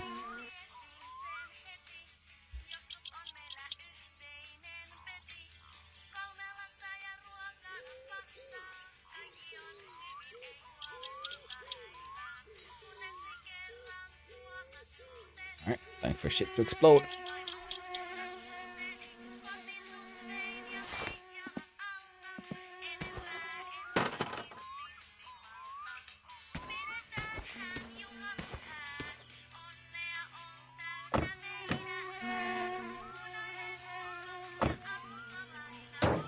Ah.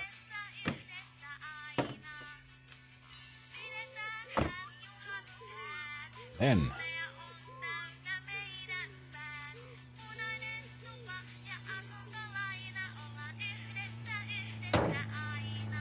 Fuck you, you stupid piece of shit hood.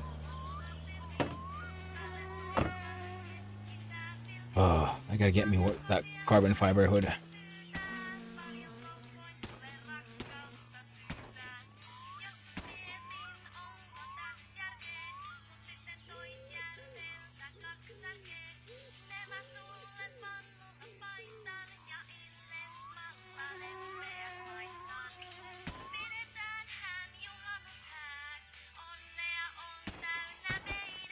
Oof, gotta be careful.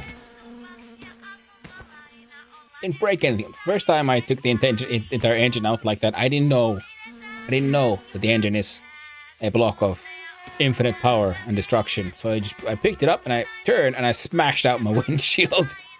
That got expensive.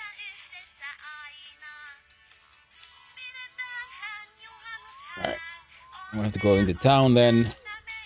get me some oil and stuff.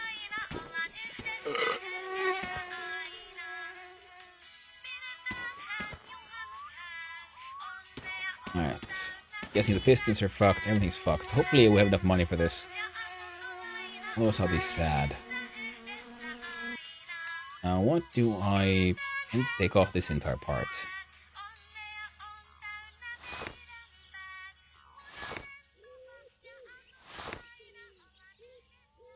Me I need to take off that one, that one.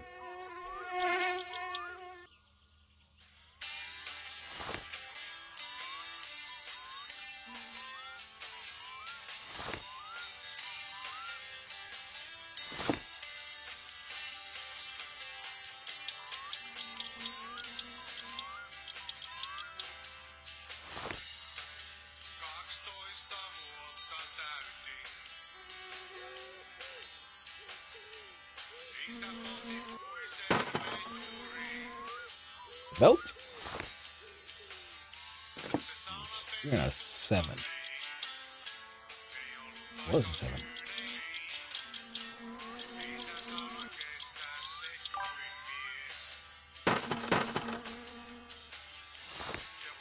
And take the block and jump it in front of Latan, and he could not drive over here. And I think I saw Yarkis. He was playing this and he used it to like put hay bales onto his truck. Those things are heavy. I mean onto the like trailer, the tractor bed.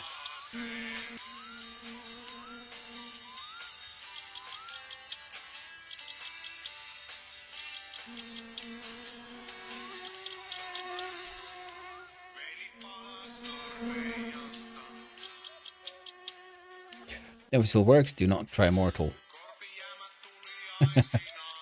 Hey, Mortal is the only way I play. Howard is the one achievement I plan on not getting in this game. Inspired by Trekkie.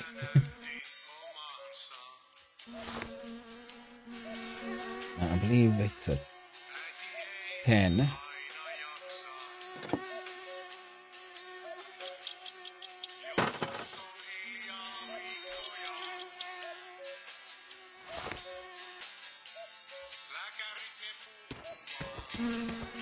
Okay, it's getting dark.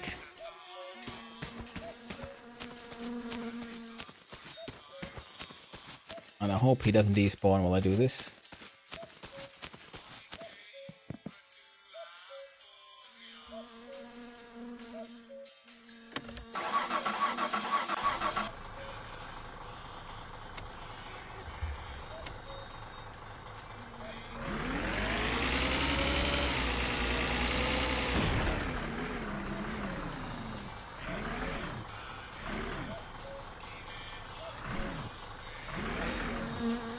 Nah, good enough for me.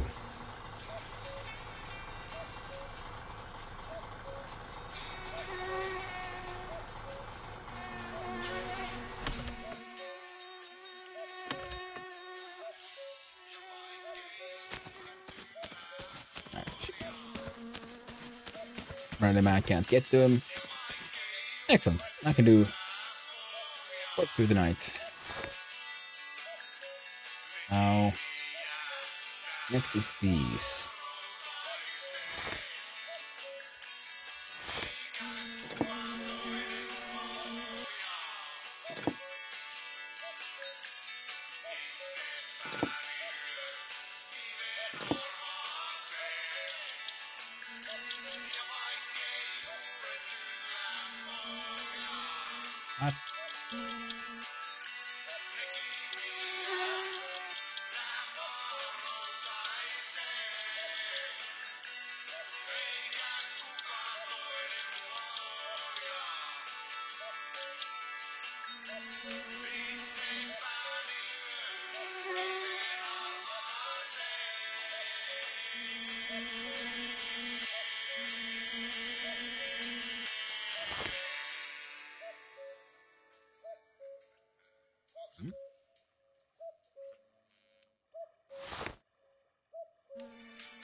Ah, right.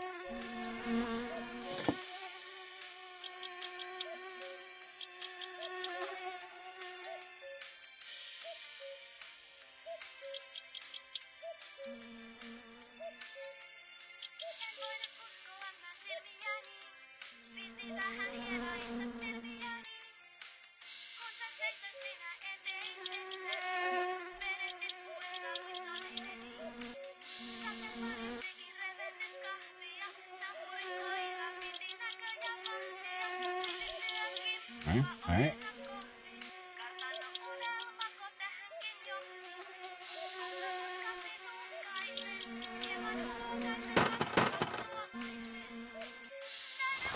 Gearbox out.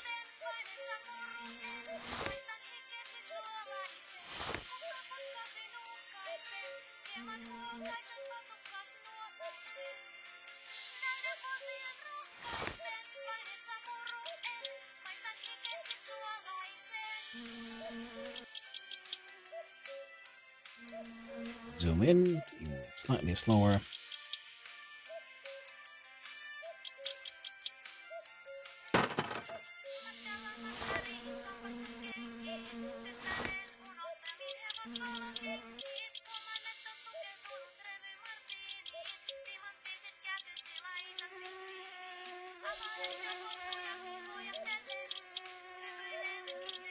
There we go.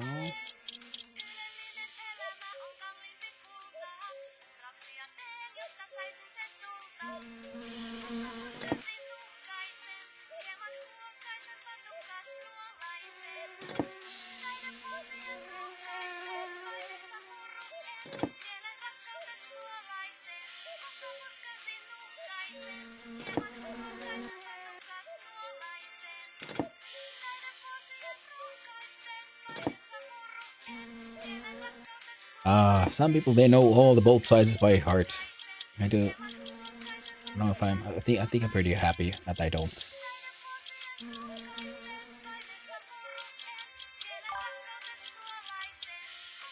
Oh. Alright, then I need to get the... Oh, this guy needs to go. Shit, I forgot about that.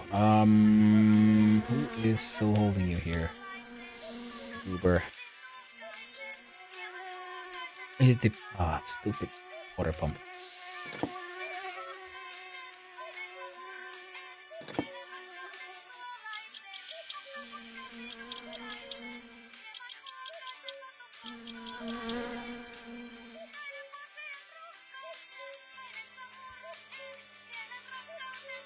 Suolaisen.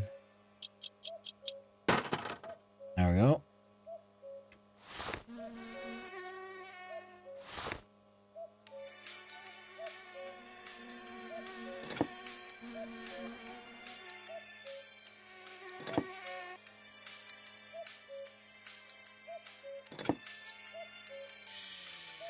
Oh, right.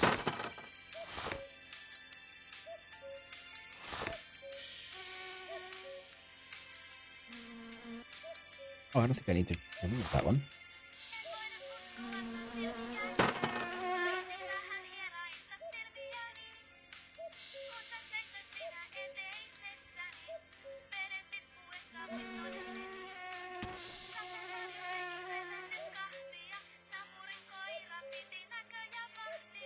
Why?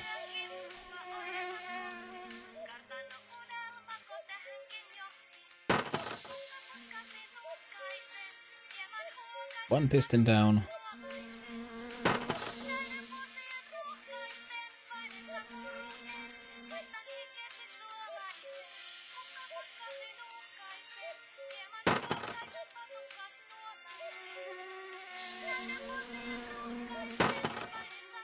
There you go, pistons. Oh. Oh, crankshaft still attached to this guy. Okay.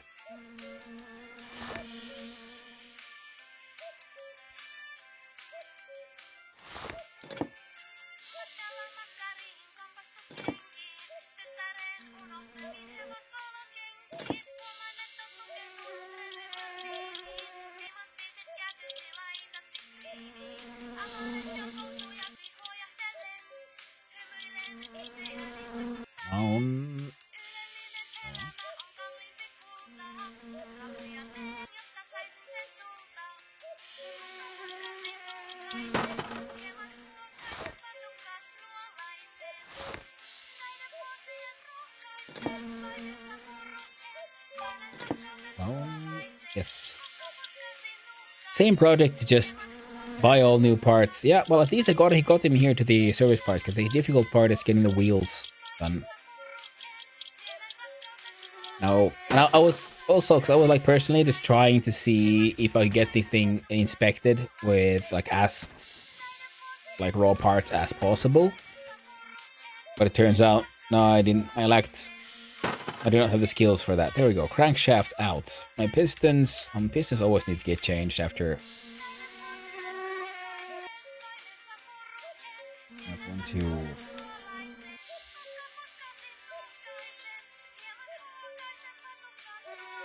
What the heck's that last piston? Oh.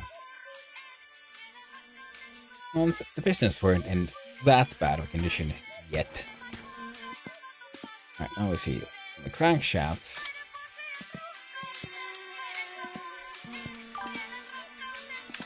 All new pistons. 2,300. Oof. It's looking for 1K. By gearbox. I don't need an oil pan. I have a new alternator. Where did it fall?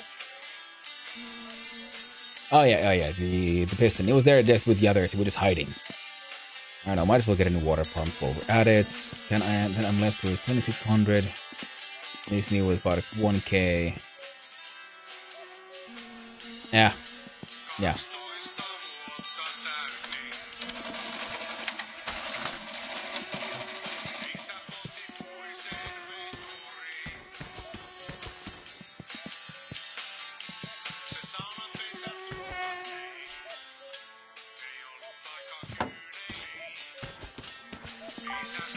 Vittujen vittu.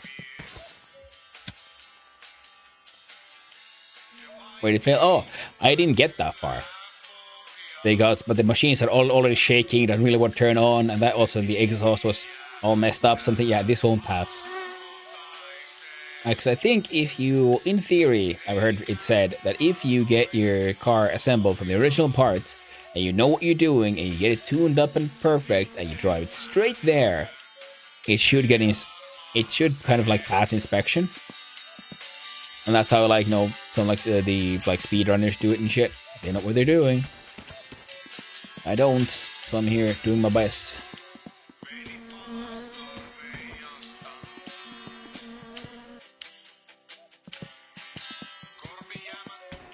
Right. Like one more piston hiding somewhere. Saw them all explode into various directions.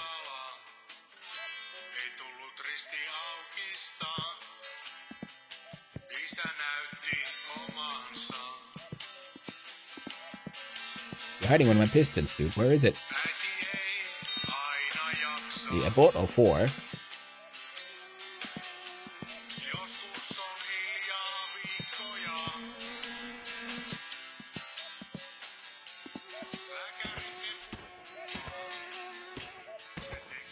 My bad. Have them all here. Alright then. Let's go.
Reassemble the entire thing, but we can't turn it on because we don't have any oil. And it's too late, the store is closed.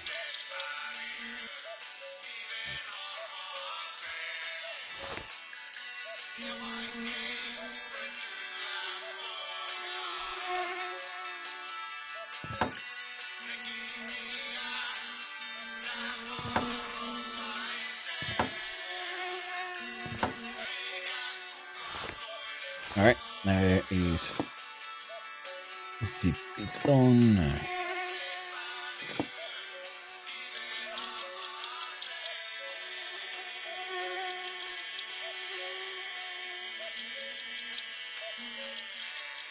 Mildly tempted.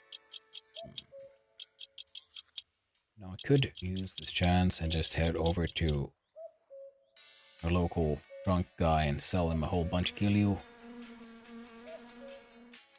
I might even survive that trip. Or it might.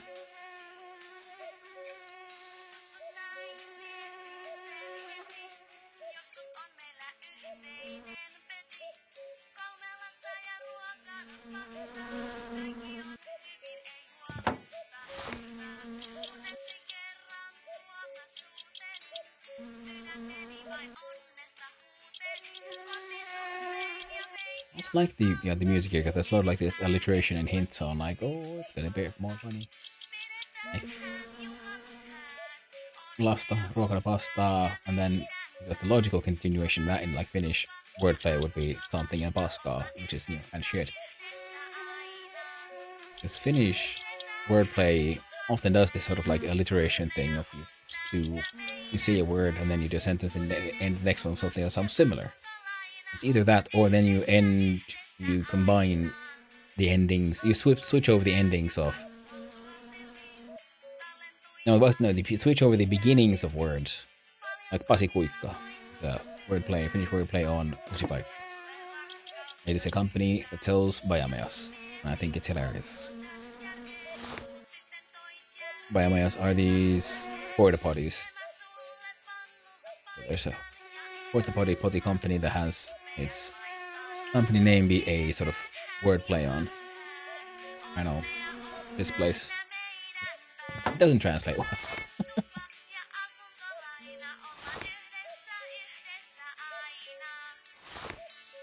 I think there were 8. No, not 9s. I'm just checking. 11, 10. No, yeah, 7s then. What? Yeah, there we go. Kinda wish if I had enough money I would have bought the fancier flywheel for the car and everything, but I don't have those kinds of monies. Not yet. I do adventures in town. Fix my finances, improve my skills.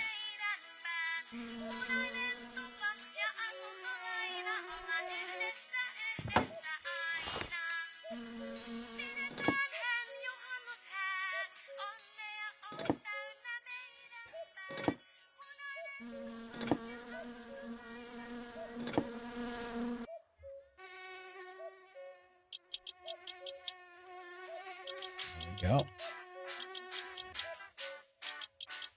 Gotta get the car fixed up. And then when the day comes, we'll be going into town, go to the store.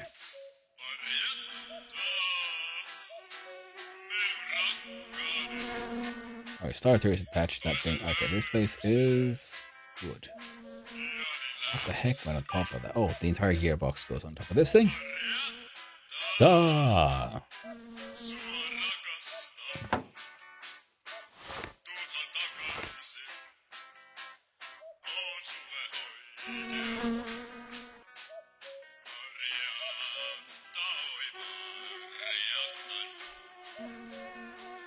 Can't see the inspection cover, so I'm guessing he's probably underneath here somewhere.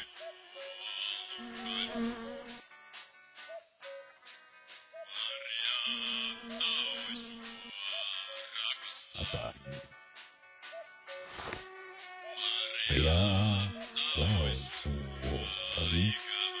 Yeah, Kevin.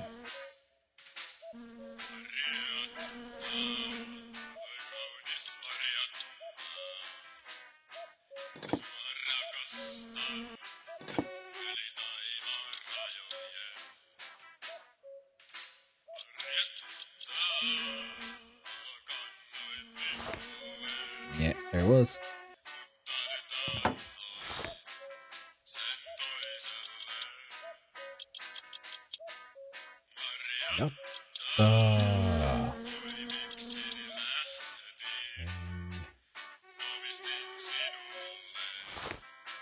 right. I don't know what needs to be done, but I will trust the experts. Turkey mentioned that if you ever do this kind of stuff and you remove the entire gearbox, you also want to like pop this one off and put it back in. Because I'm think breaks some logic. Sure, it is one number 7. It was.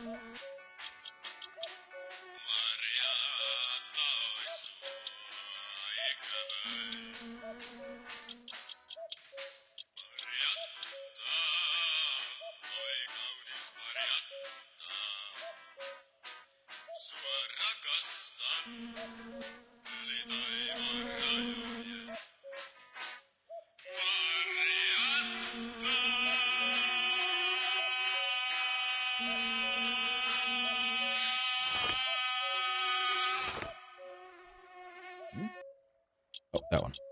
There we go.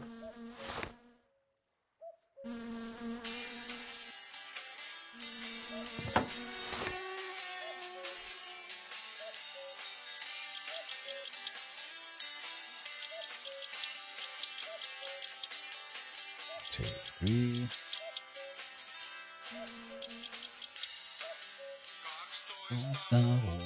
Täytin. Isä poltti pulseen veturin.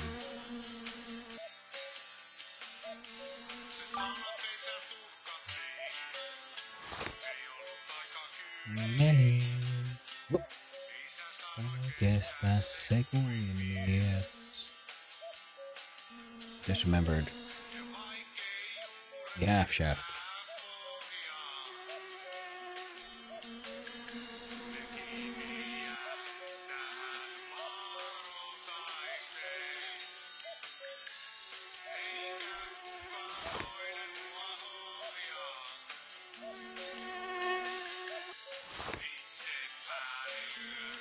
There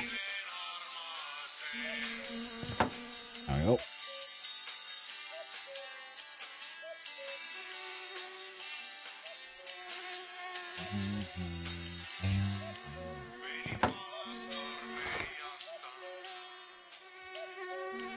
Do you believe this were 8s?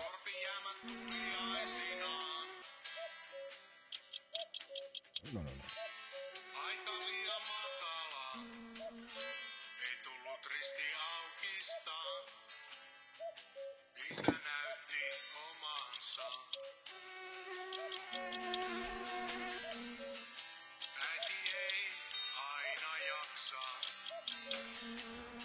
Oh, this is depressing.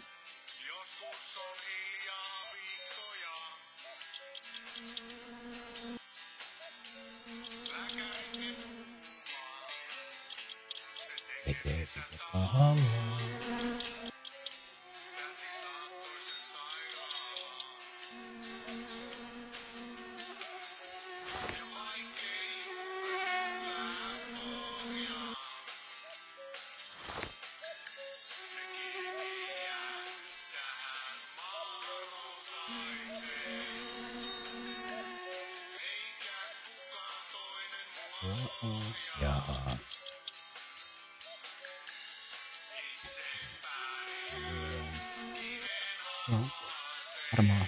Can't remember the words.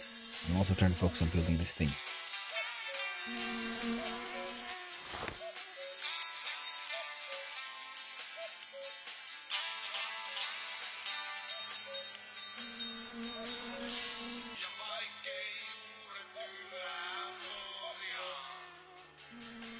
Where's the thing?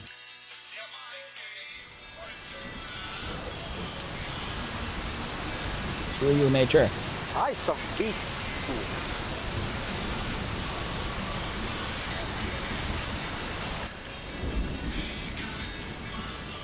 Oh, it's over there.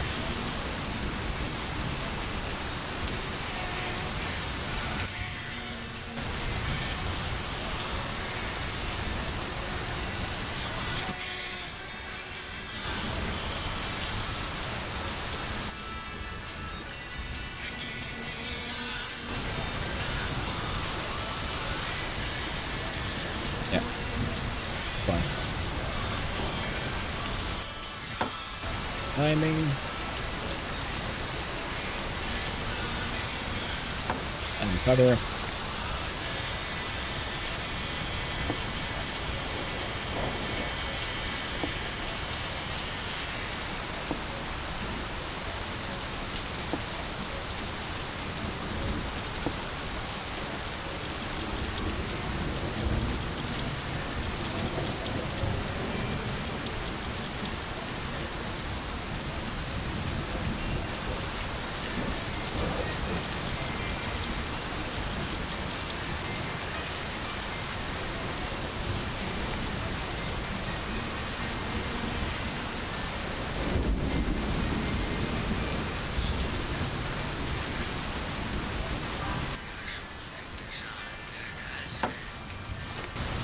I think the character would catch cold staying too long during. you think the game isn't punishing enough? It's unrealistic. I want more bullshit. I want more pain. No pain, no gain. There's not enough suffering in the My Summer Car. No, it could be worse. It should be worse.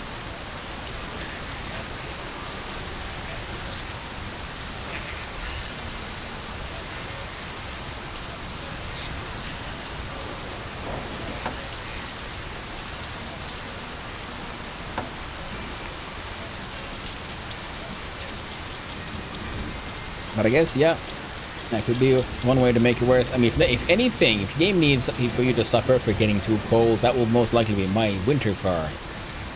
You know, there's some like this brand new, glorious and fantastic hypothermia mechanic.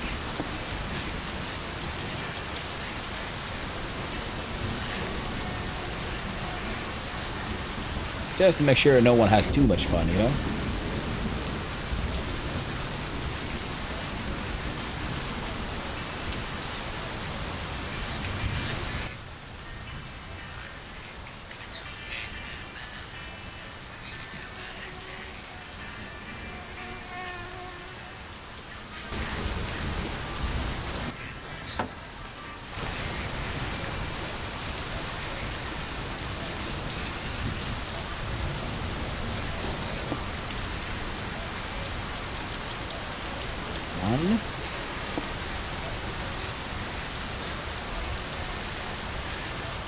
What's that? 8 or 7?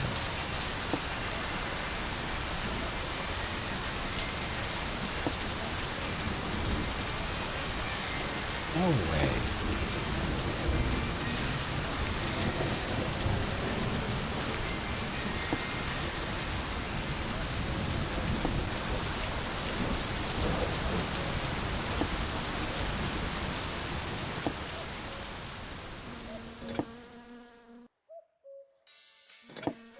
I feel like I'm messing up here. It can't be this big. Start again from the smallest one. No. Then 7. Nope.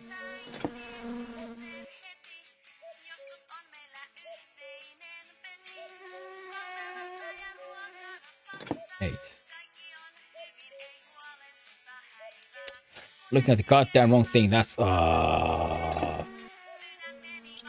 it was a 7 all along.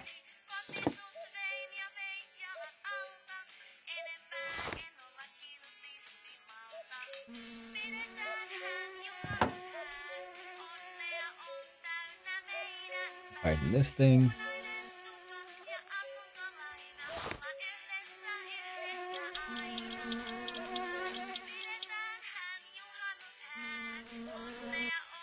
Täynnä meidän päät.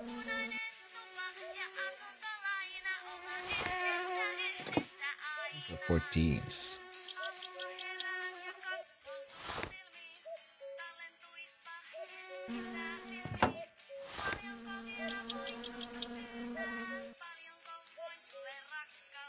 Väsytää.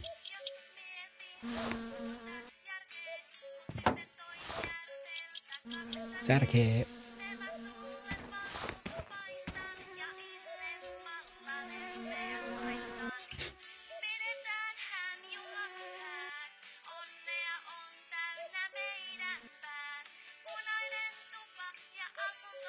should be fine.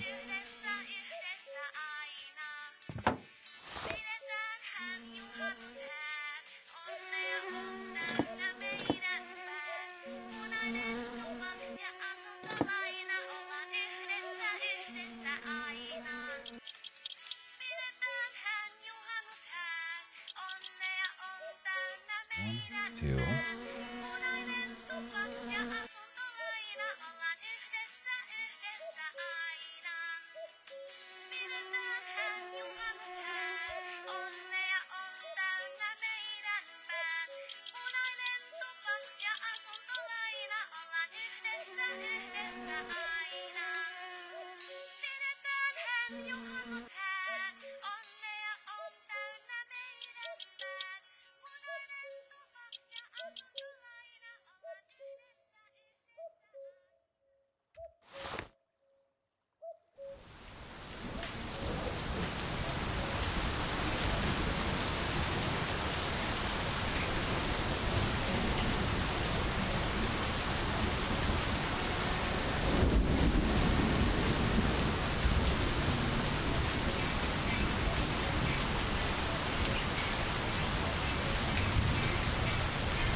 I'm thinking it'd be easier to put the thing in without the hood being in the way.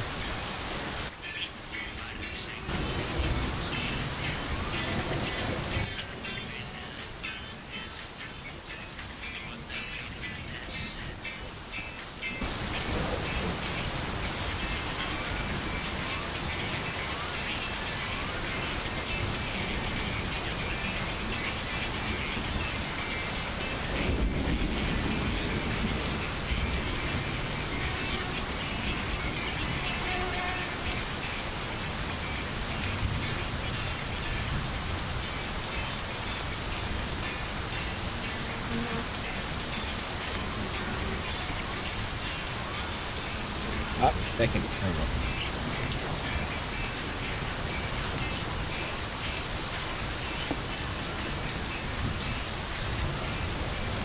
Oh!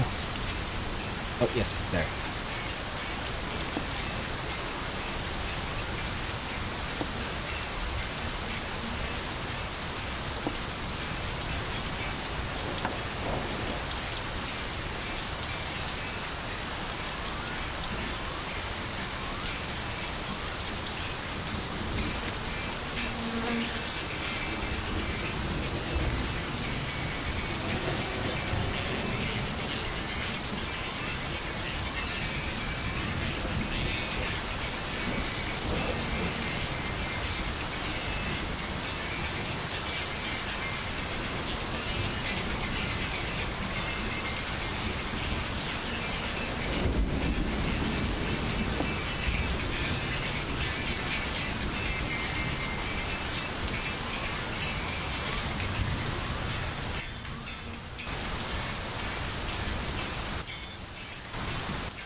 There we go. Rebuilding the engine using tips and tricks I learned by watching more experienced rally maxers playing this game.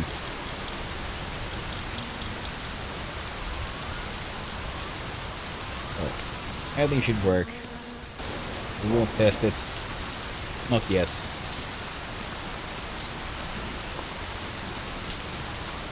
Celebrate. Mene säkin kotiin.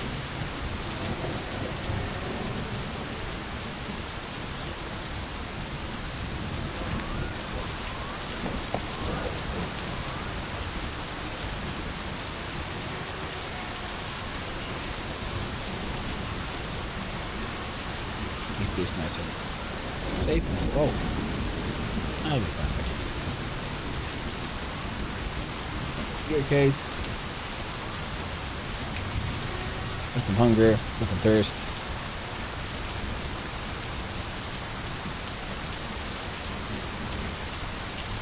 And we got the stuff we need for some kill you magic. I remember the couple of lives ago, I realized I was getting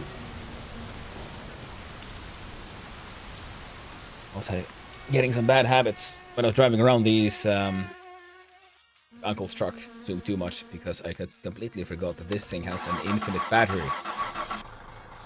So I had used my Satsuma as a light source like this, and I think I'd left the radio on and stuff. And well, that led to the fact that, you know, the battery just randomly died on the car. I was like, oh no, what's happening? Why is the battery dead? Oh, right. That's why.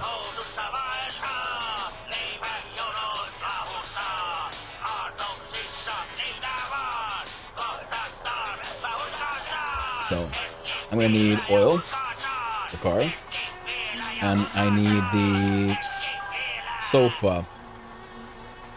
Ooh-yos. Alright, so I'm gonna see about... It's early enough, I think. So the rally shouldn't be starting just yet. It is dawn. So I will drive over to the dump. Because I want to get Boogie Nation, yeah. So I need to drive up and see about picking up that sofa. Then I need to head into town and I need to get myself some oil. And then I'll see about having a little nap over at Yoko's place. Give me a whole bunch of Kiryu I can sell. Sell all of it at once. And sleep out. There's probably no trains. See? Don't do it. That's what I get for not paying attention.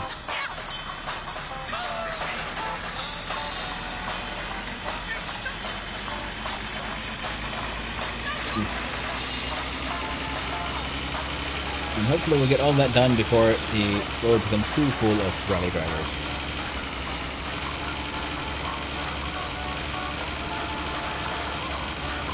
The thing is, why I want the sofa is, because when I drink too much Kiryu, that'll happen when if I sell all of my Kiryu at once, which is pretty much what I'm gonna do, because I feel like it. Then I can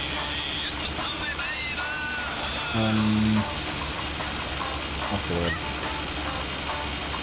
I think I sleep out the drunk, because instead of passing out and being teleported wherever, I could choose where I sleep and wake up there.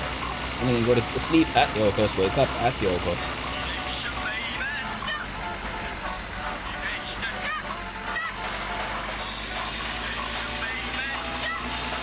And yeah, fall asleep at Yoko's, wake up at Yoko's, and then deal with the whole hangover problem.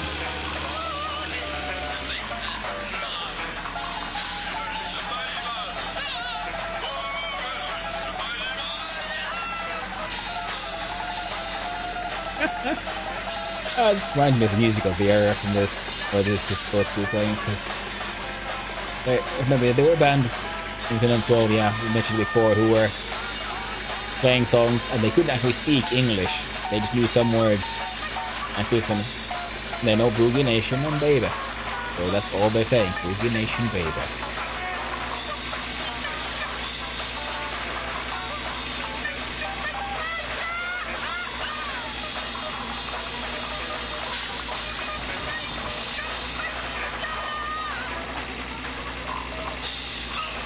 Oh, it's pretty wobbly. Oh, that's good.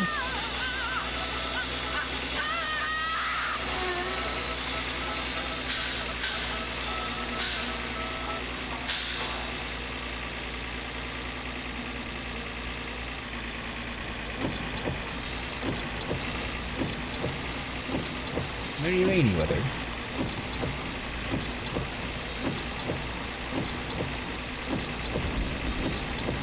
When I get to the store, I'm pretty sure also I have a whole bunch of stuff that I ordered.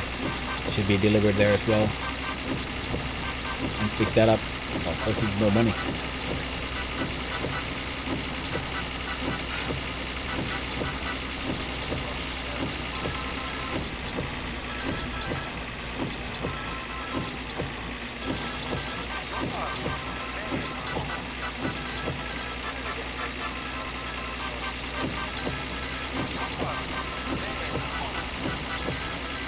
Lovely little gap in the rain, like, oh, finally the rain's over. Nope, it's getting worse.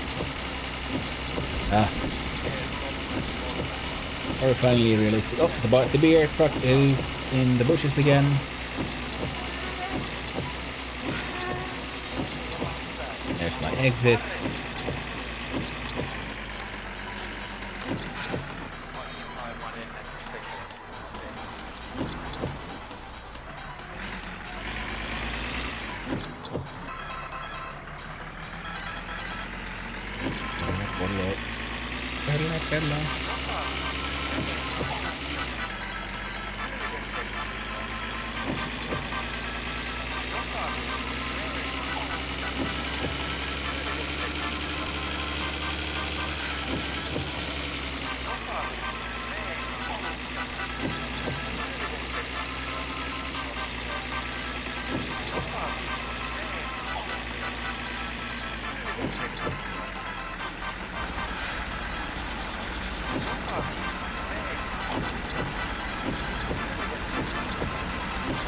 All those summer showers.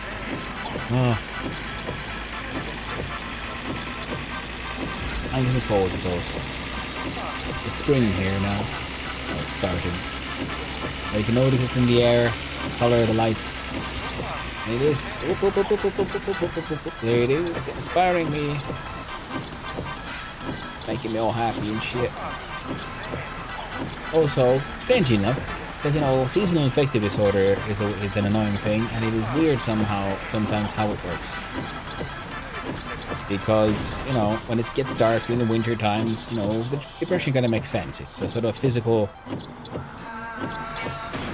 mental reaction to a physical state. You know, makes sense. Often as well, makes sense, because now that's when stuff starts getting dark, and you're getting... you know the winter is coming.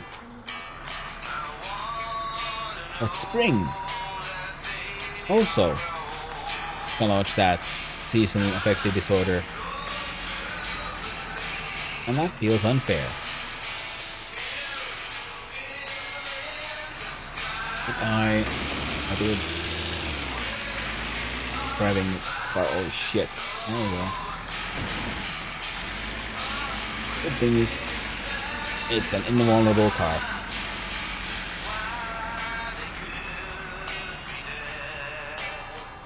There we go. Booyah and caution.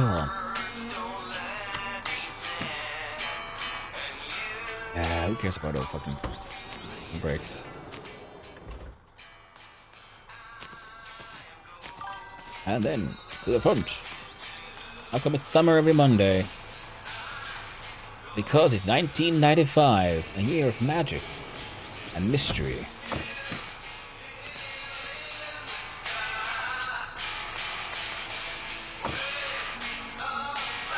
And the game is a time machine.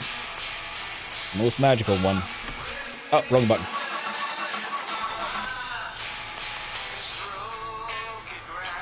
Where were you in 1995? I was in Espoo. In 95 we only had summer. That's true. It was summer all year. It was fucked up, man. People died. You know, the terrain was ruined. Animals. It was in a mass extinction and everything. You know what everyone remembers? 1995 was a rough time for the world, especially in the north here. But we have a lot of seasonal plants, you know, they hibernate over the winter, and they were all getting ready to go to sleep, but guess what? It was summer, all year round. It was actually quite tragic. horrific.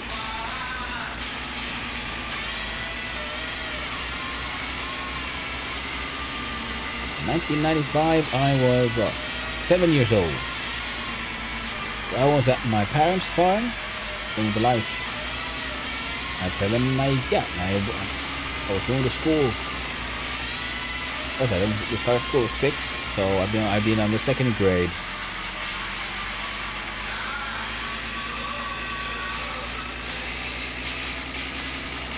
Good.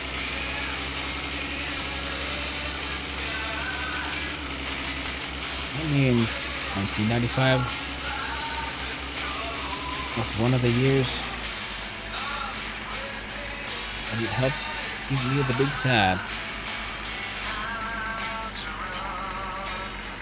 I didn't realize, I hadn't thought about that.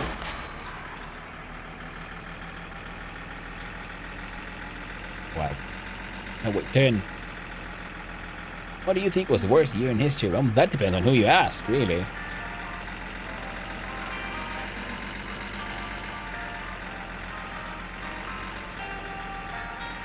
A tragedy for one is easily a victory for another.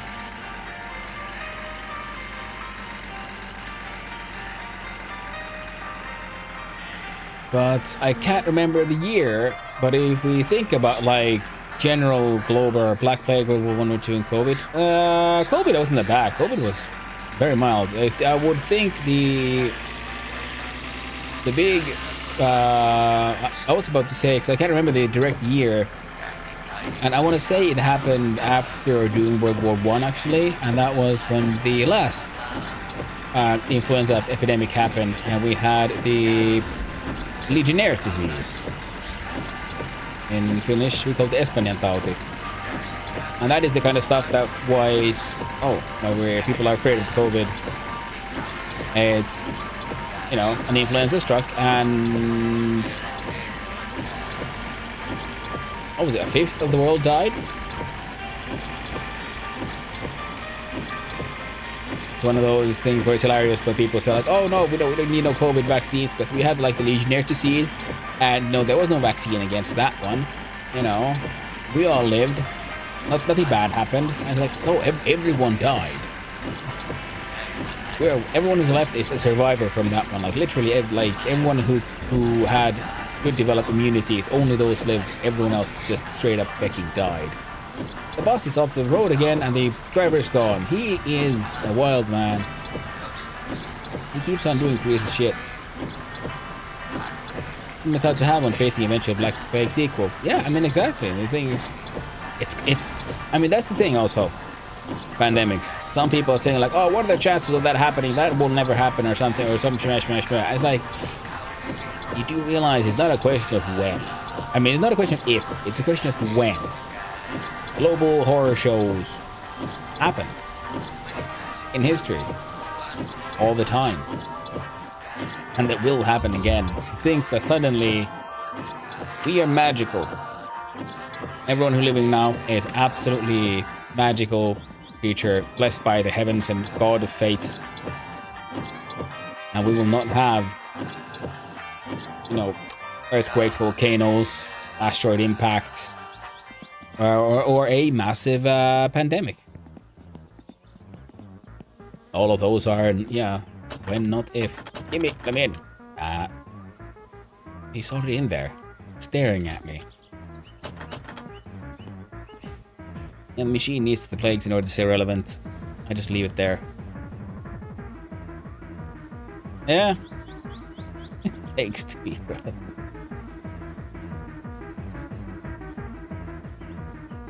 You're still playing 10. What time is it? It's... Oh, it's about 20 minutes. Hei, onks tää nyt se Peräjärven kova jätkä olevinaan täällä? Osaks tää mitään tehdä ja mitä tää tulee tää promonsa kanssa tänne riehumaan? Ei vittu, me en vittuja. Sen tää näkee kylilläkin. Osolasta kuulunut mitään, sielläkin vasta on tietokoneen.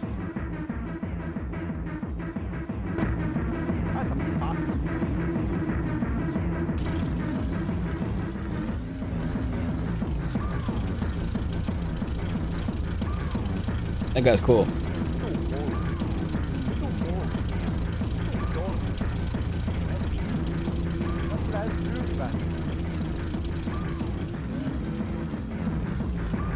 There you go. Now they're stuck to each other.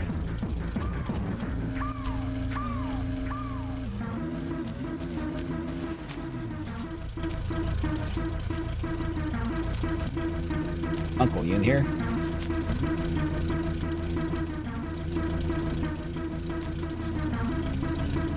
God, that guy's music is loud.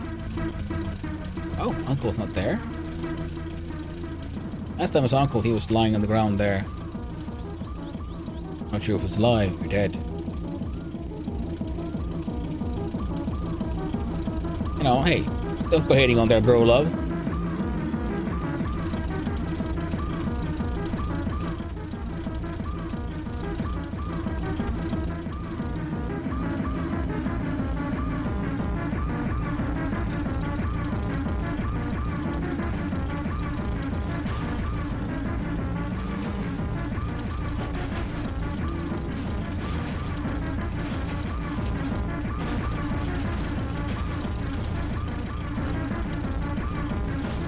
Oh, dude, I went like completely underneath beneath his car.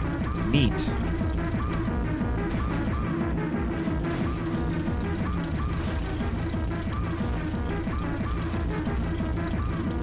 Jesus Christ, they're loud. I don't like those boys.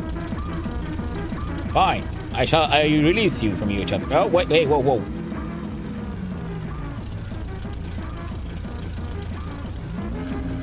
I was gonna help you.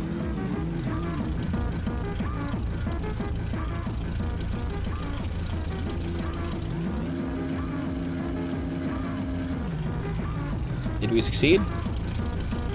No.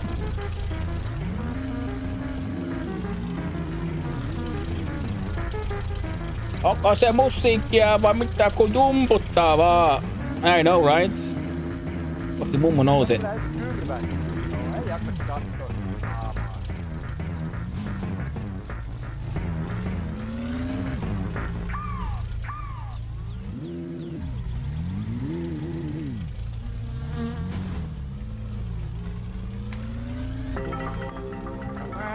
Mikä sinut tänne kirkonkylälle lennätti? Macaron box, please. I'm about to die from the hungries. Eat off the floor, like the animal I am. Ooh, much thirst.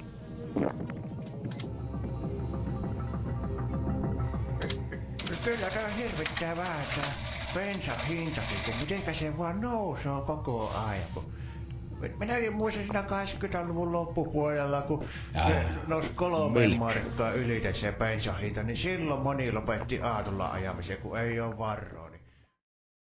5 markkoakin saattaa olla bensa, niin kylläkö on hirvittää oikein.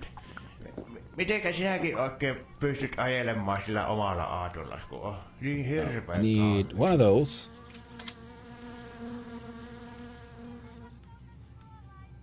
Everything else should be fine. Go to the juice, go to the sugar. 2.9k. Well, I do not have 2.9k. You know what? I would like another.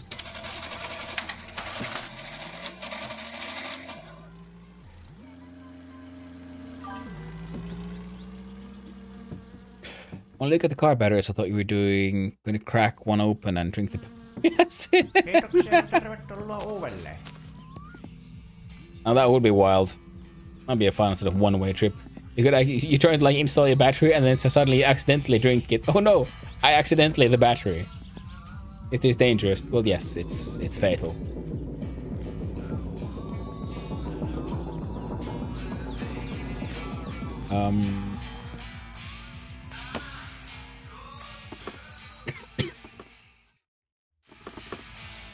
Alright, simple question. Don't get caught by the popo. Don't know where to go.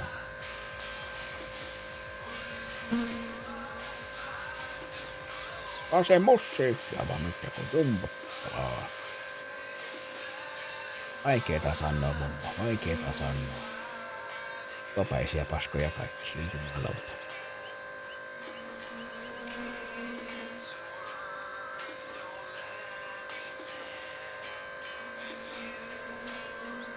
No.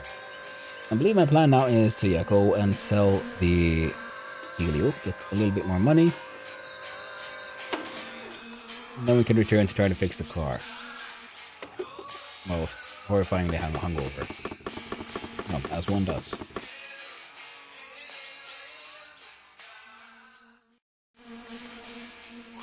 There we go. Do I have some beer and 1 chipples? Have you heard of a game called Finnish Army Simulator? I've heard of it. Never played it. It seemed Päivä, mikä sinut tänne kirkon okay, I guess. 1, 2, 3. No niin, ei muuta kuin kiitos ja hellurei.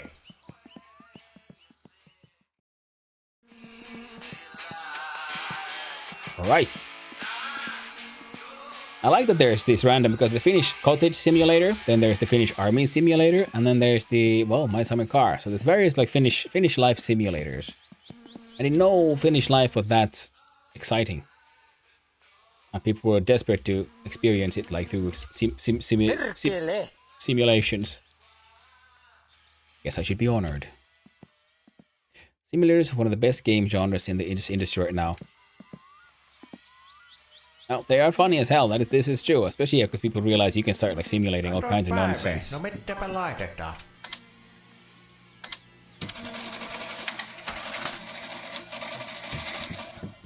There we go. Finnish Sivari simulator. I guess that could be, that would be just doing, I don't know, clerk work. You're like just doing paperwork for some, I don't know, cultural or city agency.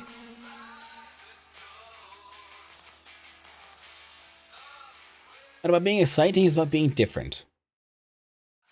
Well, I mean, that is true, yeah. I mean, especially with the simulators, and also, I guess the Finnish simulators have worked out because Finnish humor is traditionally also very self-deprecating. We laugh at ourselves a lot in this country. It is, and also the sort of like dark humor is also pretty normal for us, and that seems to have a pretty international audience.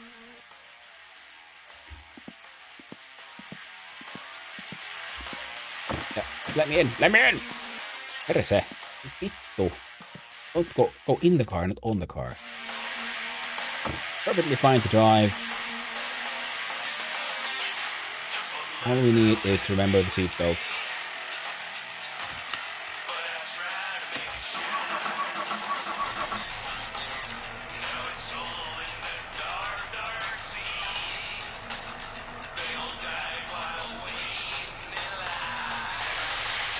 First MSC streamer for on Twitch, Aussie. Nice! Oh, but yeah, for me, it was he's an Dutch American. And I found other Americans playing this one, like Turkey, Carho, Cheeky Peeky. Fun folks doing fun stuff.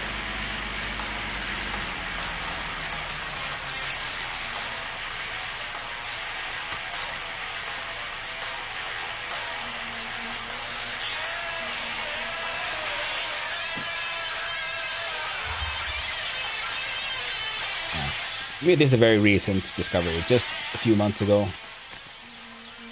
I've been having a fun time with this one. And when I first started playing, yeah, I played a lot more actively, just like many other people who play this game. And then, well, the game can get a little intense, so I need to then have a break, and then I have to realize, you know what? One day a week is good enough, because there's so much to explore and experience in this game. There's obviously secrets to find. And I'm gonna need time to find them all. First, I need to then get a car that keeps on running, functioning, get it to a rally, experience that one, then try the drag racing, all the cool stuff. So, there'll be a bunch of achievement hunting and so on in this game.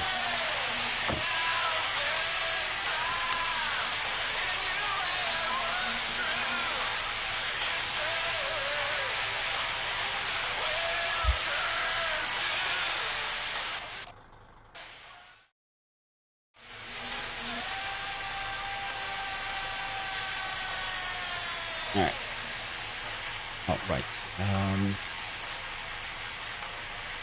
Handbrake off.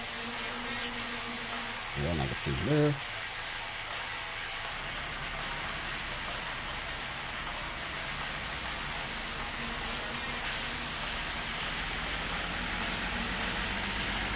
I think rally starts at noon, so if we're lucky, we might be able to get there before it's a rally o'clock. But I find it unlikely. And then we'll see, do we get murdered by the rally man? They have been very vicious and murderous of late.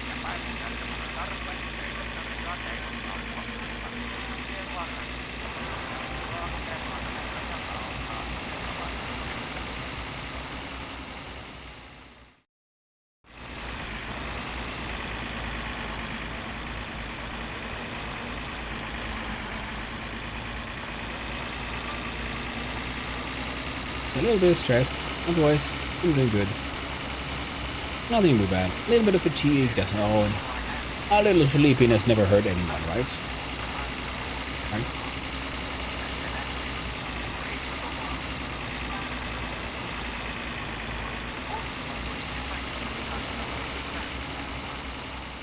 A new movie this year from Finland, and it was comedy thriller based on a book. Oh, cool.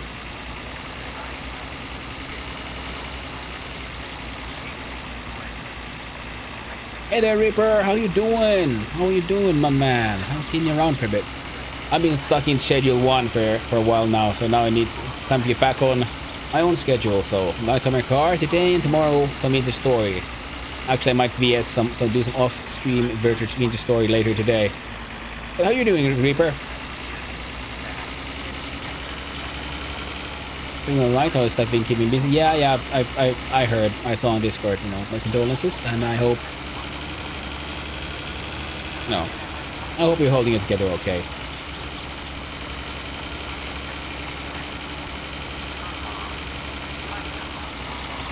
No. Bad stuff happens. Life such is life. What? And then we all need to leave our time. Maybe friends need a bit of time. Exactly. Yeah. Well, I'll be here. And if you wanna like hang out and talk something, you know, just let me know. Hope it's everything else. Yeah, I'm doing actually pretty okay. I've had a little bit of a breakdown a couple of days ago, but that just happens. It's spring depression and things happening at the same time. And today I started my first game dev operation thing for like a longer term. It's very simple so far, but it's a start. You get that? Yeah. Yeah, it happens. But that's why it's good to know that, you know, it happened on my days off, which makes sense because streaming, I've noticed, does help keep my shit together. Now you have to be okay for this. I have to, you know, perform, and that helps me feel better as well, actually. That's fun. Happy to see what you make. Yeah, well, thank you very much. The idea is to make a Survivors-like clone. But my idea is to try to make it using a kind of sort of, you're like a wizard trying to build your own spells, your own magics. So it's a ritual circle designer. So you make so instead of like many other the Survivor-like clones do, where you have like in Survivors, you make the like unlock characters that have powers. I want like to be a single character, but you unlock more like complicated runic circles and things, so you can make your own. Like more cool wizardly magic. Sort of okay, I'm gonna stop here. Sort of like, you know, my Vampire Survivors meets Noita.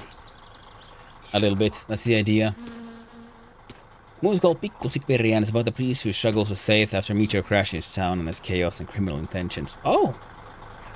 That actually sounds pretty cool, pretty fun.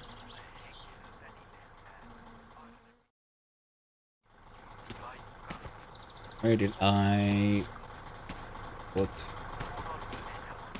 There we go. Old Royal. And we'll come back to deal with that.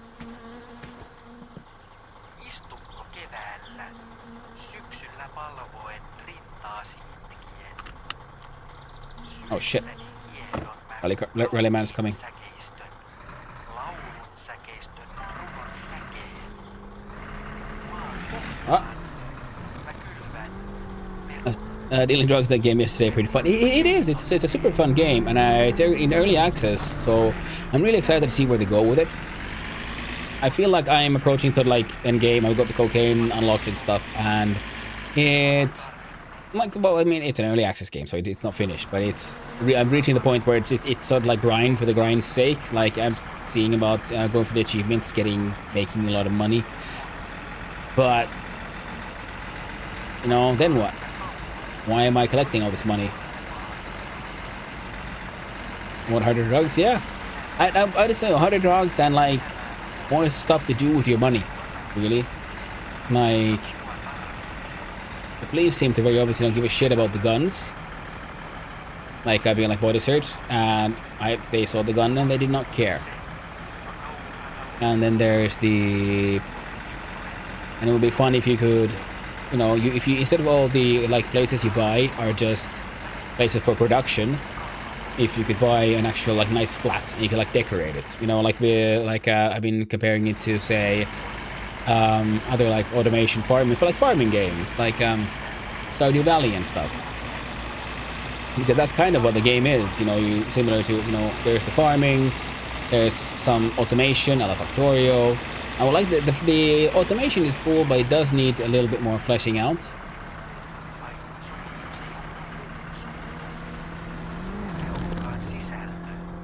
What? I was thinking about how cool like boats would be with other small islands to deal on. Yeah. Off-brand Cartel.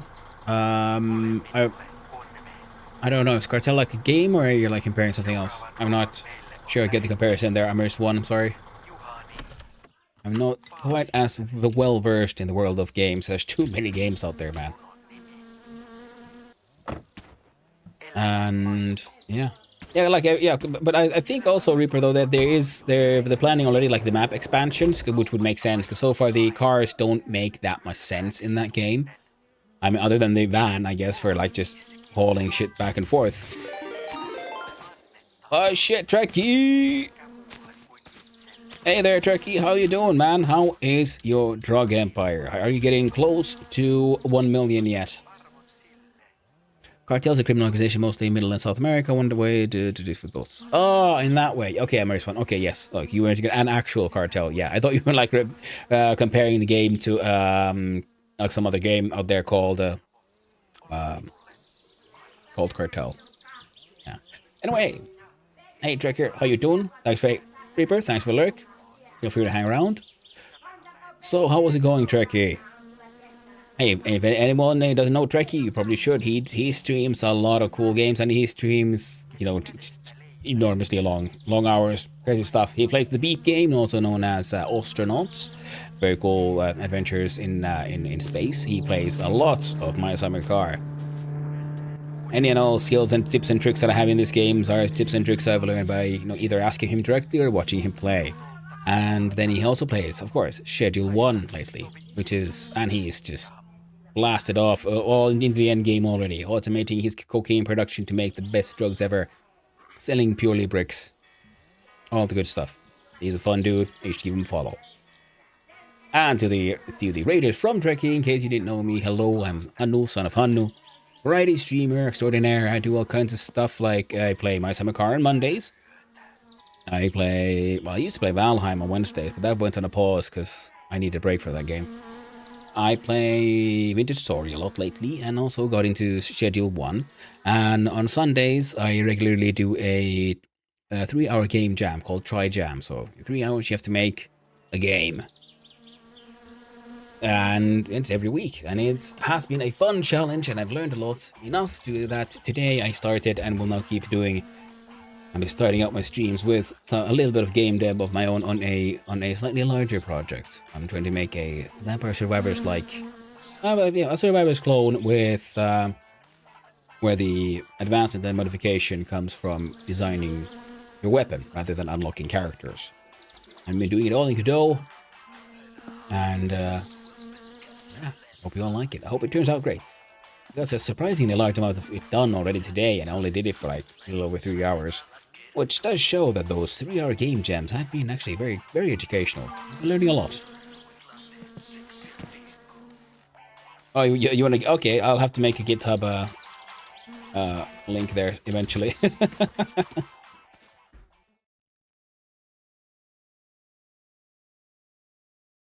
Oh no, did I permanently fall asleep now?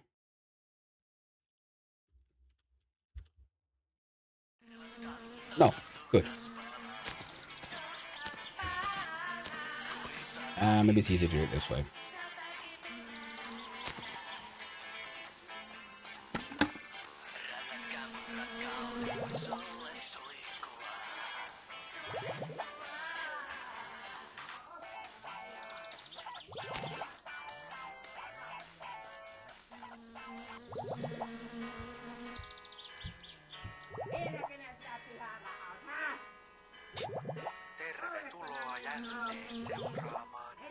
Damn, that is good voice acting. The lines and the character. I love that angry wife. It's all swearing, being perfectly. Well, perfect for the character. It reminds me of the old like Aqua characters from old Finnish movies.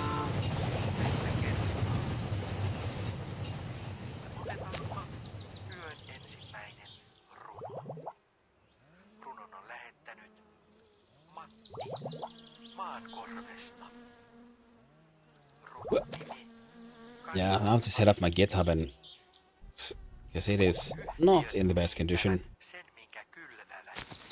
And I also realized, well, I've been doing some deving and shit lately, so I really should have more stuff. Wait, what? Oh, you don't. Bit of it, even more juice. Hey, what up, you drunk shit?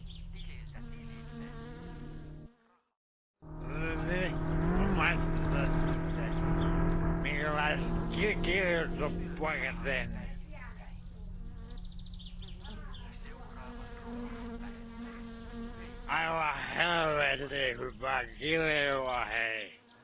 Jumalauta. Jumalauta. Täydellistä kiljoa.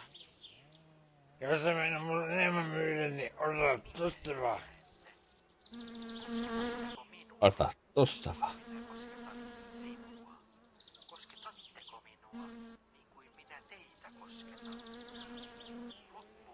There we go. I think that's all of it.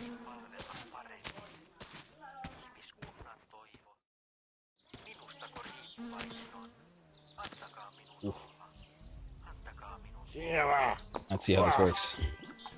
I think the best about Finland is Korpiklaani. Korpiklaani is fucking amazing.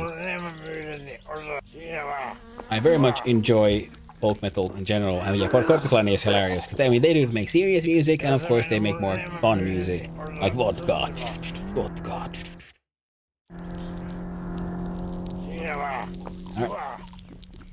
Alright, mid-piss drink. You got money for me? Ah, fuck.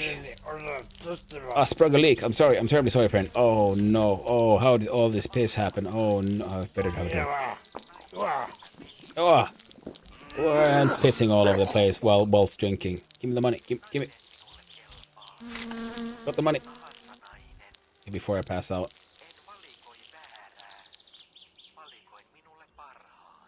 Going to sleep. Ay.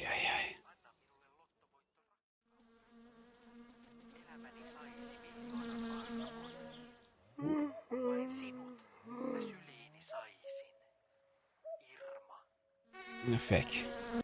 Kuuletko minut? Itken.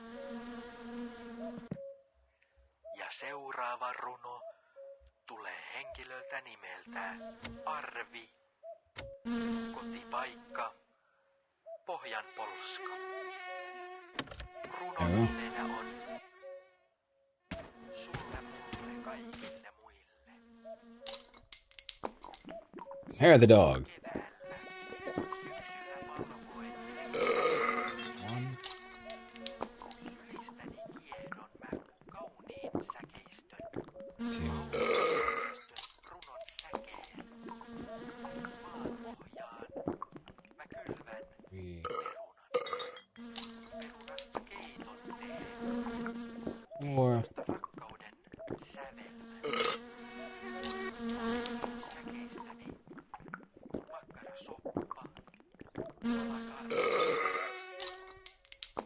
So, 6 beers. Got a 6-pack. Let's have a 7th one.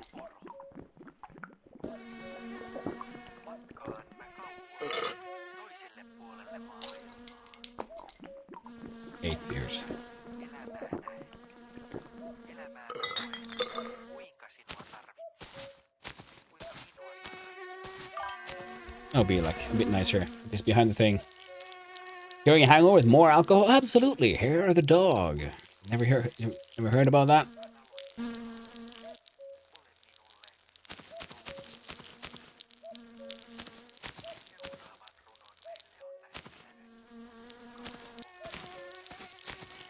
Hair of the dog that bit ya. There we go.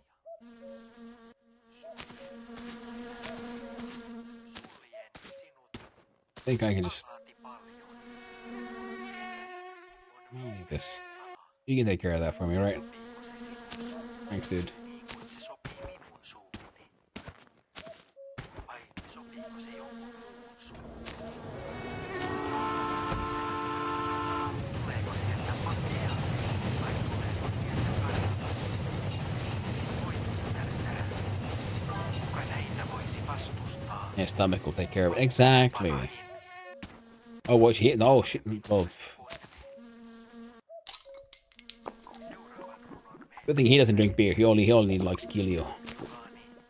Tipoltosta vaan perkele, ei muuta. Thank you, my man. What are you doing business with you? I'm out. Elämän maito. Elämältä toivon paljon. Kaupasta maitoni haen. Ylvääksi tunnen. Oloni tiskillä. Kun meillä ei ole annettavaa. Kenellekään muulle kuin itsellemme. Annammeko arvon sille, joka meille maidon tuo? Annammeko arvon sille, joka meille maidon juottaa? There we go. Already feeling a lot better. Joka sitä oikeasti tarvitsee.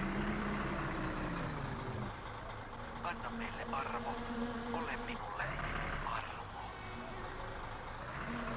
Ja sitten taas yön viimeiseen runoon. Tämän on lähettänyt nimetön henkilö. Runon nimi. Totuus. Käsistä leipää syö, kun kaikilla pimeät on. Paljon puhun, teet vähän. Just a little drunk. Mild intoxication. Barely a problem. Now it's Sunday, so I'm pretty sure I've already missed out on the chance to get to the dance party. No, it'll be one more week without a wristwatch. We'll survive. Oh, would you look at all these dead people.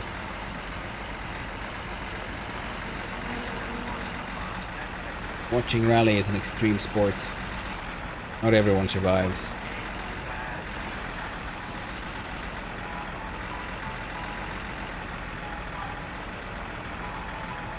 Just hungover, yeah. It's true, they're just hungover for the next few days or until I save the game and load the game and they get despawned. Until then, they'll lie there. They'll remain there.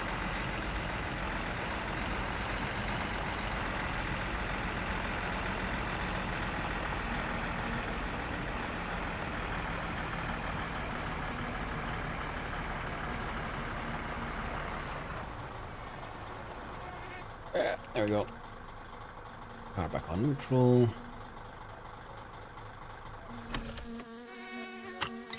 Turn it off. And then stop pissing. Bad lad. Oh, the ads are upon us, my friends. Squish. I think I can leave one of these here. Or, you know, in case of emergency oil. Where'd the other one go? Alright, on the Ferndale.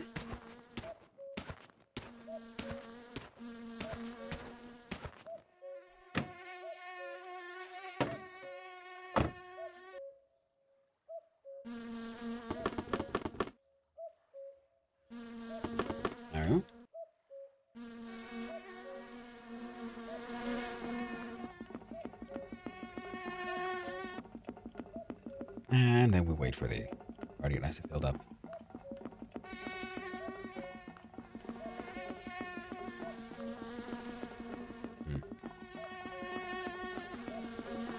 I got 2.9k. That's a Sunday. I was thinking, like, I think I almost have enough to do the to get paid for. I mean, to pay for the my postage delivery.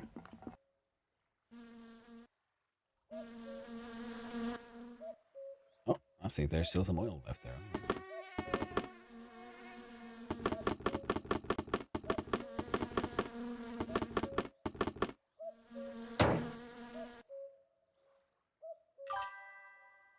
Yep. Welcome back from the ads, everyone. The ads, we achieved nothing. Well, we got the oil in the car. Hope for the choke. Hope for the best.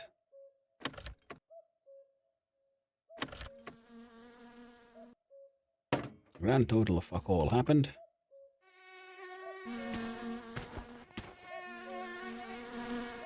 So...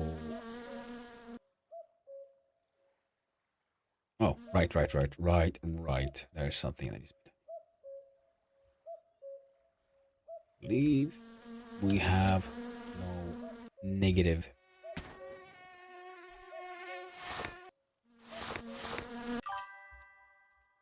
Come on. Book tooth, there we go. Here. This guy needs to be... This one. Needs to be unbolted. And then rebolted. For it to reset. Tomorrow is up 1.1 update for Satisfactory. Oh shit, for real, Douglas? Oh damn. Now I'm regretting telling people I'm gonna play Vintage Story, because that would have been a good excuse to play that game.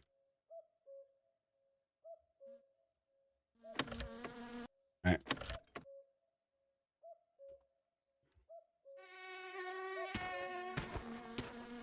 Fine. What do we got? We have...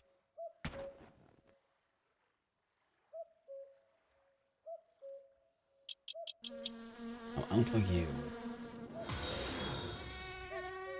Hydrates. Thank you. Oh dear. Oh sweet baby Jesus. I am all out of drinkies.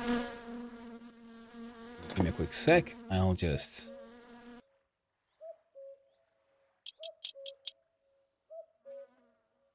unplug those. Replug that one. Then I'll go and get myself another drink. Hey, come on. There. So, the hydrate has been called. So, I'll be right back.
I have returned, and I shall hydrate.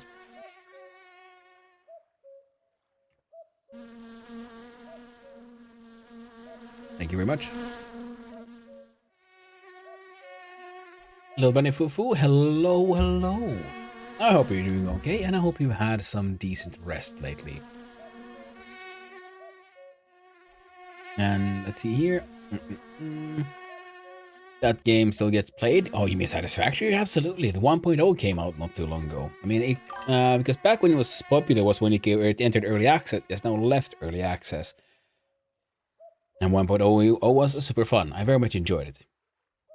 I played through it before I started streaming, and now with the 1.1, it seems they're adding more content, balancing stuff, all kinds of cool shit. I still have like 2.5 hours to sleep. Well, I hope you have good sleep during those 2.5 hours while I try to figure out how I've broken it this time. 8. Unplug the negative. Positive. Move the battery.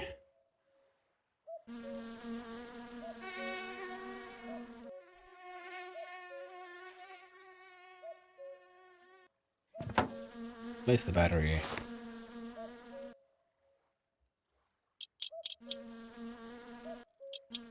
One. 2. No. And pizza in the oven right now. Ooh, nice, scientist. Well done. You're making me feel get all hungry. Wouldn't mind a pizza myself. Still no power. What did I do?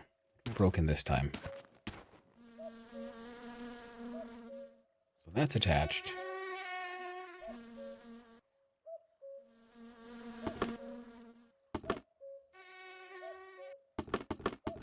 I'll say okay.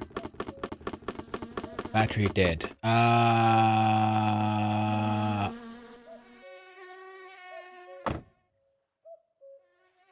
You know, might be right. My summer banana. It's true, man.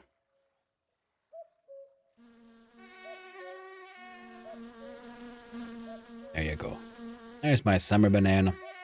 Pizza is too dense to eat too often when we try to lose some weight. That is very true. And thankfully I don't eat it that often. And for that very reason. So I'm trying to lose the weight. I'm a chunky boy. Too chunky, in fact. And I need to lose some chunk.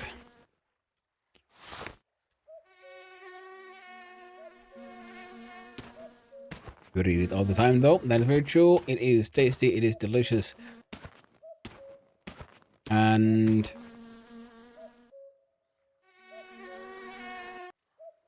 should I? Okay, drive over to town.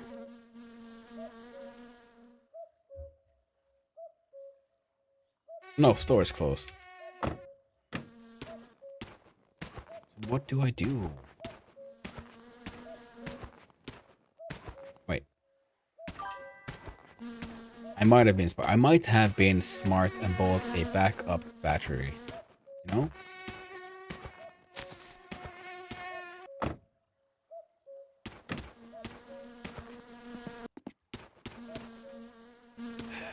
Second, get in the fucking car. Oh, you Jesus. Don't go above the car. In the car. Sometimes navigating can be a little challenging here. Rest in peace, dash battery. Well, sadly, that already happened. Now, it's a store battery, which died for some reason. Most likely because I assembled the car wrong and I forgot to unplug something. Is my guess. I mean, in the end, what is pizza? Is it a... Yeah, it's a pie. It is essentially a sandwich. You have a layer of bread and the top where you put some tomato sauce and some other toppings. So, and they put it fried in the oven, so a pizza is technically a flatbread fried cheese. With extra added tomato. Sandwiches need 2 sides? No, they don't. Oh, you mean like a top and a bottom? Well, that's like a layered sandwich. You can also have a sandwich where it's just bread with toppings on top. Like I said, a fried cheese. If you require the layers on both sides, well, that's like just like a layered cake then, isn't it?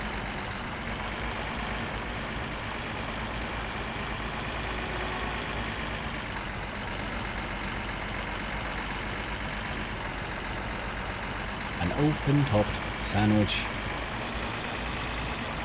Although technically, I guess, pizza is, as the name implies, a pizza pie. It's flat pie, but still a pie. So then the question is, where is the difference between a fried cheese and a pie? Is it the size or the amount of ingredients?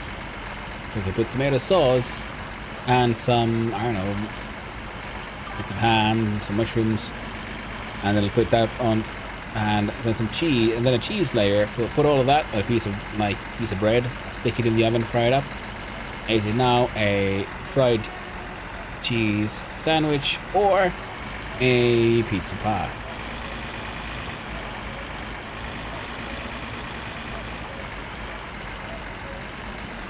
When you fold the pizza's not meant to be folded. I think you're full of shit. Pizza is absolutely meant to be folded, because how else would you eat a large piece with one hand?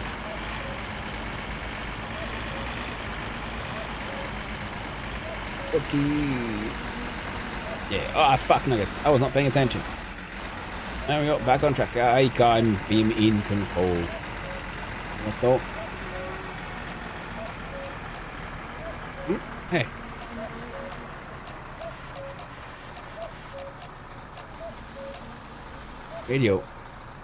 Radio's dead. Tragic. I don't think that's happened before. I'm so tired. Ooh, hey, I just came from school. Hey, the Android Master. How you doing? Came back from school. He's tired. Well, I hope you had a good day at school, though. And yeah, it can be exhausting. And I hope you have a nice chance now to relax for the rest of the day and get some of that energy back. And that does it. Fork and knife. Automatic tanks. That is absolutely one way to do it, and that is, you know, how I feel like I'm forced to do it if I go to fancy, like, a upscale pizza place and they give you a fork and a knife, and I'm like, I want to fold it. It's just a hand food. You cut it into quarters, 4 bits, so that you can have maximum pizza per slice, and then you fold that stuff, and then it's edible. But if you don't fold it, it'll just flop over, and all the fillings will just, you know, fall out, and you can have a bad time.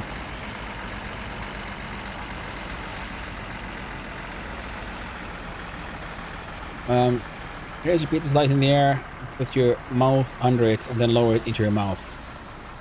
I mean, that sounds like you have a pizza that has nothing on it except cheese, and no fillings, no toppings at all. Sometimes you have to hold the pizza or squish a burger down to be able to bite off a chunk. That's very true. That is very true as well. Morning. Oh, I guess. I hope you all have it. Said today when I was blasting music with a CD player, in-game music, I don't have CDs. And Boogie Nation! Oh, PC volume to 100 and CD at 10.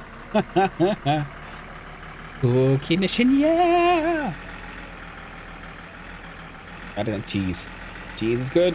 I'm not awake just yet, still time to sleep. Well, I hope you have the chance to actually enjoy the sleep, my friend. Boogie Nation, yeah, indeed. Now, tomato sauce, cheese, pepperoni, sausage, minced meat, and barbecue sauce on my pizza. That sounds like pretty tasty pizza, to be honest. Yeah, and then you can have your slice, but it's all floppy, and you're like, I try to put it there, and then you grease and shit everywhere. No, you take a big slice, you fold it, and then you like bring it to your face like a tub, like a hob, and it's perfect. All the toppings stay in the pizza, doesn't make a mess, nice and clean. Good shit.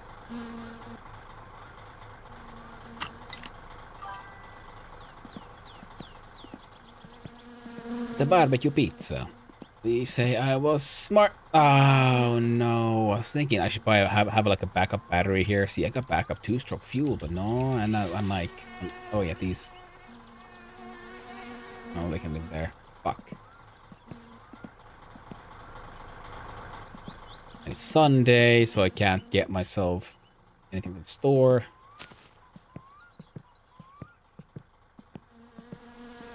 Dogs are nice. The best food is food that makes a mess. No, that's just that's a skill issue. It might have to be, yeah, the best food might have a potential to make a mess, but making a mess is just it's purely a skill issue.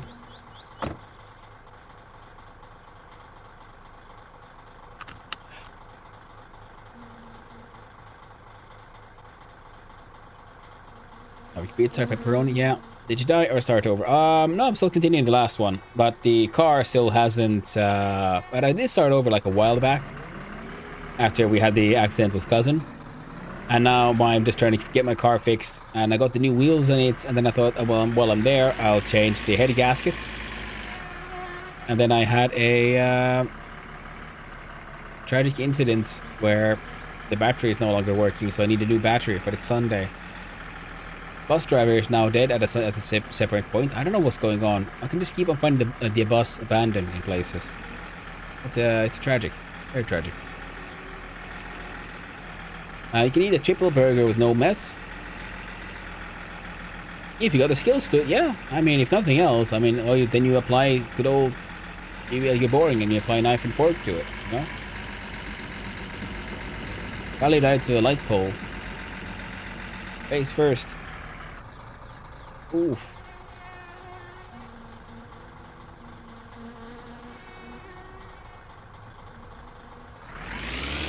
Ah, come on.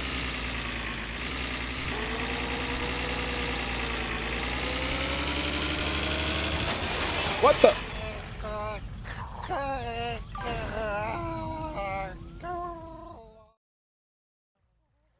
I was reversing. I did not have high speed. Oh, did someone crash into me? Oh, did I not have my... I'm guessing somebody crashed into the back of the van. I was not paying attention.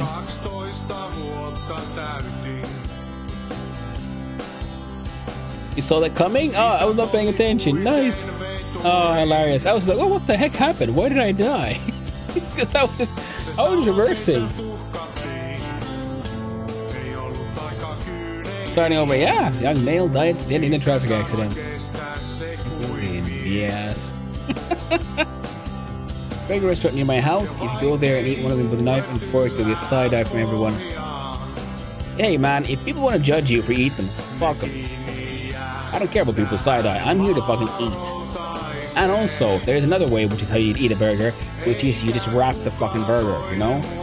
You don't have to eat it like open-eyed, like, where he pours out. You wrap that bitch it, eat all the juice, all the filling in there, and then you eat it nice and neat, one bite at a time. And also, I also firmly believe larger burgers need to be wider, not taller. A taller burger is just being, that's, you know, compensating. It's hiding the fact that you actually have less burger. You're making it look bigger without actually giving you more burger.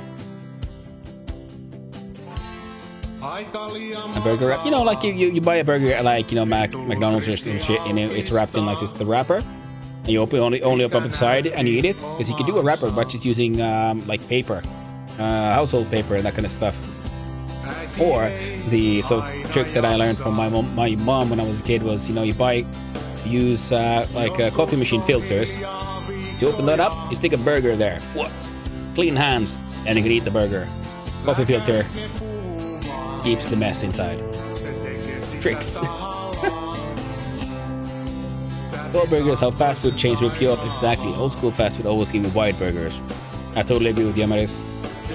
And Trufin eats a burger with sticks is... No. What you do with sticks is... Well, I mean, are you trying to barbecue the burger over an open flame?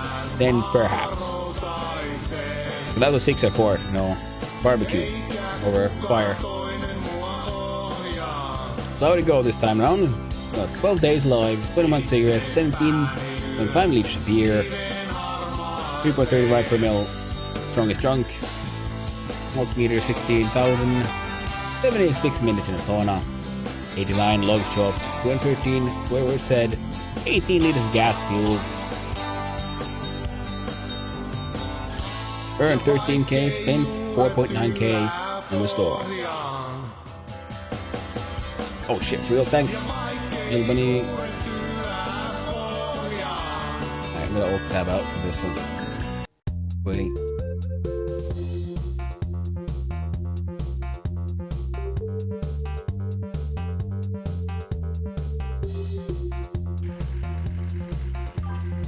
Rally died to a light pole. Face first.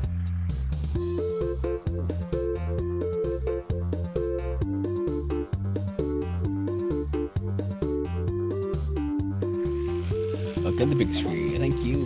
Very most lot of burgers, 2 patties, or so. Yeah, like her shoe.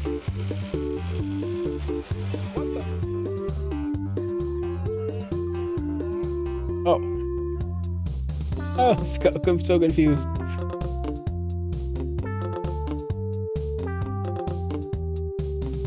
When I die, I want someone to pull up my stats file and read it to everyone so I can die proud. That would be. Hey, I'm honest, if there was a stats file to life, I would love it.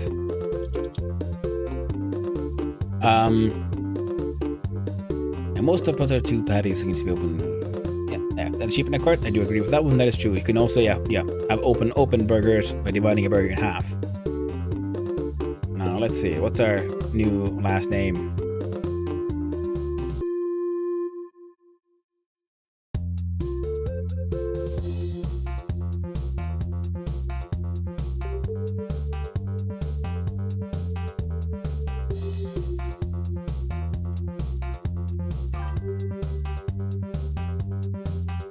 Ninja Baka? I was going with let me call Ninja Baka Chill Radio. Work. Sonta Kuoriainen. Yeah. Again. It's a Ninja Baka Chill Radio. Yeah, Summer Car has the late night radios are pretty cool. Speedrun this through. I can. Well, I mean, depends on what the end goal is. Are you speedrunning how fast we can die? I guess. Or less than Marcy? Yeah, man.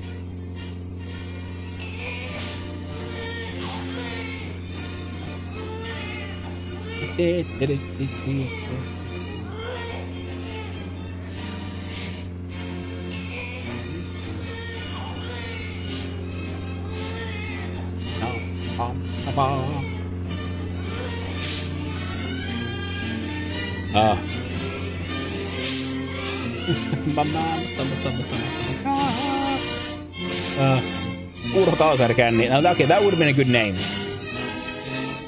Oh, now we're Sonta, which is Finnish for crap. Kuoriainen is a bug. Specifically a bug with a shell on. So Sonta Kuoriainen is a term for the pill bug. The one who like rolls poop into balls. So I'm now crap bug. Alright then. Alright, already exploding. How do we start to run? Put a helmet out here. Now first thing we usually do is head to the store and buy some crap. Sampa sauna pier. Sauna fart, I guess, yeah. Definitely an option. I want that one. Makes life easier. This one is nice. Not as necessary. Those make life easier.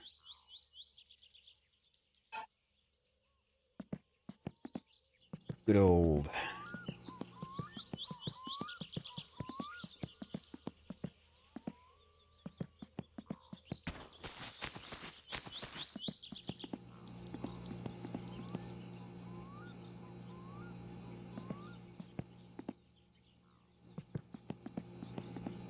Maybe this time we'll actually get the Gifu keys, though. Last time, we just found Uncle drunk as shit, and then we got the van, but we never got the keys to the poop car. Which made life a little more challenging. Dung Beetle, thank you very much, Little Bunny Foo, for that. Exactly what I meant. You a scarab like Dung Beetle or Elephant Beetle? Yeah. Well, yeah, the Dung Beetle.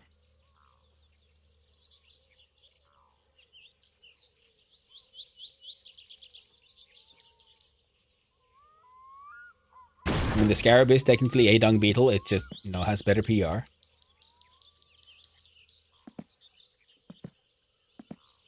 Yep. God damn. Why you gotta be like this? Come on, moped. There we go.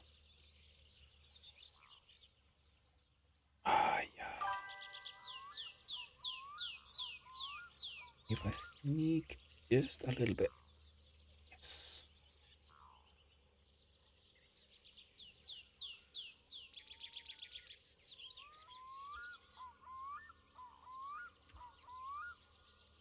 Take out the kickstand. Kick the starter. Go stick the smacking shit. It's true about the Iacione is it's a wild one. So hard to sit on a moped. It is, Onsiuk. It's a real challenge for our intrepid hero here.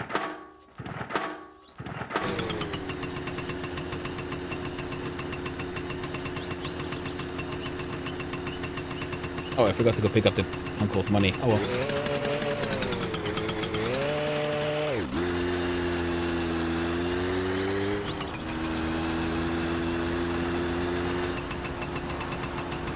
Godspeed.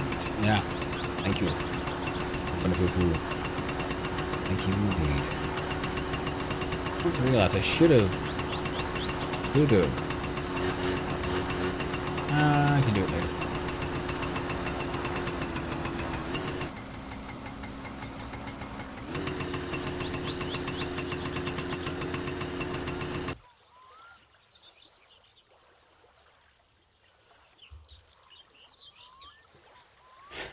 Get to the boat.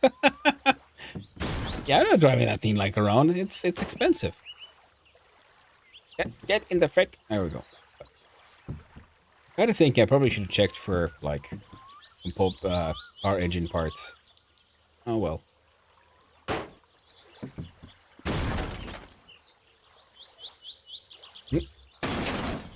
Okay.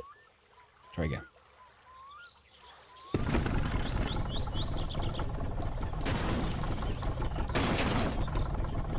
Let's see, can we get all this shit to the boat?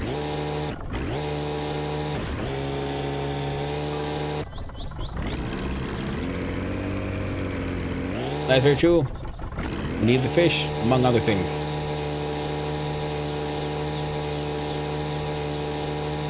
We'll get that on the way back. So first we head into town.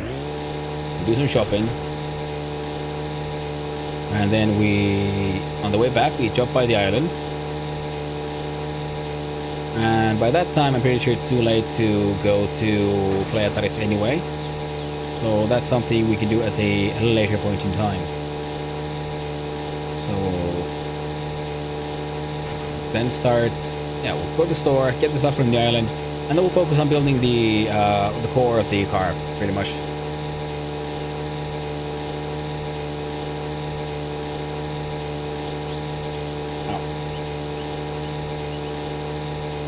It's a business. And then when we have the core of the car done, I'm gonna try it this time to not touch the engine at all until I have some more money together, and we'll just go to Flayataris and just immediately buy better parts.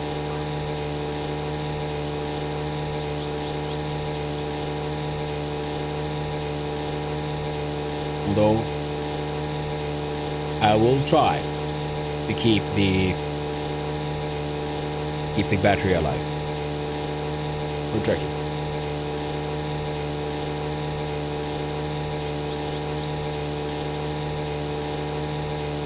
Well, the oil filter might as well get changed immediately, I think.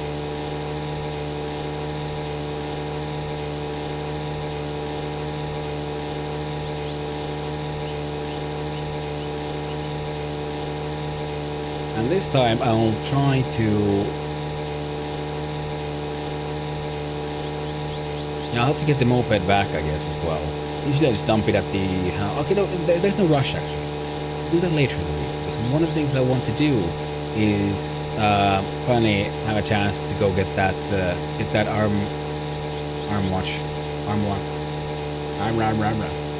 wristwatch. Get the wristwatch early. Oh right, the wheels. I'm gonna get the wheels too. I'm gonna say on the phone it's hard to see your jewelry, but I saw the emails and thought to myself, does he? Of course we've already gone over the topic, and I still forget from time to time. Every time I have it on the big screen, I'm just like, oh yeah, that's the thing. Yeah, I have my lip piercing, my eyebrow piercing, I have some of this stuff here, and the like stretch well. Oh, that one's gone. I used to have also like on both sides more earrings as well. And right now I'm only wearing my sort of, engagement ring and my aura ring. I also used to wear more rings as well.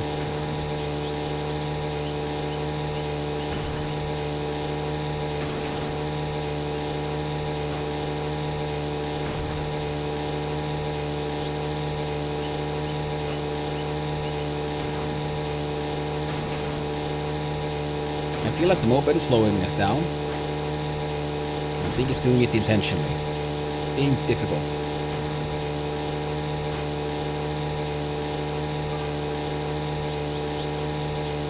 Also, more metal and no ink. I do like my metal, it is true. And I have no tattoos, which is sad. I wanted tattoos for a long time, but I have trouble like deciding what to get, you know. Plus they're expensive. But I got to call all my out. And then put it back in. I'm starting to get a bit bored again. Yeah. Well, that's the neat part, yeah, with the metal, if we're compared to ink, is the, the flesh heals. You can always get more piercings and get rid of old piercings. I mean, we're still thinking it'll leave a little bit of a scar. Ink is permanent. I mean, of course, yeah, you can try to get rid of it, but that's an expensive and difficult process. And there are still some things. It's like I would like to get tattooed at some point. And some ideas have been like rumbling around in my head. But that's all the thing, yeah, because I want then the idea of tattoos. I don't want just things like, that look cool. I mean, like, yeah, nothing wrong with all that, but personally, I just been hoping for something with a little more like deeper meaning for myself. Reminders of, who I am, where I came from, and the concepts that are important for me.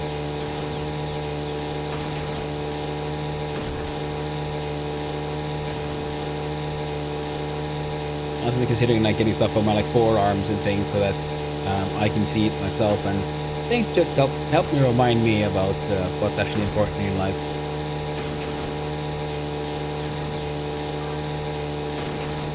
I constantly think of me as an old lady walking around with what does it do? Yeah, I mean that too. But then again, I mean, like, again, if I'm old and wrinkly and fat and saggy, and someone judges me because of my saggy ass tattoos, well, they can go fuck themselves.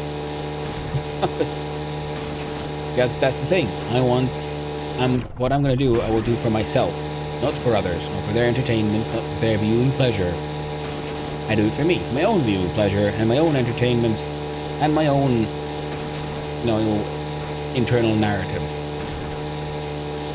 I'm staring at that letter there, it's trying to escape. Being all naughty. I don't want to lose another letter up to the lake. Right, well, I'm almost where I need to go. 5k on the dirt road, around the house. So, yeah, it's like 5k on dirt road to town from house, 100 mark for a 5-liter can, 20 by 100 yon, so you're taking like 20 mark of fuel only.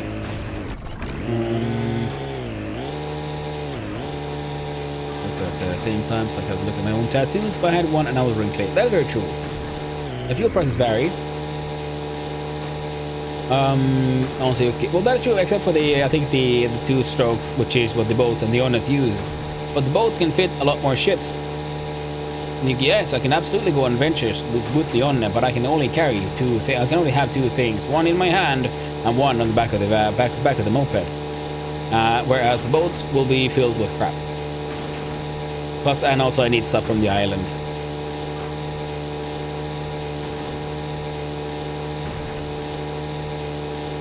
2 strokes in the store doesn't vary at all. Yeah. Now that letter is trying to climb. It's trying to escape. Almost there, letter. Don't do it. Don't do it. Almost.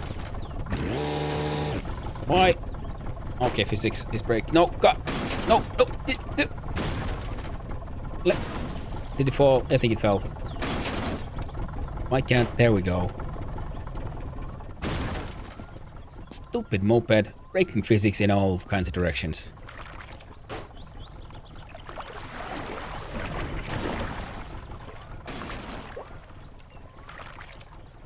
I am annoyed.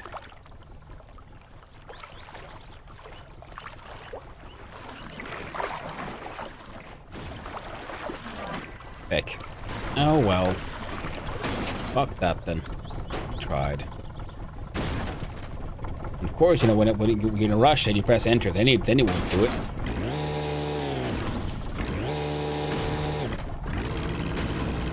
You're right, it does. There we go.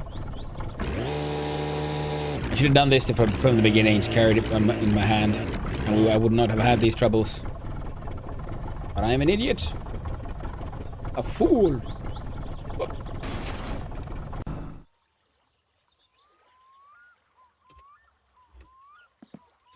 Good. Physics in this game is sometimes can get really annoying. Only just walking makes you like flip an entire fucking car, which happened to me last time as well.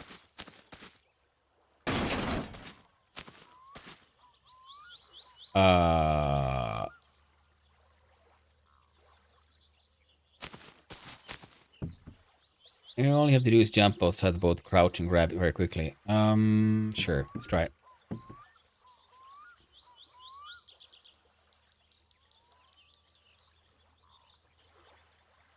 Where was it? There it is.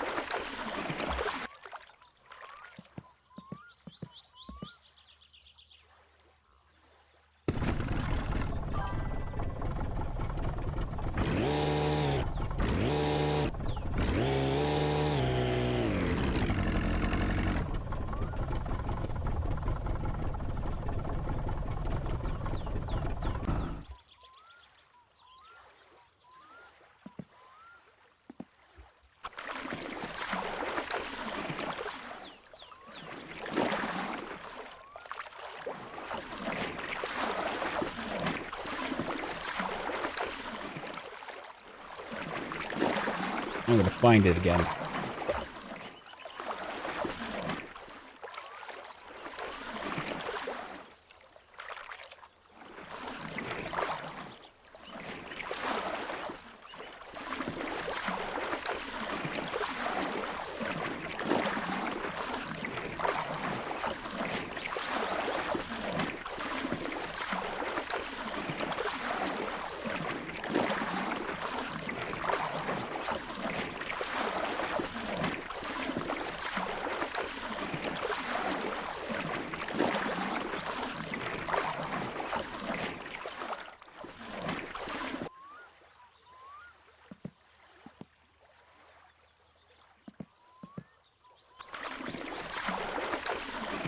Yeah, that's not gonna work. Oh well. Too bad. Get it next time. Could you please sit?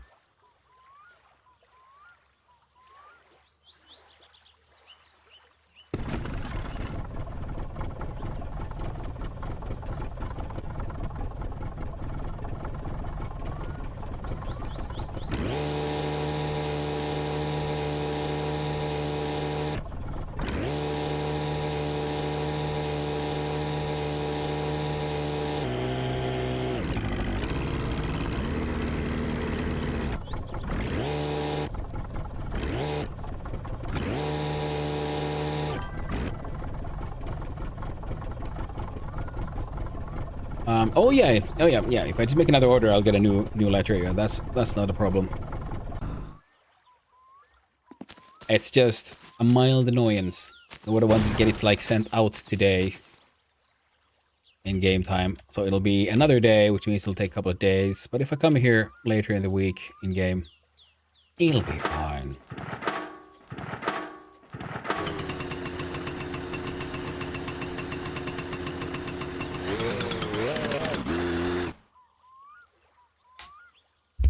It's fine. Stop.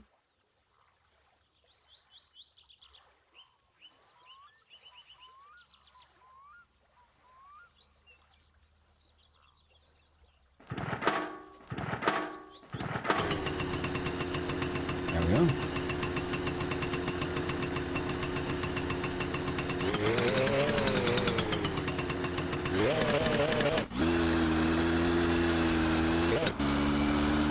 Letter had the money? Oh, yeah, no, I would have just opened the letter with money. I would have taken the letter with the money with me. That'd be a wild move.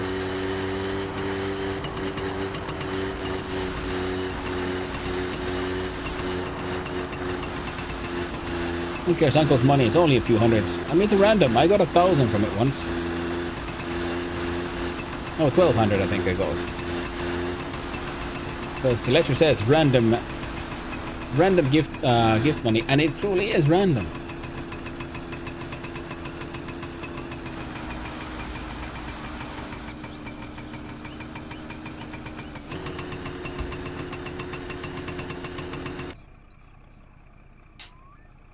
There we go. You didn't think there was a secret you could put in the mailbox? Oh, well, that would be kind of neat. But I find that unlikely.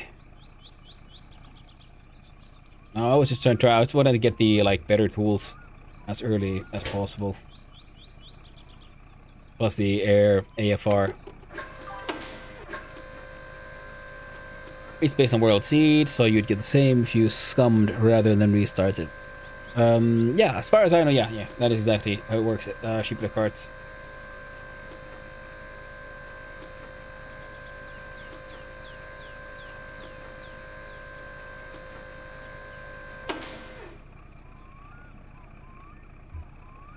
Go.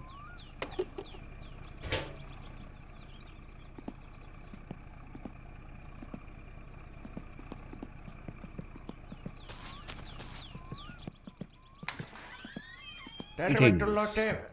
Kun sinäkö se vaan olitkin? Fuck you too, man. One of those, one of those, I want. One of those, one of these, 3 of those. I want 2 of these. Did I have a battery just in case? On se kyllä helvettiläinen, kun nää immeisetkin, kun ne ei tajua 1300. mistään mitään. Kun jotkut kyllä minulla keskellä yötä soittelua, niin kuin Jonni Joutava, tai mikä kerkis kyllä päivässä aikakin hoitoon. Niin kyllä pistää vihaa, kun minunkin lyhyet yöunet aina keskeytä. Minä onkin ruvennut ottamaan tuon puhelimen irti seinästä, eli se on kyllä ihan niin paljon soittu kuin lystävät. Ei haittaa minun yöunia sen jälkeen.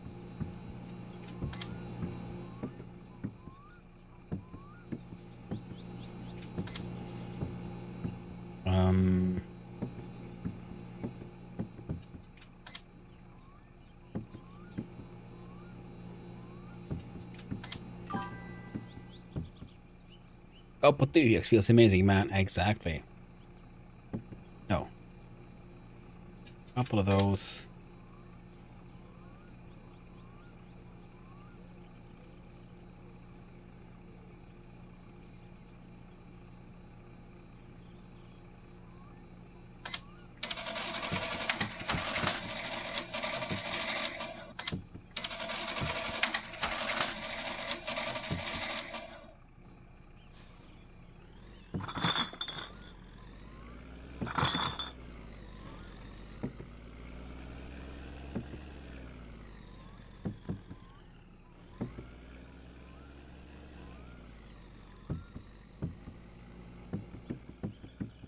No niin, ottista tämän kertaisesta.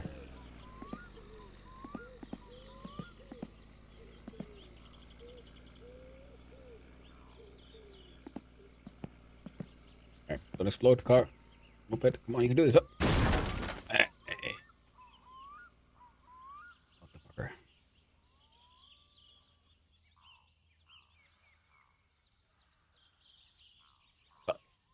Damn it, you piece of junk.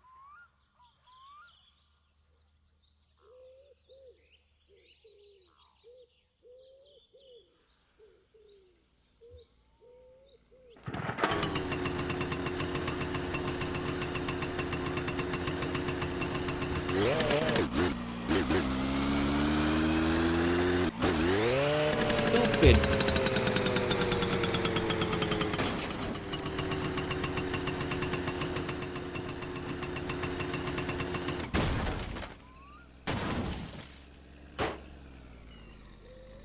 Shopping still liquid.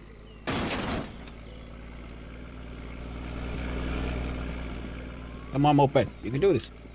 Get up. Get up.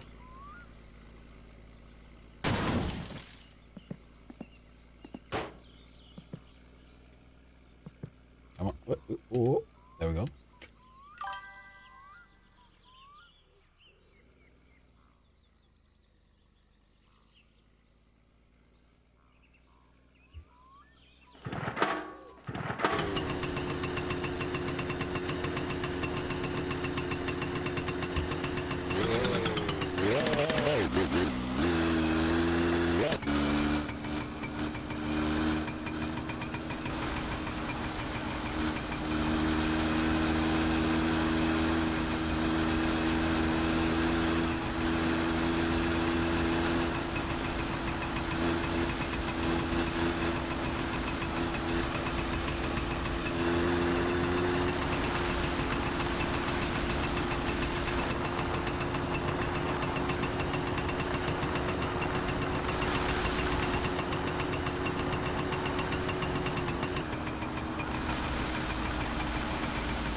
I like the design of the danger bits coming off the hoodie. It's swirly. See,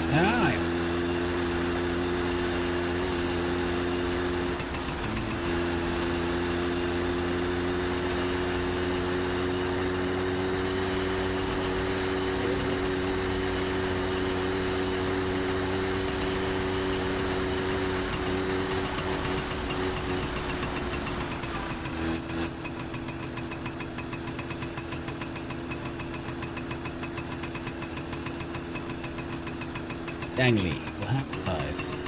Yeah. Swirly.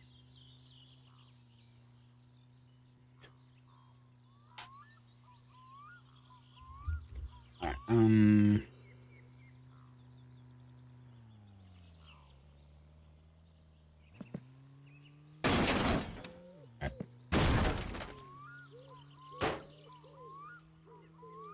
why?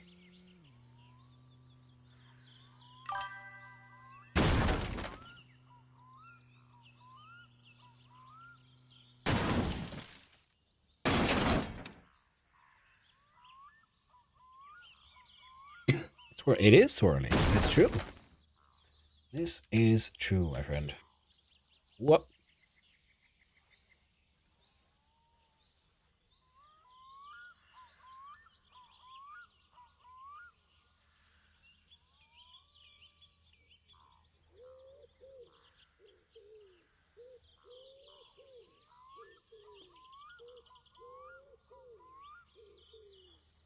Now, I'm hoping this time I won't fuck up with the whole Dad's battery thing, but I probably will. So that's why we're buying one anyway. Ah, hey.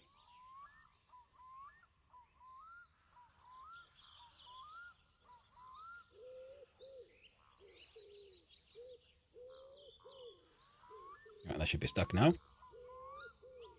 I do big stand. Moved. Starter of kick.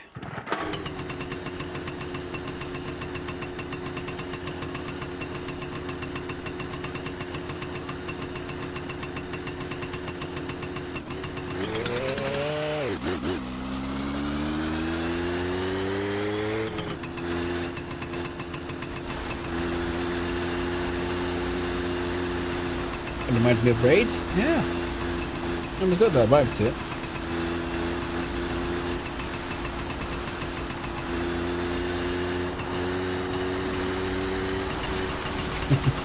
I was thinking that, you know, I saw some people are playing Schedule 1 and trying to get like appropriate attire. I'm thinking like, well, I do have my wizard's hat, which isn't very appropriate, I guess, for the random drug making, but I do have a rather nice fedora I like. That could be funny.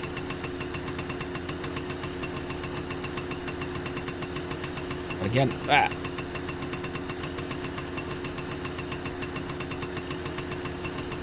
also something where hey, I gotta be like this.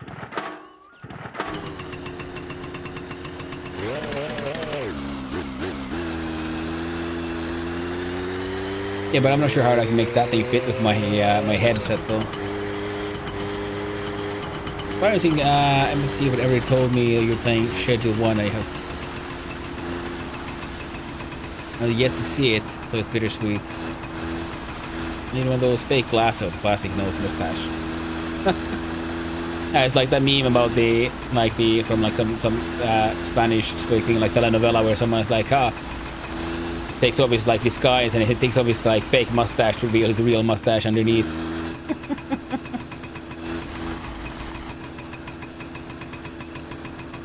That could be funny.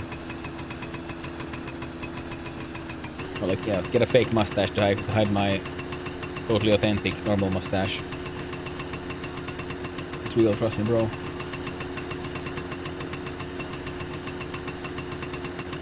Alright, is it stuck? No. Okay.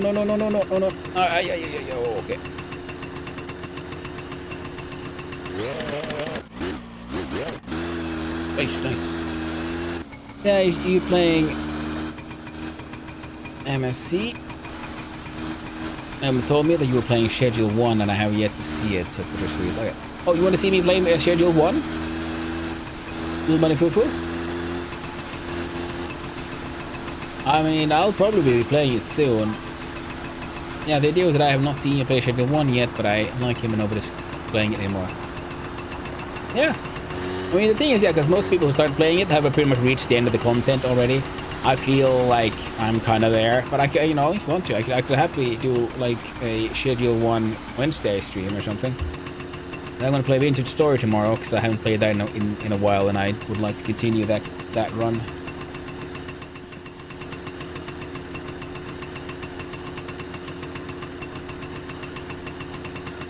You like MSC, no one's playing it anymore? Oh.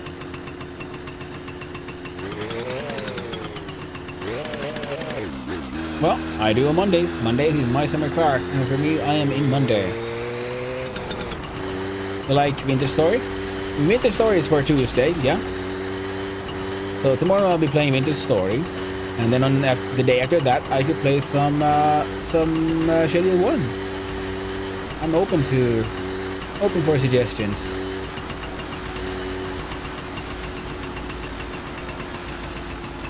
And then Vintage Story, my lovely little block game. I do enjoy it. Well, continuing on our quest to get a copper roof on that house.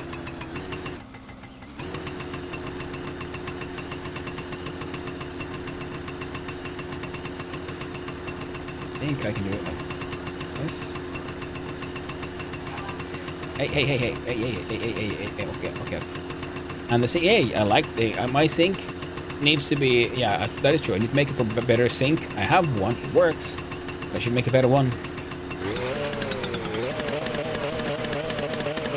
But, no! Tragic.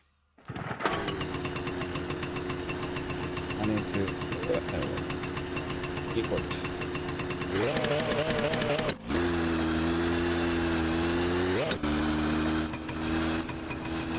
I'm so happy I got the sink to work though.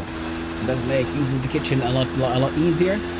And I do know during my adventures I found one place where there's like lava coming out and it hits water. I heard when lava and water hit each other they make obsidian, which is a very black block. And I'm hoping to get entire blocks of it. So I want to use that for the stove top. Right now my sort of I just have like this like rough giant polished like stone blocks that have my like cooking fires on. So I would make one that looks more like a stove top. And oh shit.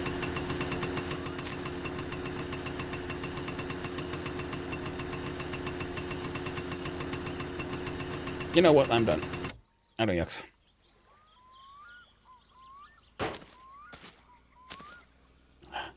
I do not yaksa anymore. It is the Finnish word for I like the energy. Can't be ours. All those things. All those concepts. All those things for the Finnish. Well, we just have a straight up word for it. It is yaksa. Obsidian is glass. It's very brittle. And shears in seemingly random flat planes to a very sharp edge. Yeah, I know. Yeah, obsidian is a very interesting material. Like IRL. But inside block game, because we can use, when we do chiseling, we can combine blocks together. And one of the things, like, it can be used for napping, for making tools in game, but I just want, if I can, there's a method of getting, like, in one entire block, and then I can use it as a black material to just add to other blocks. I'll close my eyes one more time, let me be back in 2 hours. Well, I hope you have a lovely 2 more hours of sleep, little bit of foo-foo. Sadly, by 2 hours, I'll probably be gone. I have things I need to get done today. So if this is the last I see you today, thank you for hanging out. And I hope you have a lovely sleep. And who knows, maybe I'll see you again tomorrow. I'll be here. Same place, same time. Vintage Story. Anyway, yeah, so in Vintage Story, because you can use the different blocks for materials. Another thing is I would also like some obsidian for yeah, exactly the chiseling stuff that you can do in the game, because I would like to see if I could combine it with something brass colored and do something with a little bit of a Art Deco vibe. Like black and brass. You make a good combo. Come on, jump in the thing, please. In the thing. Air driving F mode. Now, perfect. There we go. Now, look at all the stuff. This is why I take the boat instead of the moped to town, because, well, the moped can't carry all of this in one trip. Moped makes getting this into the car into the boat easier, but it's not quite the same. Usually I try to leave myself with like, I don't know, 1500, but that's usually so I can then I have stuff ready for when the shipment arrives, so I can pay for it. But seeing as the letter fell and I'm not getting there, I decided to go a little ham. Waste a lot more money than intended at the store. And I'll see about figuring out how to make money in the meantime. And if we get the stuff from here, I could pretty early on start making kill you already. And when we finally get access to the van, I can use that to get to a kill you dude. That'll get us some money. That'll help us survive for a little bit.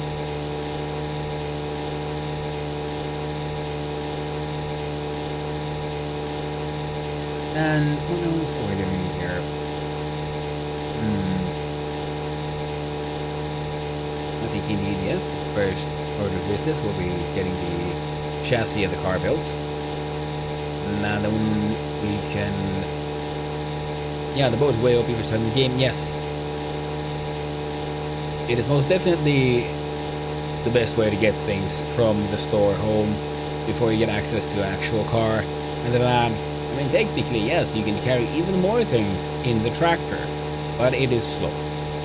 Plus, if you want to open up your chances for catching any fish, or in general having a chance for doing those kill you runs, you still have to visit the island. So this is the first like core run of pretty much all my runs. Get in town, buy stuff, go through island, pick up the tools from there. Oh no, I might have forgotten to buy coffee. That sucks. We'll bring the coffee cup and the mug with us anyway.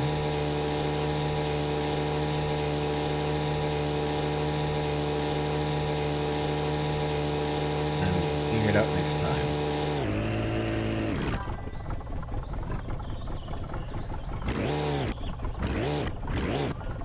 Ah, feck nuggets. No, too hard. Worse.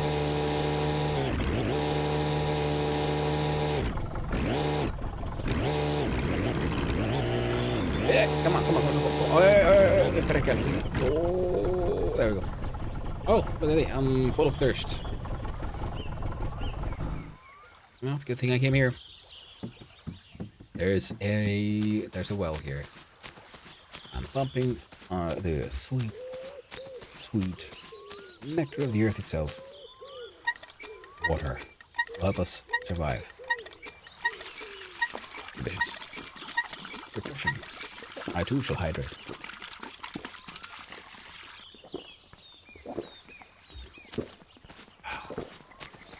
Lovely. Oh.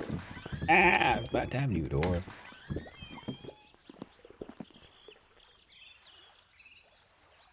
The lid.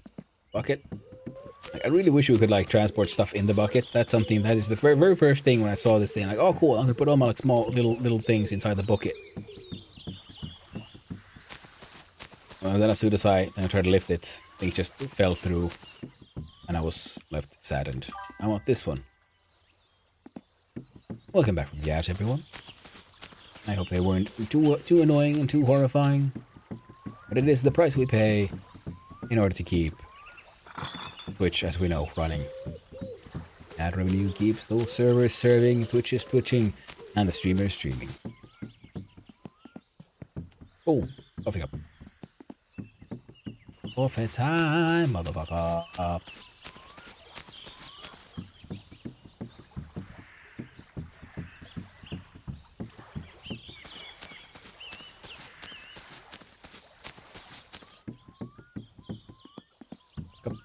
pan.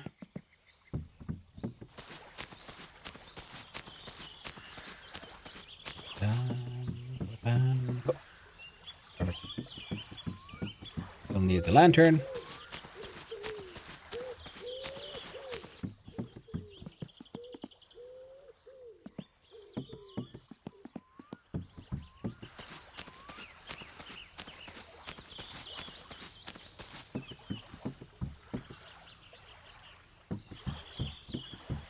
And the fish trap.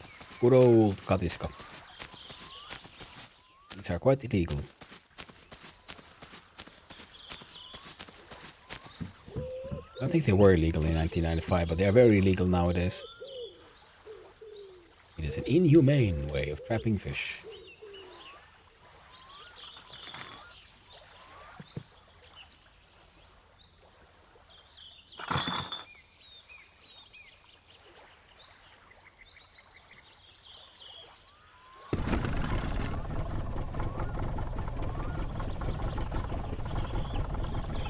Strange enough, it's okay for crabs.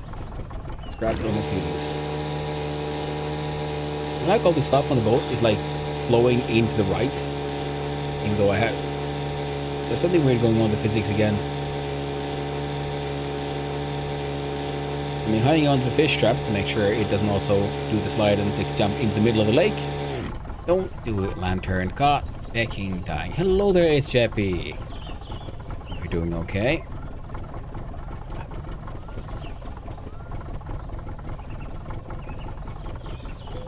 Come on, Lantern. Don't be like this.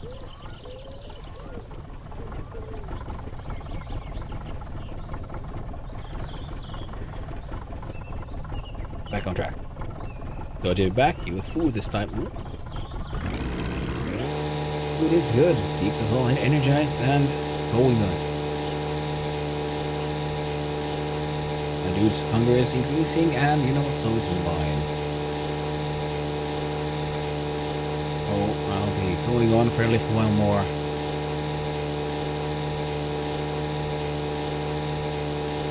Oh.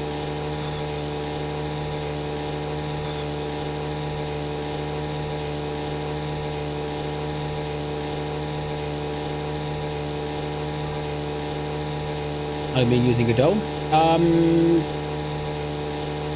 I'd say actually sort of like on and off, trying to learn it and then leaving it and learning it. Maybe a year. Then I haven't touched it for I want to say 8 months. And then I started doing those weekly tri jams, and I've done now I think 4 tri jams, and I've been using Godot for those. So I'm slowly getting used to it. And it's most definitely a fun engine. Very cool. I feel that way. It's very cool and fun engine though, because I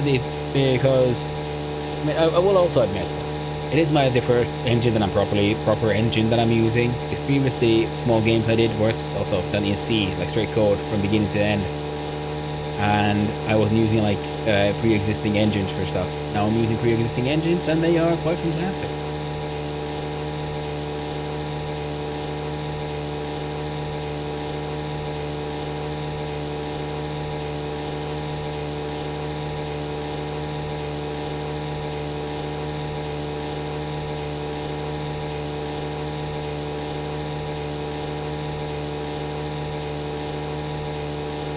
Saves a lot of time when you don't have to figure out like how do I get pixels on screen. Let a machine do it, or worry about the physics of stuff. Super handy. And it is interesting because I'm so used to looking at Godot and thinking of it last like, well, this is a good engine for making also like simple beginner stuff, pixel art, that stuff, top down 2D shit. Like to learn C someday? Yeah, well I mean I started with C, so it's it's a neat enough language. You have to be very careful with, because you have to then take care of all of your own like memory allocation and memory management. So you learn to become very paranoid about memory leaks and garbage collection, because you have to do all that shit manually. So I am still trying to learn to trust the language in stuff like Python or GD line for Godot.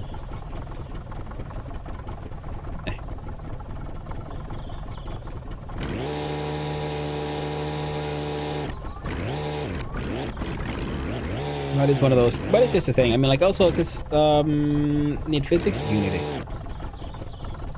I don't like Unity. I mean, if you need physics, I mean, Godot has physics as well. That's Unreal. I mean, all the engines have the physics. Yeah, I mean, Unity seems like a fantastic engine. I just don't like the company that runs it. They have, because they seem to. I would argue that their management doesn't fully understand the product they have, and are making bad choices because of that. And I have zero faith in any high-end management structure learning any lesson ever. The only lesson they learn is like, damn it, we got caught this time. Next time, we'll make it so they can't say no.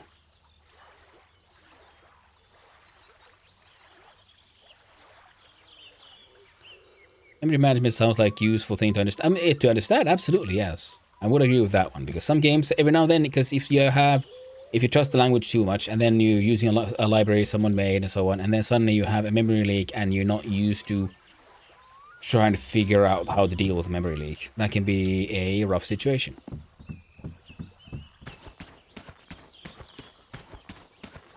Sees more power, but in this ASM you actually need to know your architecture quite thorough. That is very true. I mean, yeah, if you want to, like, yeah, go on. See, like, how low can you go? Then yes, I think it's hard to. There's not that much you can do. Get lower than, you know, just straight up assembly. That being aside, Unity is one of those things I feel a lot of the devs don't realize doesn't make the finished product much faster. It lets the first prototype be faster, creates a lot of technical debts. Huh. I will admit, I never really considered how the effect of engines on technical debt. And yeah, that makes sense. But again, I mean, I don't know, because Unity is, as far as I know, it is just the more popular tool. In the end, every engine is just a tool. So what's the better engine? Well, what are you making? Depends on that, really. If you want absolute photorealism, then, well, then I think Unreal might be the way to go. Unity is a strong contender for most things. You can also do it, but Unreal is still the best for complex graphics and, you know, making a heavy game. And Godot is actually getting there. You can actually do some pretty complex stuff with it, but it is more used for, or more, you know, popular for, you know, your more pixel artsy stuff. But you absolutely can do full 3D complex shit there too.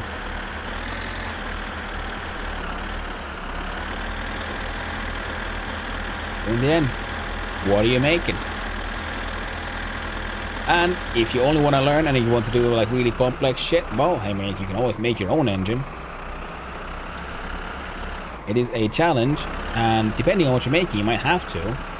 If you want to make something that the engine doesn't do, like, say, you know, something like Noita, where like the very complicated physics simulations and the engines having the problem that they are designed to be able to do many things, so they're not hyper efficient at any one thing. So they're good for that. But then if you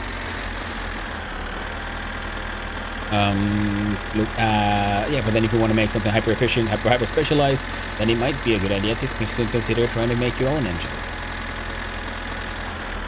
But I think that's one of the things also why some games seem like on the computer, they're like these massive things that are like, seem like, how can this big game be so fat? How is it so bloated? And how it can do all of this and still sometimes lag or have all these crazy demands?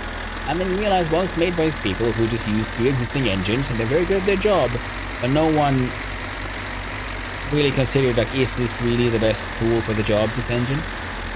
This generalized engine that is designed to be to do all kinds of stuff, to create all kinds of games. Because when you've made something like humongous and very demanding, physically complicated, well, maybe it would have been a good idea to make your own engine that is hyper specialized into your own one task. Like, I love the fact that Animal Well is like 500 megs, though, for something like that. It is a tiny game. Oh, it's more like 50 megs. It is ridiculous how small that game is in just pure memory size. And it's Animal Well. Yeah, Animal Well is a super fun game. It is really well made, and it has interesting sounds. It has interesting physics. It has interesting, like, it has good art. It has secrets. It has so much going on for it. And pure, like, memory size, it is ridiculously small. There are GIFs out there bigger than Animal Well because they are inefficient. Animal Well was made by someone who wanted to make something well, do it right, and make that fucker efficient. And he did. 640k would be enough for everyone. Family sees 70 mebs. You can see it. Yeah. Well, exactly. I mean, that's a good example, because you can make a cool game without being too complex. And then this is a good example of what an engine is good for. You want to make a game like this? Well, you might as well use a pre-existing engine, because this involves solutions with physics and stuff that have all been solved already. There's nothing here that requires more complex mathematics solving. Didn't I put the lantern here?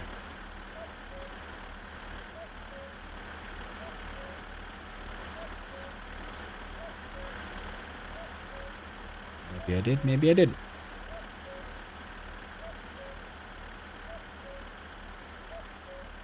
Gasoline. I know there was something here still here.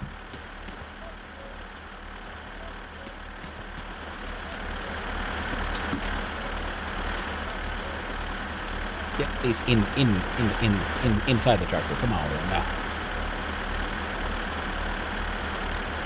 There. You know what? That should do it.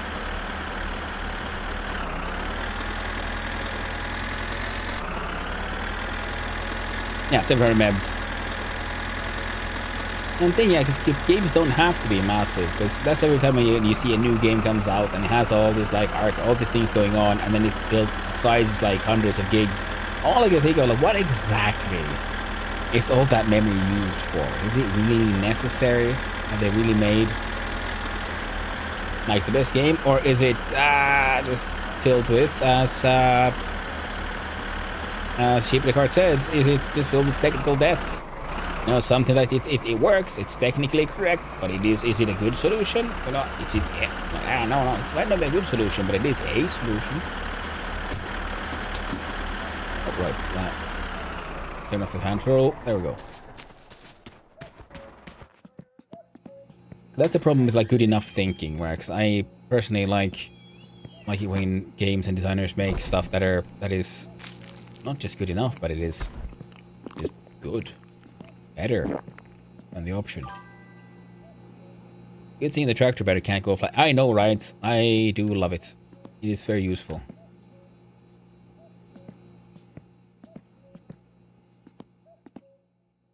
Oh, right.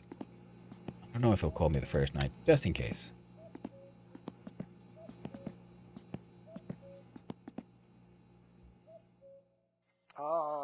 Good morning, Katie. I'm doing quite well. How are you? We're having a wonderful morning. I'm doing quite well. I've had a fun day today. I started the game with some game dev of my own. And then I jumped into My Summer Car for the good old My Summer Car Monday adventures. Now, let's see. Did we bring everything? Got the bucket. We have the wood carrier can hang out here. We got another case of beer. Oh. Gasoline. Shopping bag. More oil. Doing good. Have a cup of coffee. Nice. That is the way to... We're supposed to stay on the boat. I messed up. Oh well. No biggie. Put it there. Maybe I'll remember it. Maybe I won't. Yeah. Coffee is good. Coffee keeps us going. Yep. breaking through physics. As one does. And let's turn off those lights. There we go. There we go. Now we got a bunch of gasoline ready to go in the car. We have a bucket for our magical concoctions, including...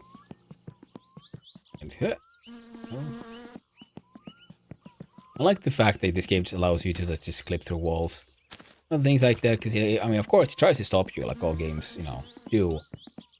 But it feels like, at some point, Topless Gun, who's making this, also sort of just realized, like, yeah, well, the way I did it, I can't stop it from happening, so... No, might as well own it. I haven't burned my dome. Nope, I have not burned it down again. No, that has not happened for a while, but I did get rear-ended so hard I died. So now I'm starting a new save.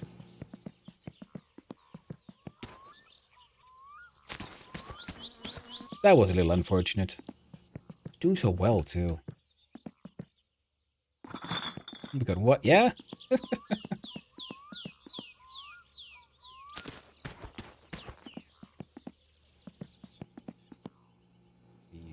Yeah. That's brutal. It is. And okay, let's see if I can find... Because I was a little bit foo-foo with the picture. I mean, not a picture, but a clip of it. Gosh darned. Oh, I need my OBS here, friendo. No, I think it was one of those, like Yanni, one of those, like, young, loud guys who would drive too fast and too hard. Because he'd, like, driven off the road, and I was, like, trying to reverse to see what happened. And I guess he got back on the road, and then max speed, and just rammed into me. It's at a super high speed. Sadly, ending that life there.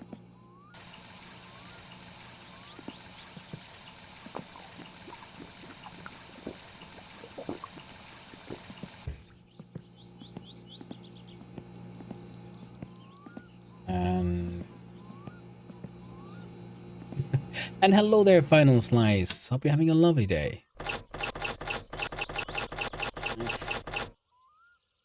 There we go. Take the fuse out of the kitchen. Oh, because I was like trying to see how it went for him, his accidents. I was like, oh, did he die? Sadly, no. It wasn't him. I died instead. Gotta turn the sauna on. Stress is growing a little bit. Yeah, there are cars on the road. Oh, absolutely. Well, yeah, but I mean, they don't. I wasn't reversing that hard, and then no one usually hits me that hard. I didn't think I'd freaking die from getting rear-ended. And well, now I know. Now I know better. Getting rear-ended will end your life, even if you're wearing your seatbelt.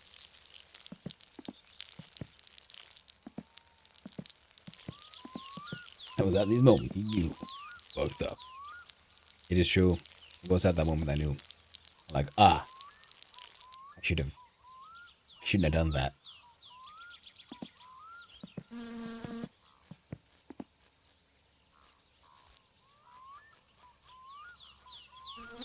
Alright, ran out of piss. Good. Now, let's see about assembling that car. What do we start? We start with this one.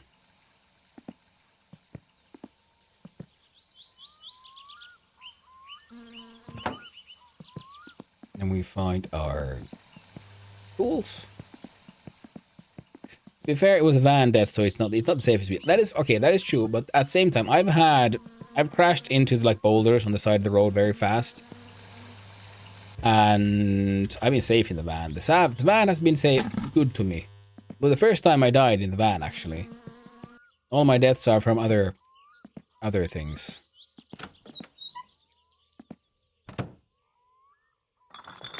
Yeah, put that there. Nice. Right, then we open the shopping bag as one does. Violently. Loads everywhere. Get the chips. There.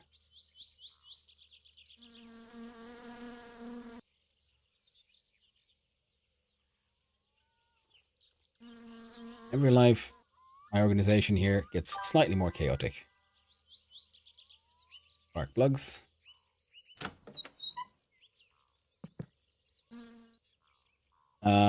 Insatsuma with roll cage, her necessary have been fine. Okay, that is most likely true, yes. There's no goal, you can set your own, like winning in rally race, drink, but yeah, it is. The name is My Summer Car. The idea is it's 1995, your parents have gone here in Finland, and you're left with your father's old car that has been completely disassembled, and they're giving it to you now. And it's your option, your task, assigned task is essentially fix your dad's old car. Don't get, don't misbehave while they're out on vacation. And if you fix it, you can keep it as your own, and you're technically 18 years old.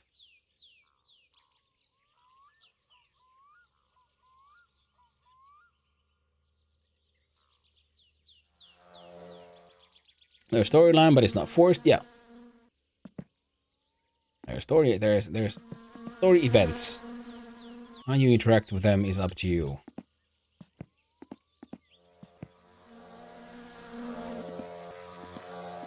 Batteries. Here, that's car parts. Did buy coffee, good. Yep. Brake fluid goes into car.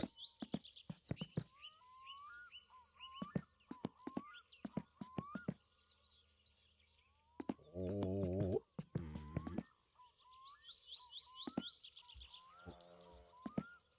Battery box. Actually, no, we should put those there. Those are mostly for the radio. Car parts. Pack of cigarettes. Car parts.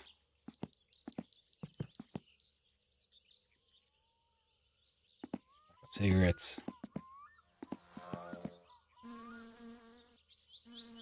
Yeast.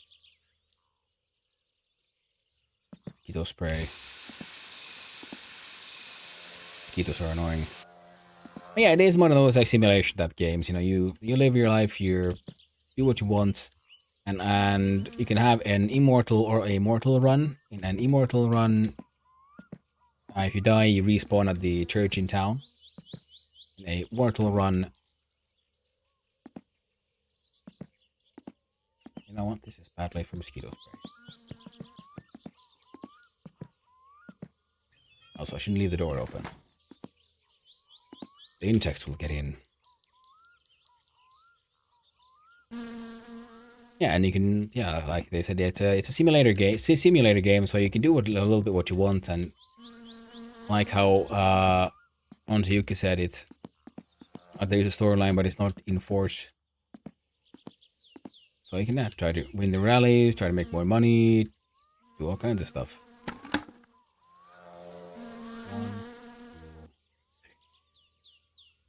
1, 2, 3, 5, 6, and some yeast. There you go. Make some homebrewed horrors. There we go.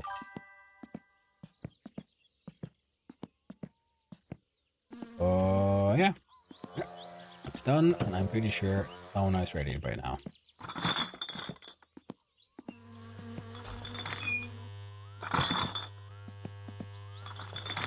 Ah, I was wrong. Alright. I know this doesn't actually affect anything in game, but RP, you don't keep your... You take your beer with you to drink in the sauna.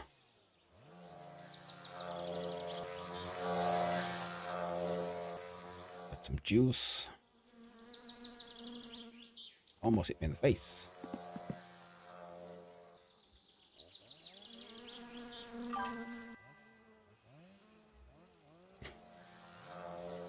What's that? Giarto. Room temperature drinks. Well, it's 1995, and he's 18. Trust me, but the things this guy drinks. Room temperature beer is far from the worst.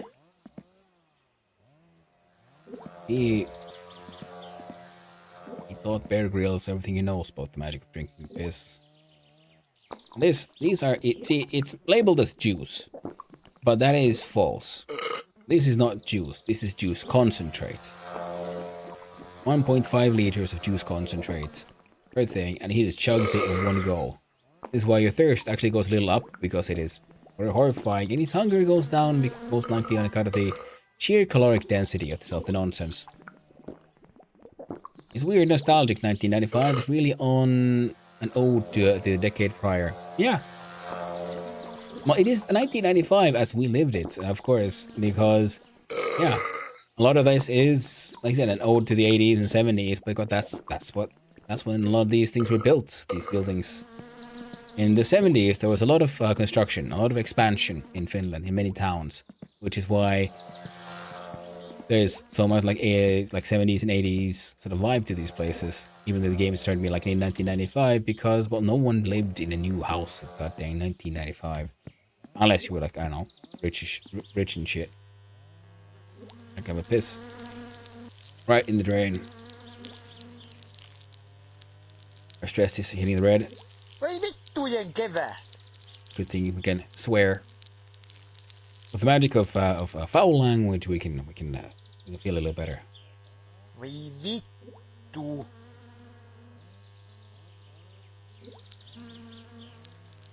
Saatana.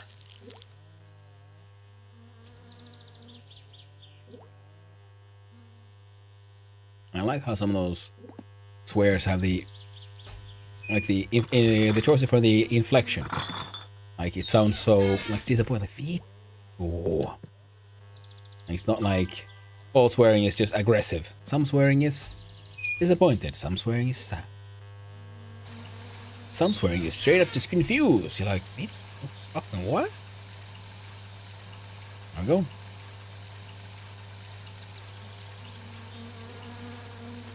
Yeah, but the game is very nostalgic. Because if I remember correctly, I think I heard it said that the game is a sort of ode to the childhood lived by the developer. The growing up in a small town and having your sports hobbies or whatnot. Like it's like this thing. This thermometer, it's really going up. Those were actually super popular. Like my grandma had one of these. Everyone had some version of this that might actually be a picture from the very original one. For all I know. Although usually the thermometer, like needle, used to be red. Thirst goes up. To fix that, delicious beer. Stress is going down. Just being in the sauna. A little bit of a sway. Nothing too bad.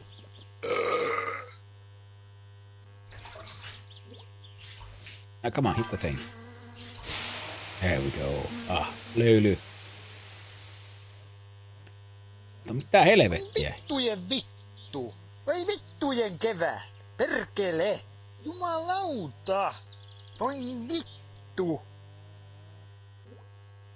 I mean, sheep in a cart, yes, but it is the best place to drink. I mean, sauna beer is like cultural. Culture important, but I mean, the thing is also it's super hot. Even though you think like, oh no, you might want like drink to cool off. No, not really. You want to have like 1 or 2 beers inside saunas and shit. Usually, depends on like why you're in the sauna and how much you're planning to drink. But usually it's. Oh wait, no. Of course. Turn off. And also the stoves do come with timers, the electric ones, so you can then it'll automatically turn it off if you forget it on and stuff. And also some of those go beyond for being a timer for when it turns off, but also for a timer for when it turns on. So you can like plan for, I will have a sauna in 8 hours. So you ramp it up, or like in, I don't know, 7 hours. So it'll be like on a timer for like 4 hours, getting ready, and then it starts heating up. And then depending on how efficient it is, how large your sauna is, it might take from half an hour to something for it to properly warm up. Who's calling me? It's my grandma. Sirkka.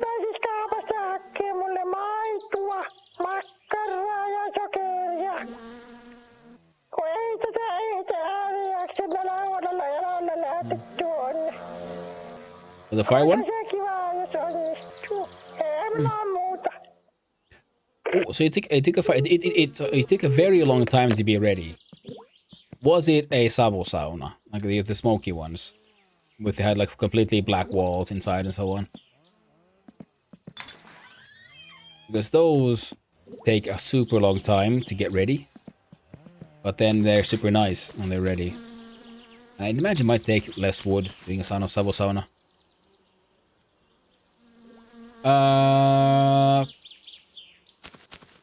No, that is very true. I mean, sometimes there might be a little bit of yallu or something. A bottle being like going around filled with some strong drink, but usually, yeah, absolutely, a beer is the drink for a sauna. Your standard basic beer. That's the good shit.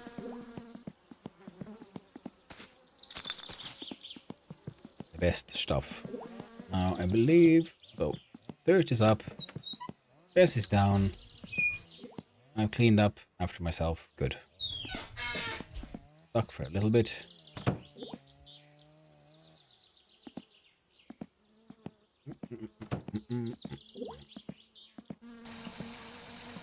Let's drink. Yeah.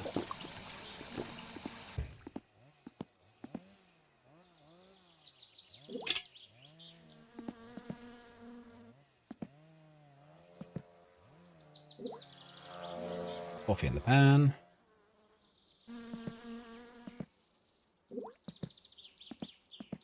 And under the...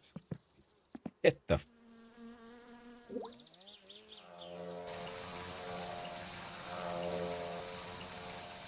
Glitching. There we go.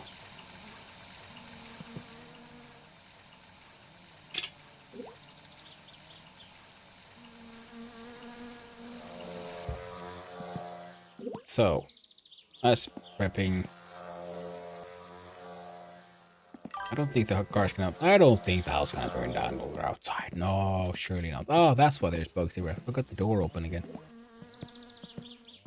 Bzz, indeed, indeed. That is exactly a buzz. Bugger doing its best. Now, I ordered the AFR gauge on the tools. There we go.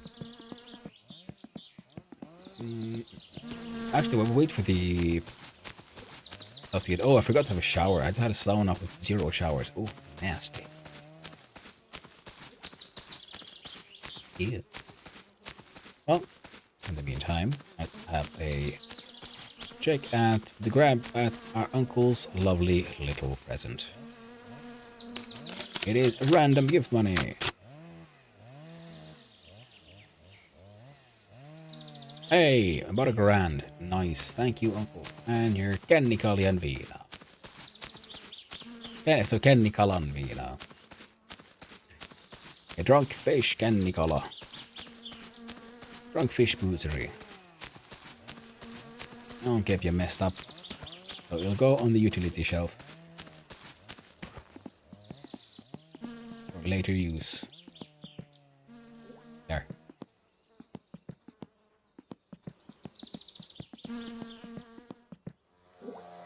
Alright. Oh, right. I should probably attach these.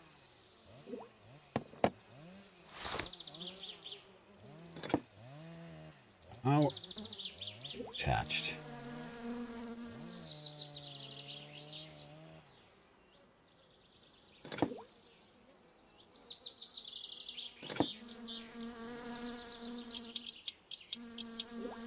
Oh, I missed my spanner set already. So much nicer.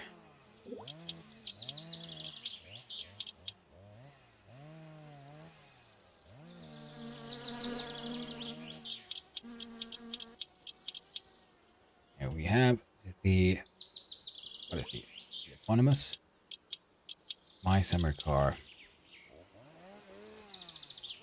Chassis. Back seats. All kinds of components.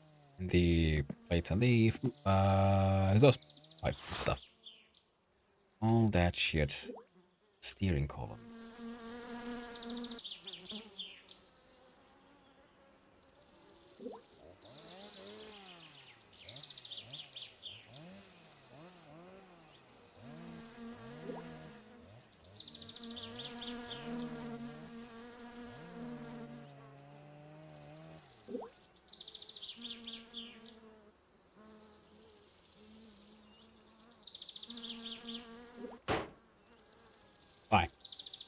It did not want to take. Guess we should put this thing in first.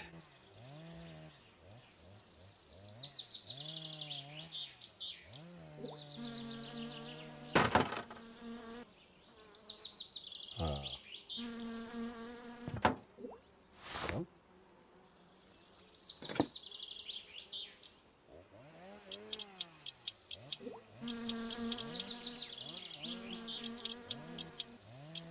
I do like that system because you have to use your like mouse's scroll wheel to scroll up for Titan, scroll up to lose, and then with the ratchet you can spin it in both directions. So it's like a normal like the ratchet can you choose in which direction using the F button.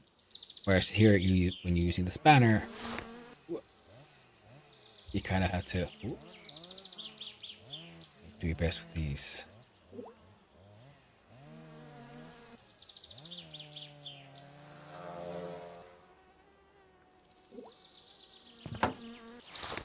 Now, that one's hanging off that hook there. One, yeah, there are bolts there.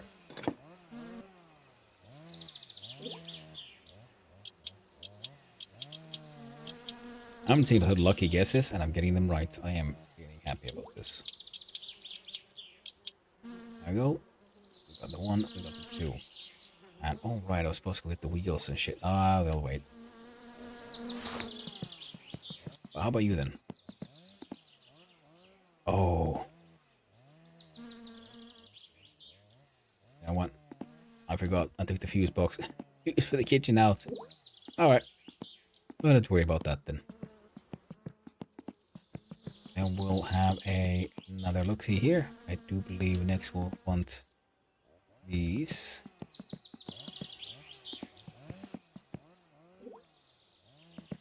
Making the coffee at another point in time.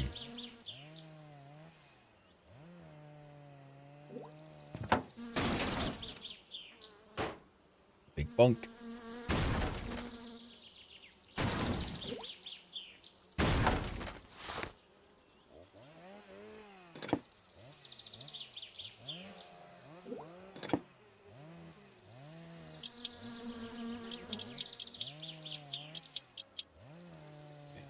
Tight. And tight.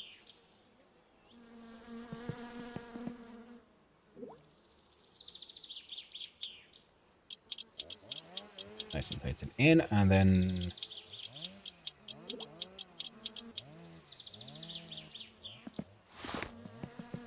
seeing how that's actually not happening anymore.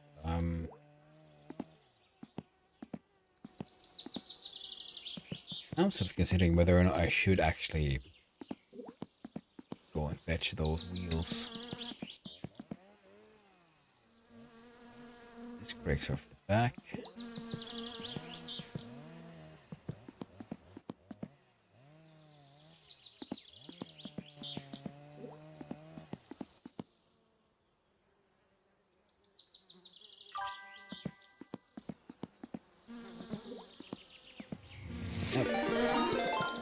Oh shit, Captain TV!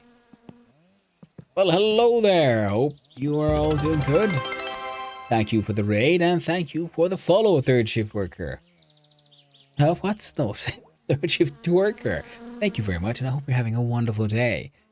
Hello, Captain TV. Hello, hello. Thank you, all the raiders. How are you doing? Let's see. What were you up to? You're playing RimWorld. Nice. Oh, and thank you for Twitch 293930 for the follow as well.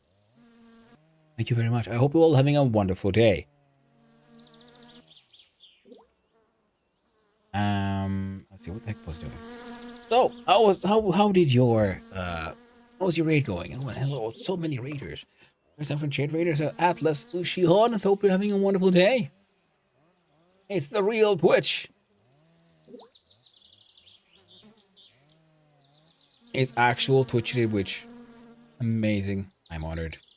Twitch itself has arrived.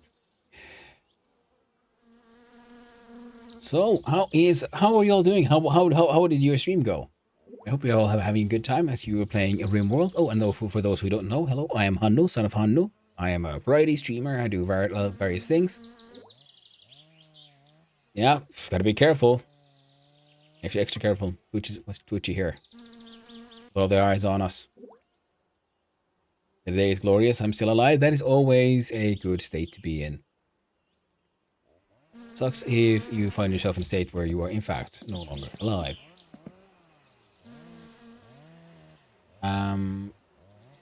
But yeah, I am Hanno, son of Hanno. I am a variety streamer. On Mondays, I play this game called My Summer Car. I do other things as well. Like today, I started also doing some game. I started the stream with gamedev, which usually is reserved for Sundays when I do a 3-hour game jam. Other games that I play include Vintage Story, and I've been playing some Schedule 1 lately, but hey, who hasn't? And I am hoping to expand on my repertoire slowly but surely. I used to play a bunch of Valheim, but I got a little heimed out, to be honest. I need a little break from all that Hyman. I don't think this thing needed a plug here. Are you allowed to play this game if it's not summer? Yes. Mostly because I myself I am in fact Finnish as well. The game happens in Finland in the year of 1995. Being Finnish gives me some special privileges. Oh, quick! Attach the thing.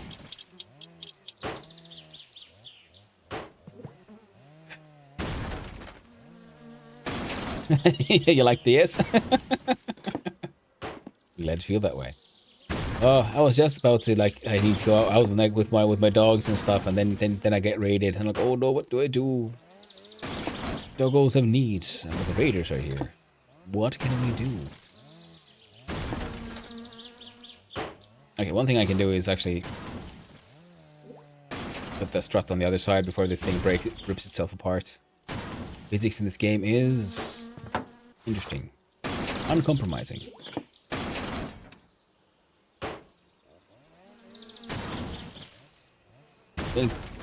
Take your dog out for you. I wish you could, but I do believe we are a little too far away from each other.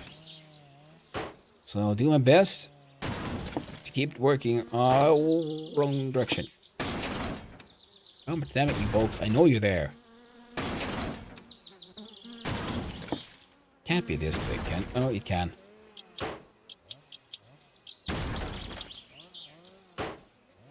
We want the dogs.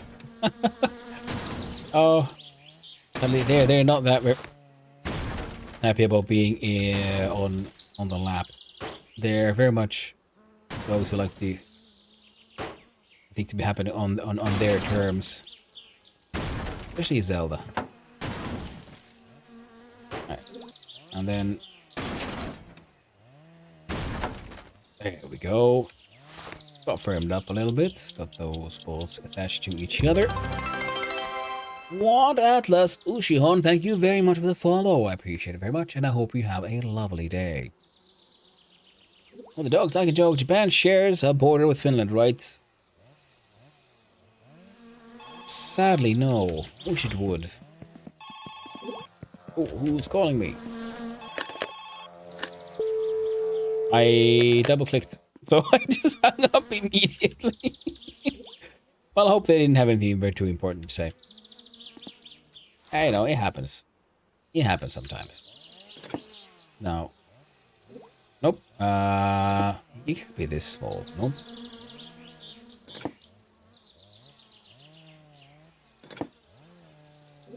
Turns out some kind of mega bolt, and I'm completely started from the wrong direction. Won't be too surprised. Already just got rejected. Yep, that is what happens sometimes.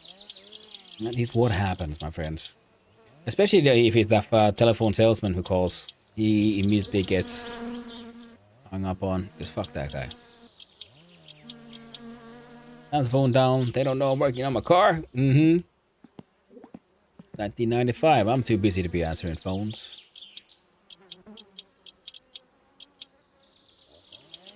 I put these struts in. Look at this rusty ass, baby. It's not beautiful. A caralicious. Our friendo.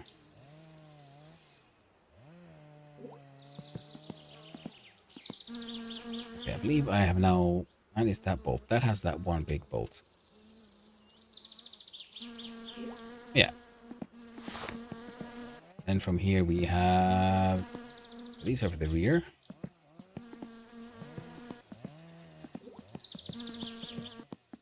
See about getting these attached. Then I'll see about half shafts. We'll wait until we get wheels. We'll have to go liberate some wheels from a certain place. Whoa, come on. You know. What? Oil springs to the back.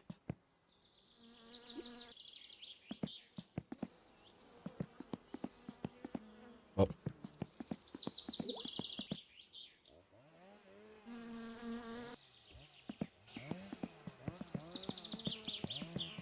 Delivering these things over, so it'll be hopefully slightly faster to assemble it all in just a minute. I almost like chucked that thing. And I remember, wait, those things fly. Drum brake. Oh. Drum brakes in the back. These brakes go on the front. My bad.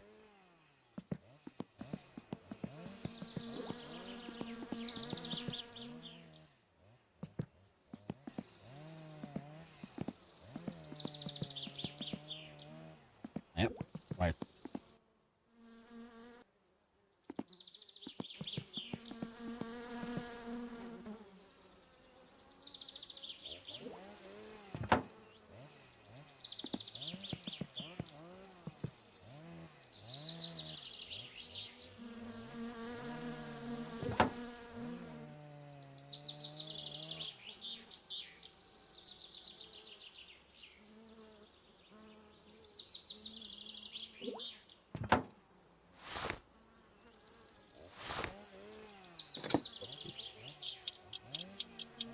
I've now assembled this card so many times. I'm excited to remember some of these banner sizes.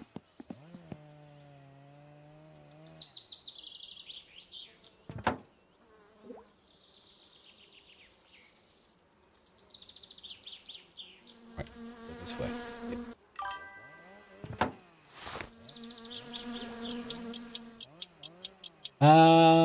I'm at the other little swim. Japan's right now around the corner. Well, it's true. It's you know it's only on the opposite side of the world, but kind of. College rejected. All right, go sleep. Have a good time. Make the best tank card for me. I will do my best, Captain TV. Thank you for the raiders, and thank you for the raid. And I hope you have a lovely rest, my friend. Hope you all sleep well and have good times. I'm gonna see if I can get this thing somewhat assembled.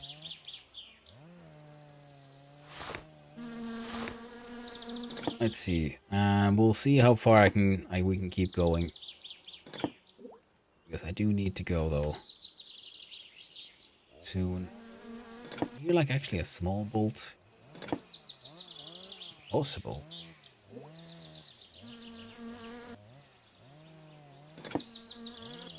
That's so unlikely. I think it has to be a big bolt. Hold this thing together. That sounds like something just popped off. Alright, let's check this. That one. There we go.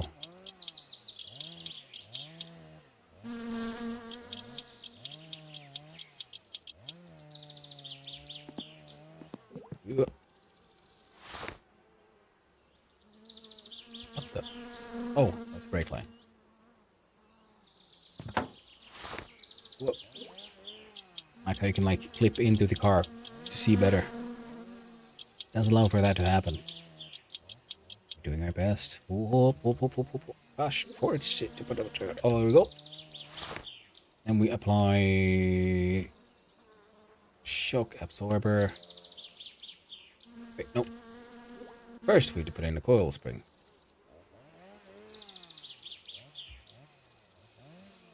Put the nubbin there. The nubbin holds coil spring.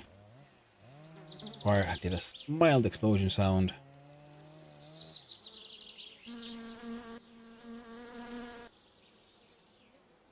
One. There we go. course not.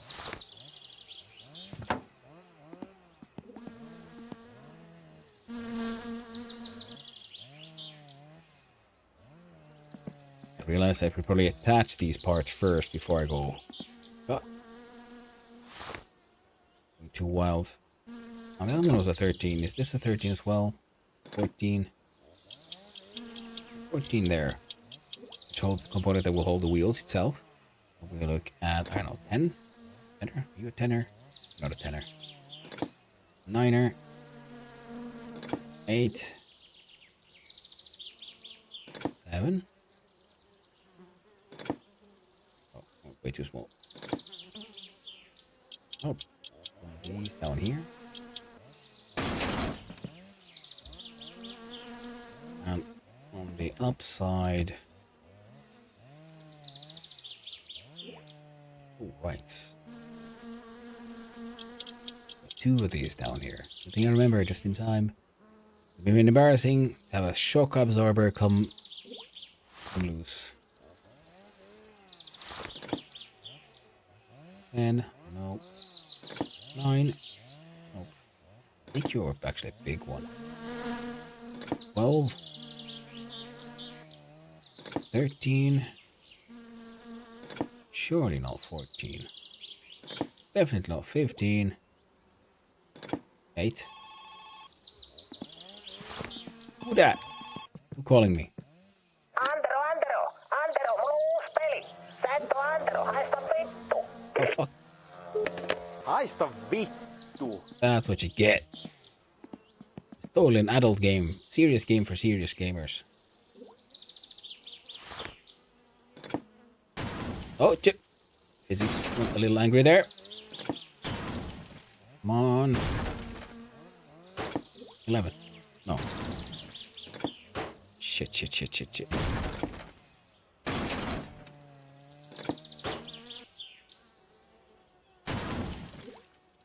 can't.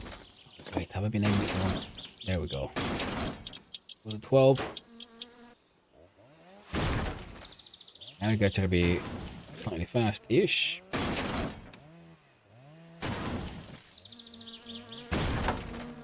Oh, there we go. Because the chassis can be bent. Oh, every component here can break, and it can be very difficult and expensive to fix it. So having a chance, letting the physics go too crazy is not a good idea. All right. Let me zoom this in. Get that thing attached. Double check. Yeah, that's nice and tight. And it was one smaller. One of the like actually pretty small ones. Wrench down here. There we go. Balloon. The wild dog. The random dog barking at squirrel somewhere. I believe it was a 14 to attach this one.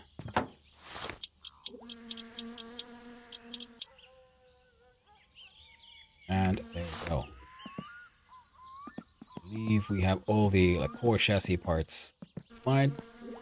Trim and weight. Chairs and shit can wait. Actually no. One chair needs to be applied. Driver's seat, because I believe this is one of the triggers for a certain event happening. It is an X amount of days after the driver's seat is installed. I think it's like it could be like engine or driver's seat or something, like a few parts in the car that if once after they're installed, then it'll take like 4 days or something for our uncle to turn up and offer us his car, his van, and we can borrow the van to go on a little adventure. It's an important adventure because we need to go to the store eventually and buy even more things. In between, I'm gonna have to go and get to the get the tractor up. And actually, there we go, got it inside. Using the tractor, I will be going to fetch the wheels, which will be in horrible shape, but it'll be wheels. And then we hope I can get the car over to the local junk dealer, who should hopefully be able to get me some nicer wheels for this thing. Goal is, once more, get this bad boy to pass inspection.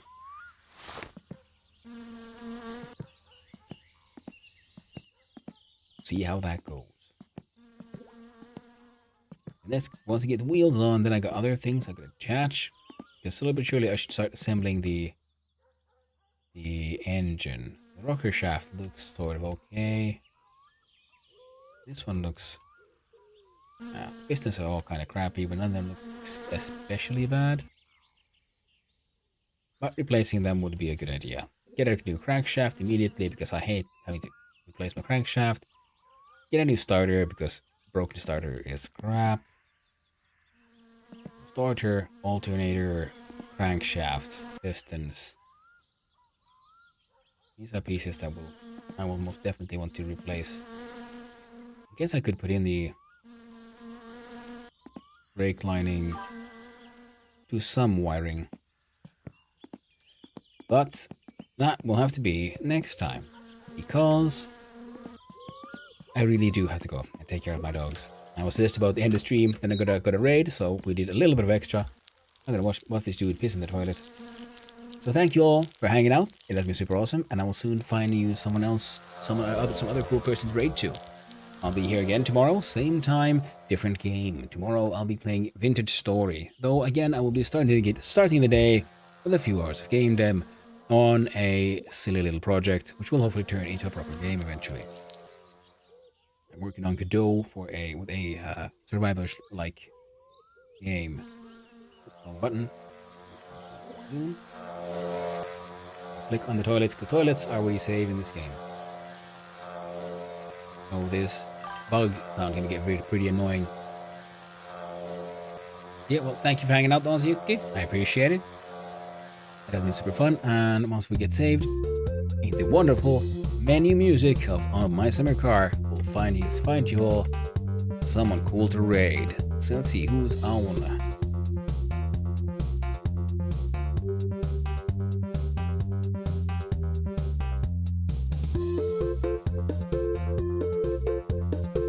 You know, there's a lot of people on, but you know what? It definitely looks like a moth is playing My Summer Car. So we can continue with our My Summer Car adventures over there. So, thank you all for hanging out. It has been super fun. Thank you, Katie. Yeah, it's always lovely to see you around here. And hopefully I'll get up early enough to see you in your stream as well.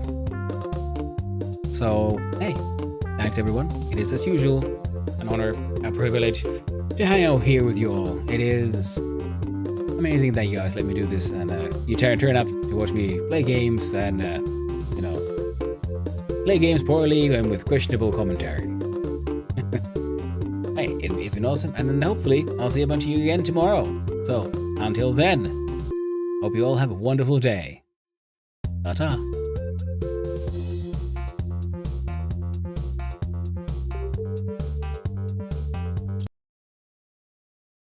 Okay. I think we got it. We just gotta be more brave. Big and brave. Son of Hanu! Oh my god, thank you for the raid! How's it going?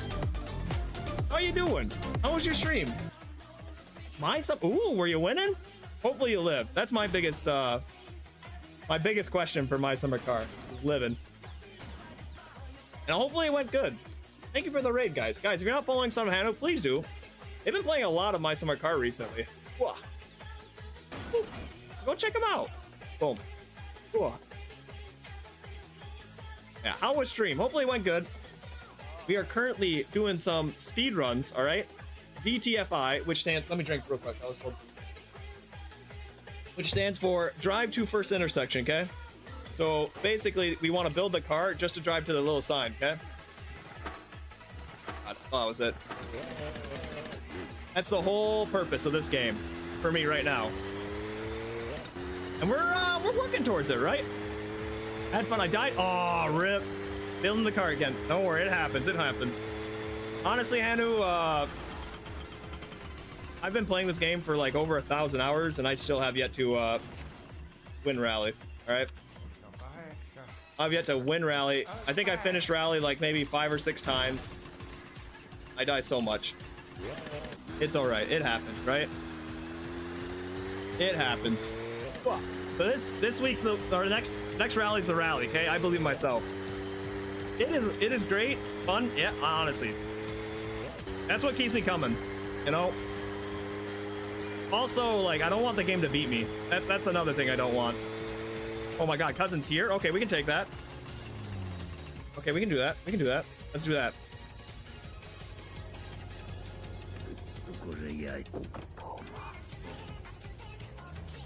Okay.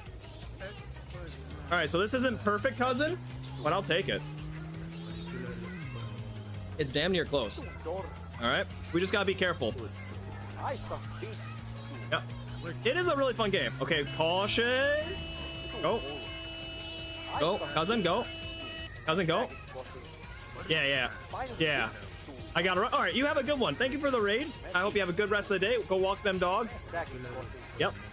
And again, thank you guys. Again, go follow Son of Manu. Guys, come on, cousin, please. You all right? Go on, do this.